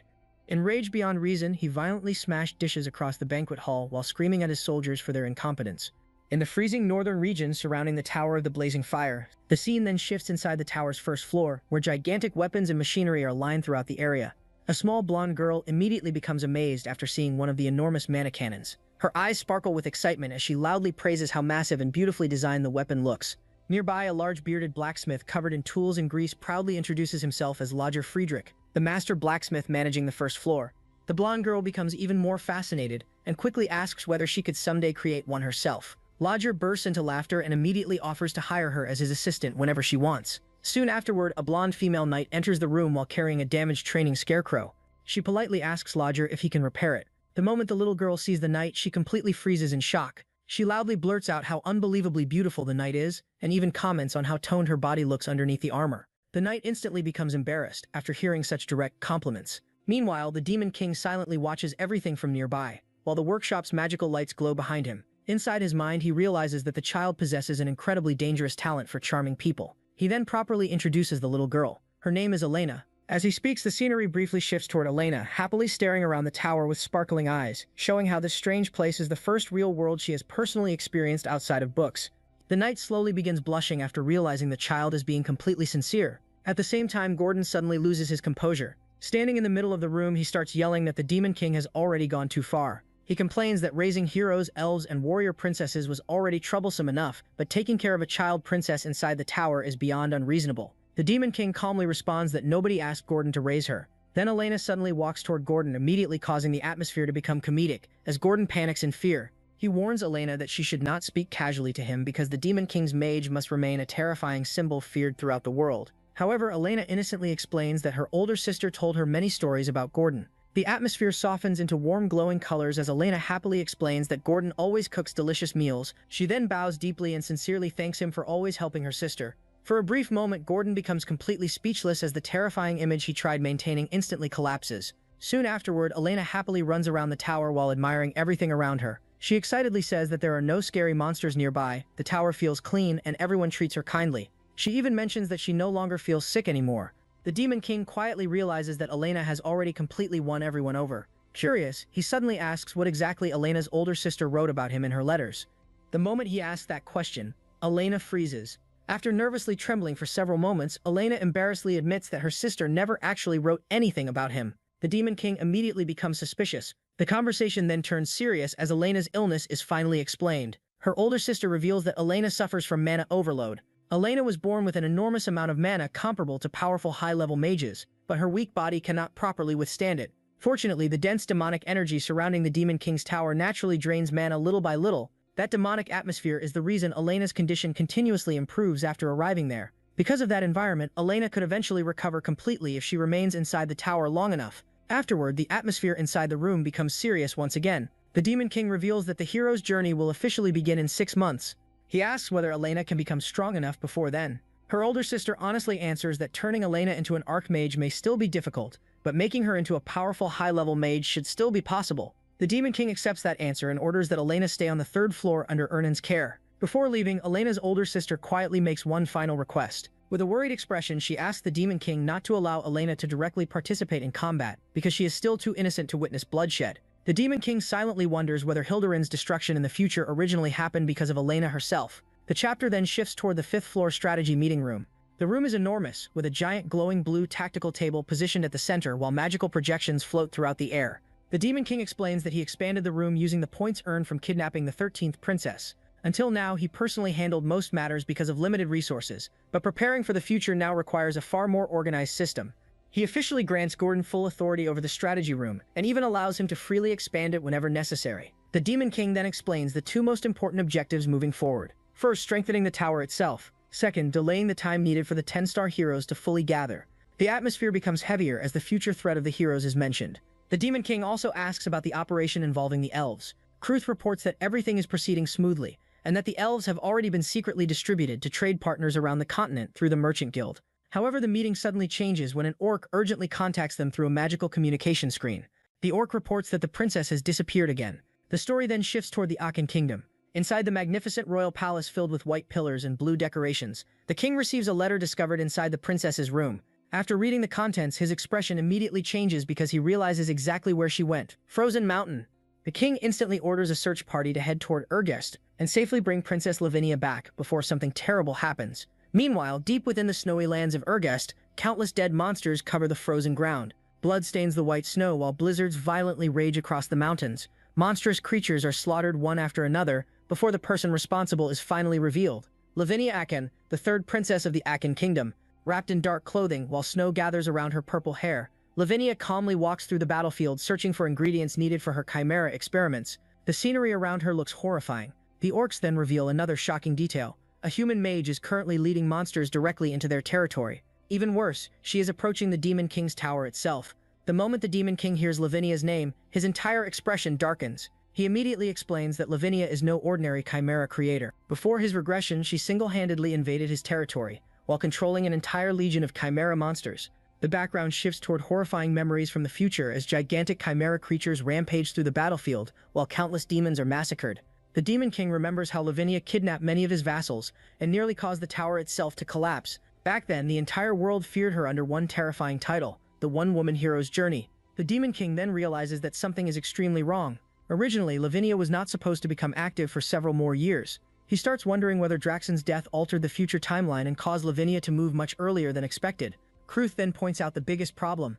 Lavinia is still the 3rd princess of the Akan Kingdom. If they kill or kidnap her, the Akan Kingdom would immediately launch a full-scale invasion against the Demon Realm. With the hero's journey already approaching, they would never survive fighting both enemies at once.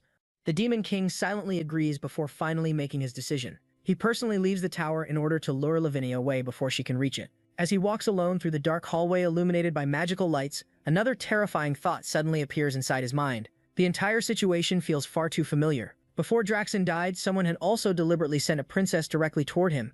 The Demon King slowly begins realizing the horrifying possibility that someone may have intentionally sent Lavinia Akan toward him simply to completely ruin his life once again.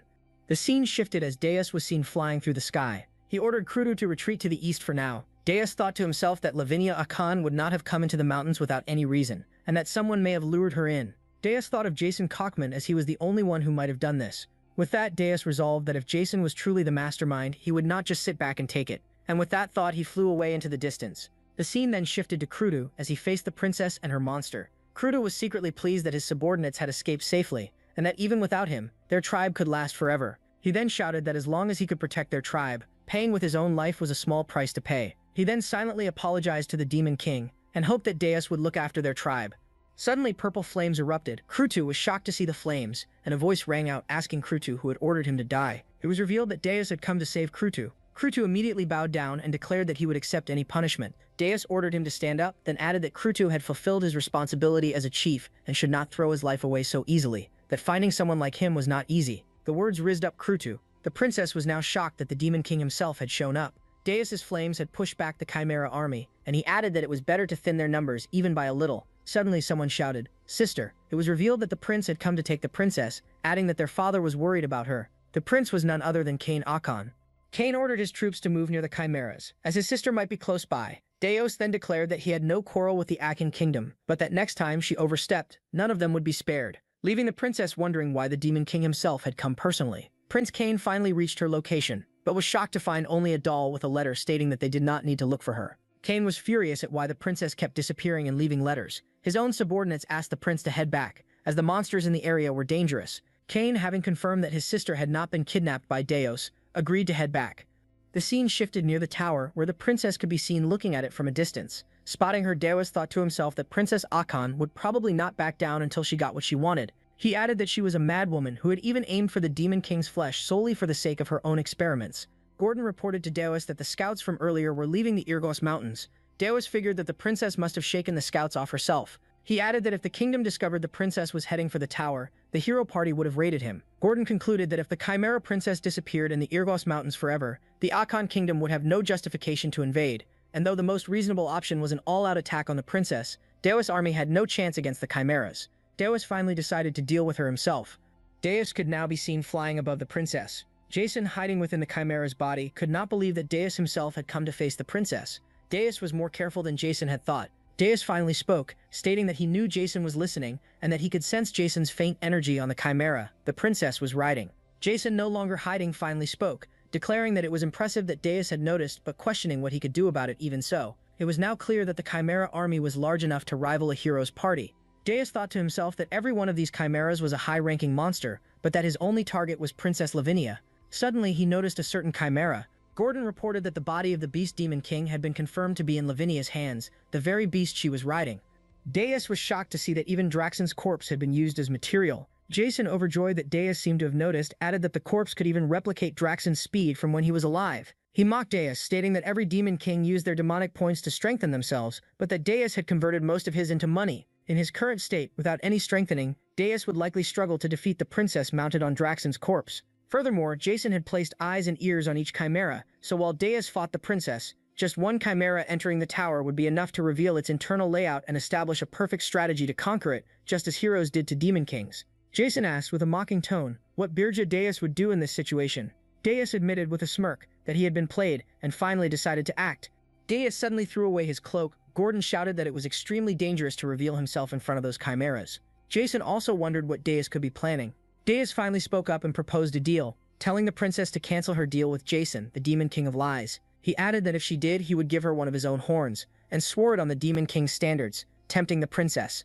As Lavinia handed Deus the contract, a contract paper that looks like it's still waiting for the GTA 6, she demanded the horn to be given. However, Deus stated that they should head inside the tower first, adding that Lavinia did not need the contract because he swore on the Demon King's standards. We all know this line now. As they entered the tower, even Jason stated that Deus himself treated the Demon King's standards as a joke. He added that Deus had him, however Jason still had one more move, leaving him to wonder what Deus would do. The scene shifted inside the tower as Logar and the others were shocked to see Princess Lavinia inside. Lavinia wondered where all the materials were, materials referring to the monsters she was talking about. Deus replied that he only promised the horns, not other materials. The two other princesses whispered to each other. Kaihende asked if that really was Lavinia, to which Ernan confirmed. Elena asked what she was doing there. The scene shifted to the Demon King's chamber as Deus threw Lavinia a horn. Shocked, Lavinia demanded that Deus give her his real horn, a Demon King's horn. Deus mocked her, stating that he did not care about the Demon King's standards and that he could not simply give his own horn to humans, as it was his own pride. Now furious, Lavinia summoned all her chimeras, preparing to attack Deus.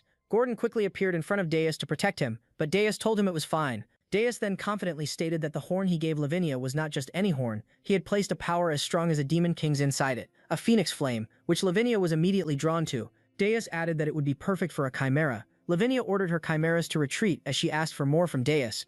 Seizing the opportunity, Deus pulled out an Armani's orb and stated that if she swallowed it, he would give her one more horn, but swallowing the orb meant she would turn into his subordinate. Before Deus could finish the sentence, Lavinia quickly swallowed the orb without hesitation and immediately demanded the horn be handed to her. Deus thought to himself that Lavinia might be out of her mind. With that, Deus successfully obtained a new princess for his army. I think our boy is building a princess army or a harem. The scene shifted as Lavinia and the others were seen chatting. Deus thought to himself that he had finally obtained the power capable of taking on a massive hero's journey, and that he only needed to prepare for the 10-star heroes. Krudu then reported that he had successfully removed all traces of the Chimera. Deus thought to himself that even though the Akan Kingdom would not think Lavinia was in the tower, he still needed a backup plan. Back in the Akan Kingdom, it was announced that a letter from Princess Lavinia had arrived. As it was read, one noble recommended that they send a search party. The king disagreed and added that if she was happy, he would leave the princess alone for now, before stating that if the Aegis Mountains became a wasteland because of her experiments, he himself would take full responsibility. In the Tower of Frost, Ice Batty was seen eating a frozen candy as she asked the big boy if Deus had truly helped him, to which he confirmed. He added that Deus had discovered the hero's journey ahead of time, and had warned him. She then asked if Deus was more trustworthy than Jason, adding that Jason had also helped him survive an Aryan in the past. The big boy did not deny it, but admitted he could not truly trust Jason and could not explain why. She then clarified some things, explaining that the three of them, Draxen, herself, and the big boy, had survived Aryan for decades because of Jason, unlike the new Demon Kings who had fallen in under 3 years, like the Demon King of Lust who got slain by Hillen, even though he could save the new Demon Kings. This statement made the giant Demon King wonder if Jason was the one who might have killed Draxen.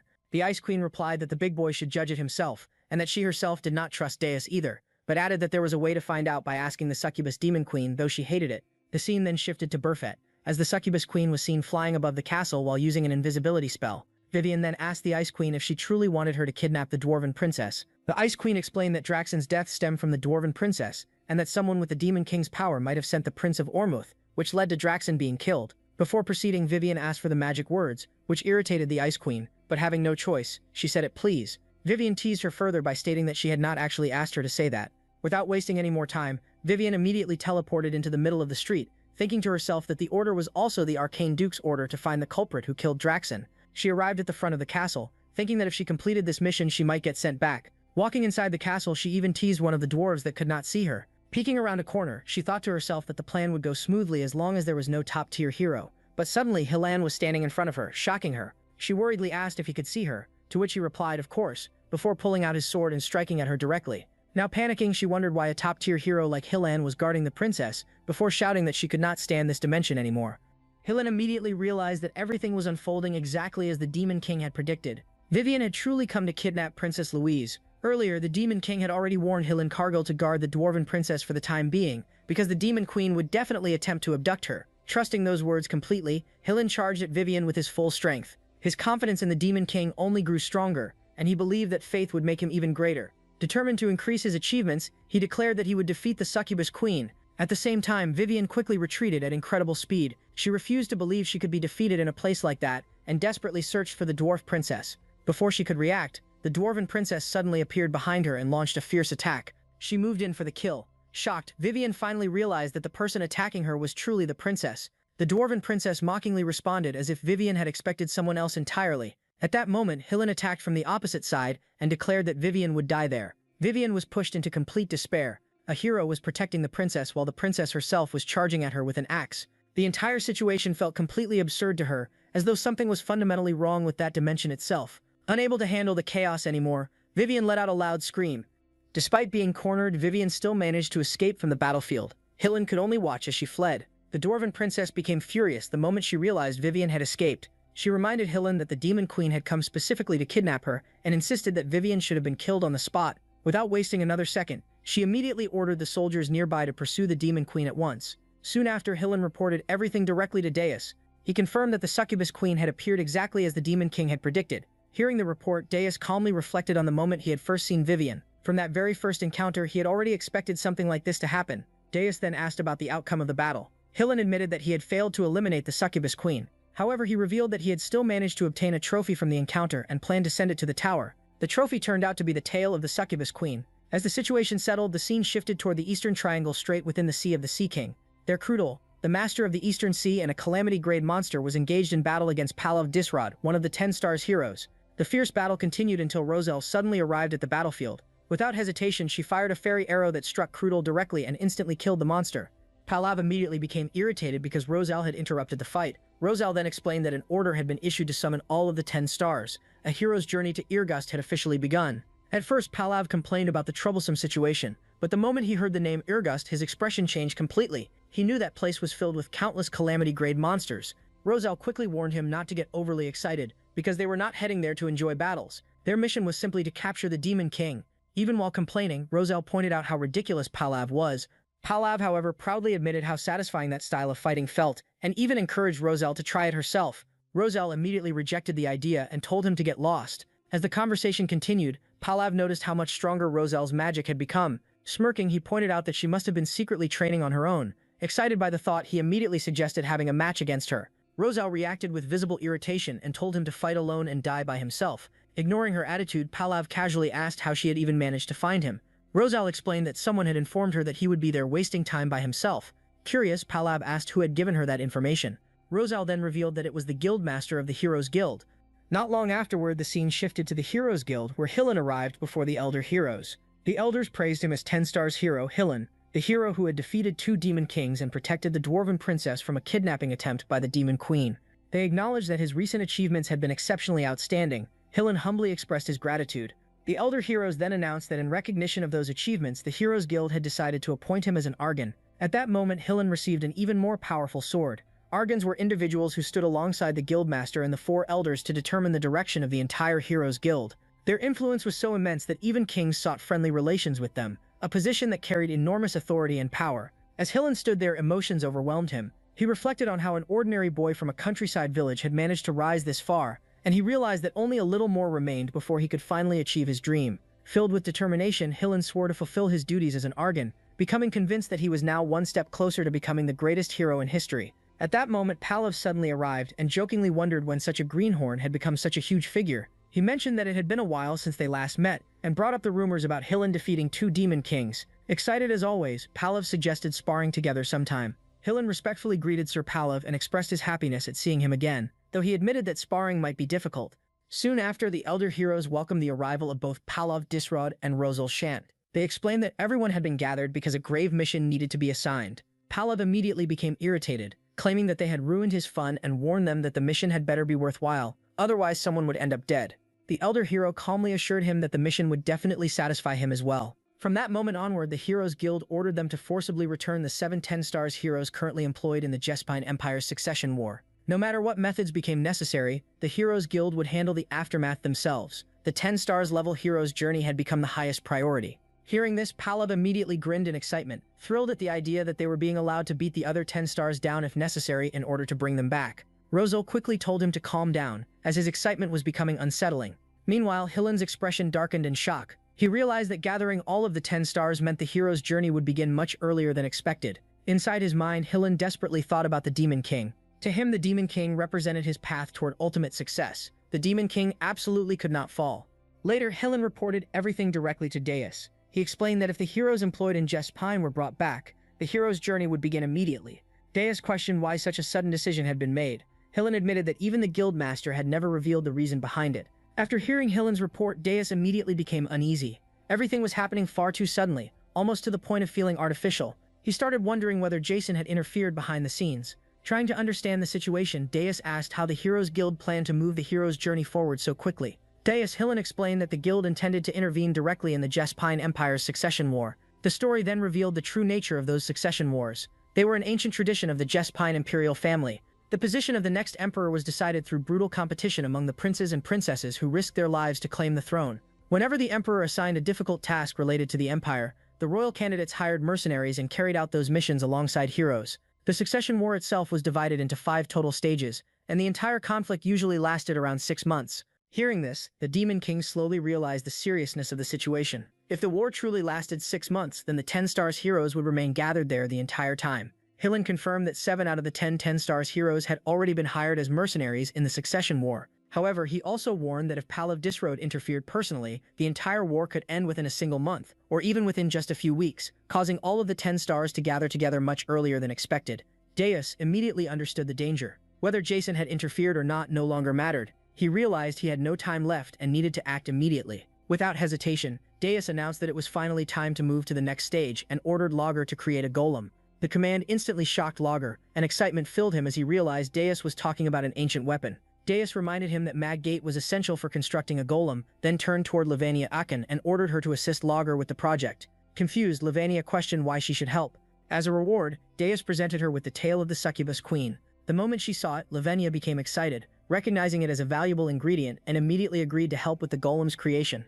After settling that matter, Deus turned toward Ernan and asked about Elena's condition. Ernan explained that Elena's mana had almost completely drained away, and that starting from the next day, he planned to begin teaching her the basics of magic. Satisfied with the progress, Deus instructed him to continue. Soon afterward, Deus switched to his other identity and met with Gordon. He informed Gordon that he would be leaving for some time, meaning Gordon would need to take care of the tower in his absence. Gordon immediately became suspicious and asked whether Deus was heading where he thought he was. Deus calmly confirmed it, revealing that he would personally participate in the Jespin Empire's succession war. The scene shifted to the Utura Island located within the territory of the Jespian Empire. Recently, Utura Island had been overrun by a massive horde of the undead, and the innocent citizens of the Empire trembled in fear because of it. The final objective of the war was to subdue the necromancer of Utura Island, a necromancer of high-tier grade bearing attributes of dark and life essence. The scene shifted to the island where countless undead armies attacked relentlessly. A noble could be seen sitting upon a throne carried by 4 soldiers while others formed a protective guard around him. The noble declared that the path to the throne was paved with blood, and since this was the final trial, he insisted that he would need to send in as many retainers as necessary. The soldiers cried out their devotion, declaring everything they did was for the first prince. Naya Diaphragm, the 3rd star of the 10-star heroes who had been employed by the first prince, spoke up, stating that even if this was the final task, they would not have any retainers left at this rate. With a displeased expression, the first prince retorted that even if she was a famous hero, she was still merely a subject of the empire, and she did not have the authority to oppose his orders as the first prince. This arrogant prince was revealed to be Rufus Jespin, the first prince of the Jespin Empire. Faced with his rebuke, Naya did not press the matter further. The scene shifted to another part of the island. A woman's scream pierced the air as she begged her brother to spare her life. It was revealed that the two were a prince and a princess. The prince remarked that she should not speak of such terrible things coming to pass, as he could not bring himself to harm his own sister. But suddenly, an assassin hired by the prince stabbed her in the back. The prince mocked her coldly, declaring that he would never dream of dirtying his own hands, as he was destined to become a noble emperor in the future. It was revealed that this man was Floin Jespin, the 2nd prince of the Jespin Empire. He then ordered his soldiers to clean up and hunt down the remaining heirs, to which the soldiers readily complied. It was further revealed that his retainer was Ralph Schmidt, the 6th star of the 10-star heroes. The scene then shifted to another part of the island, where multiple undead were being thoroughly beaten back. 2 figures stood back to back, trading compliments as they fought. The red-haired hero remarked that the heir's punches were truly worthy of a ruler, while the heir praised the hero in return, saying his posture was excellent and that he truly lived up to his reputation as one of the 10-star heroes. The heir continued, declaring that every citizen of the empire should possess a body as fine as his,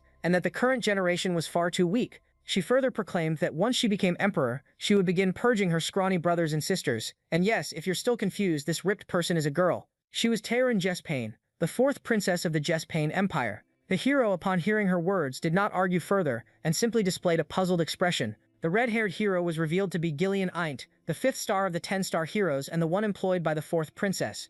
2 hours since the necromancer subjugation had begun, the remaining heirs had dwindled from 17 to only 15. The scene shifted once more to another part of the island, where countless undead were advancing. A voice cried out desperately, begging the undead not to chase him any further. It was revealed that the boy was Noah Jespin, the youngest of the heirs, the 17th prince of the Jespin Empire. As Noah ran from the countless undead with tears welling in his eyes, he thought to himself that all of his retainers had been slaughtered by the undead, and even the heroes he had hired had abandoned him. The only things he had left were the artifacts his siblings had given him. He further reflected that, given all the previous trials he had already failed, he did not even know how to use these artifacts. As he clutched the artifacts in his hand and ran, a vine suddenly tripped him and he tumbled to the ground. The precious artifacts scattered across the dirt around him. As he lay there, a countless horde of the undead army closed in around him. He thought desperately to himself that he could not fail here. He thought that if any of his 1st, 2nd, or 4th siblings were to become emperor, a bloodbath would surely sweep throughout the empire. Countless retainers had sacrificed their lives for him, begging him to save the empire from the hands of those nobles.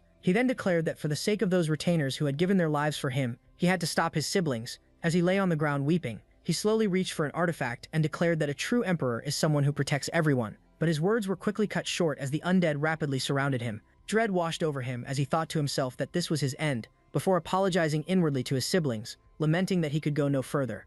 But suddenly blue lightning rained down from the sky, striking the horde of undead monsters surrounding the prince. A man's voice called out, saying he was fortunate not to have arrived too late, and asked the prince whether he was hurt anywhere. It was revealed that the hero who had arrived was none other than Helene Cargill. Shock flooded Noah's face as he stared in amazement at one of the 10-star heroes who had come to save him. Then another arrived, a red feather drifted down and landed on Noah's head, and our boy Deus, I meant Pale, descended from the sky, emanating a blinding red light as Noah looked up at him. Pale asked Noah if he wished to hire them, adding that they might be able to help him, all while holding a massive flame in his hands. Noah, stunned by what he was witnessing, did not hesitate and shouted with a shaky voice that he would hire them. Pale replied that they had a deal, flashing a smirk before launching a fireball into the undead as a massive explosion of flame erupted beneath him. 10 minutes prior, Deus had laid out his plan to Hilan. Raising a finger, he explained that they needed to prevent the 10-star heroes from participating in the hero's journey. To accomplish this, he proposed that they keep the heroes pinned down and stall for time so that the War of Succession would never end, with further details to be explained later. Hilan then brought up Palav Disrod, identifying him as the main problem, noting that Palav would disqualify all the other 10-star heroes before the war even concluded. Palav, with a calm expression, stated that they would deal with him first, but that before anything else, they would need to enter the conflict without drawing suspicion, and for that they would need an employer. He then named someone, declaring that the 17th prince, Noah Jespine, was the perfect candidate. Noah's rank was so low that he would not have been able to hire other high-level heroes, and he was, in Palav's own words, a complete crybaby and a coward. The scene then shifted back to the present, where Noah was on his knees, tearfully thanking the two for saving his life. With a shaky voice, he confessed that he had thought it was all over for him. He then urgently pleaded that they had to stop his first, second, and fourth siblings at all costs, but admitted that he did not have the funds to hire renowned heroes and asked whether artifacts would suffice as payment. Suddenly, Pale took hold of him and told him that he did not want his money. What he needed was Noah's sense of justice to save the empire from his wicked siblings, before declaring once more that a true emperor is someone who protects everyone. This moved the boy deeply, and so both had been successfully hired. Pale, the Phoenix Master, and Hilan Cargill, a 10-star hero. Deus thought to himself that humans were so easy to deceive, before urging Noah that they had to move and stop them. Noah, still a child with little understanding of what was truly happening, affirmed with conviction that they had to protect everyone. Meanwhile, Hilan silently apologized to Noah in his thoughts for getting him caught up in their scheme. On the other side of the island, Rosal was struck with shock as she sensed Pale's energy. She gazed into the distance, spotting the flames that Deus had unleashed. Palav, having noticed it as well, asked Rosal if she had felt it too, and remarked that there was someone interesting on the island, visibly shocking her. Palav was revealed to be holding one of our boy's hero, the 10th star, in his grasp. He then remarked that fighting our boy might actually be entertaining compared to these weakling heroes. It was further revealed that the 10th star and the 6th prince had both been disqualified from the war. Rosal told him to leave it be, adding that the one Hilan had brought along was no one to concern himself with. Palav, turning his back, questioned why Hilan would call upon someone else when he was already there. Rosal, meanwhile, wondered to herself what on earth Hilan was thinking, as she continued to stare into the distance. Deep within the forest of Utura Island, in a suspiciously isolated area, Hilan and Noah could be seen walking side by side. Noah asked where they were headed, but Hilan offered him no answer. Walking ahead of them was Pale. He recalled that in his past life he had searched for monsters worthy of becoming his familiars, and this was where he had found one. It was the Necromancer's Cave. A being sat upon a throne within, two servants standing at its sides. Pale observed it from a distance. The creature was revealed to be the Necromancer that had been wreaking havoc across Utura Island, and it let out a growl in our boy's direction. Deus, revealing his true form as his phoenix slowly transformed into a black dragon, declared that before Pale could disqualify the 10-star heroes, he would conceal the Necromancer and ensure the War of Succession never came to an end, all while channeling a surge of purple energy through his dragon hands. Hilan and Noah were left completely frozen in shock, before Noah screamed in disbelief, crying out that a demon king had appeared before them. Even the Necromancer itself appeared stunned upon hearing that Deus was a demon king.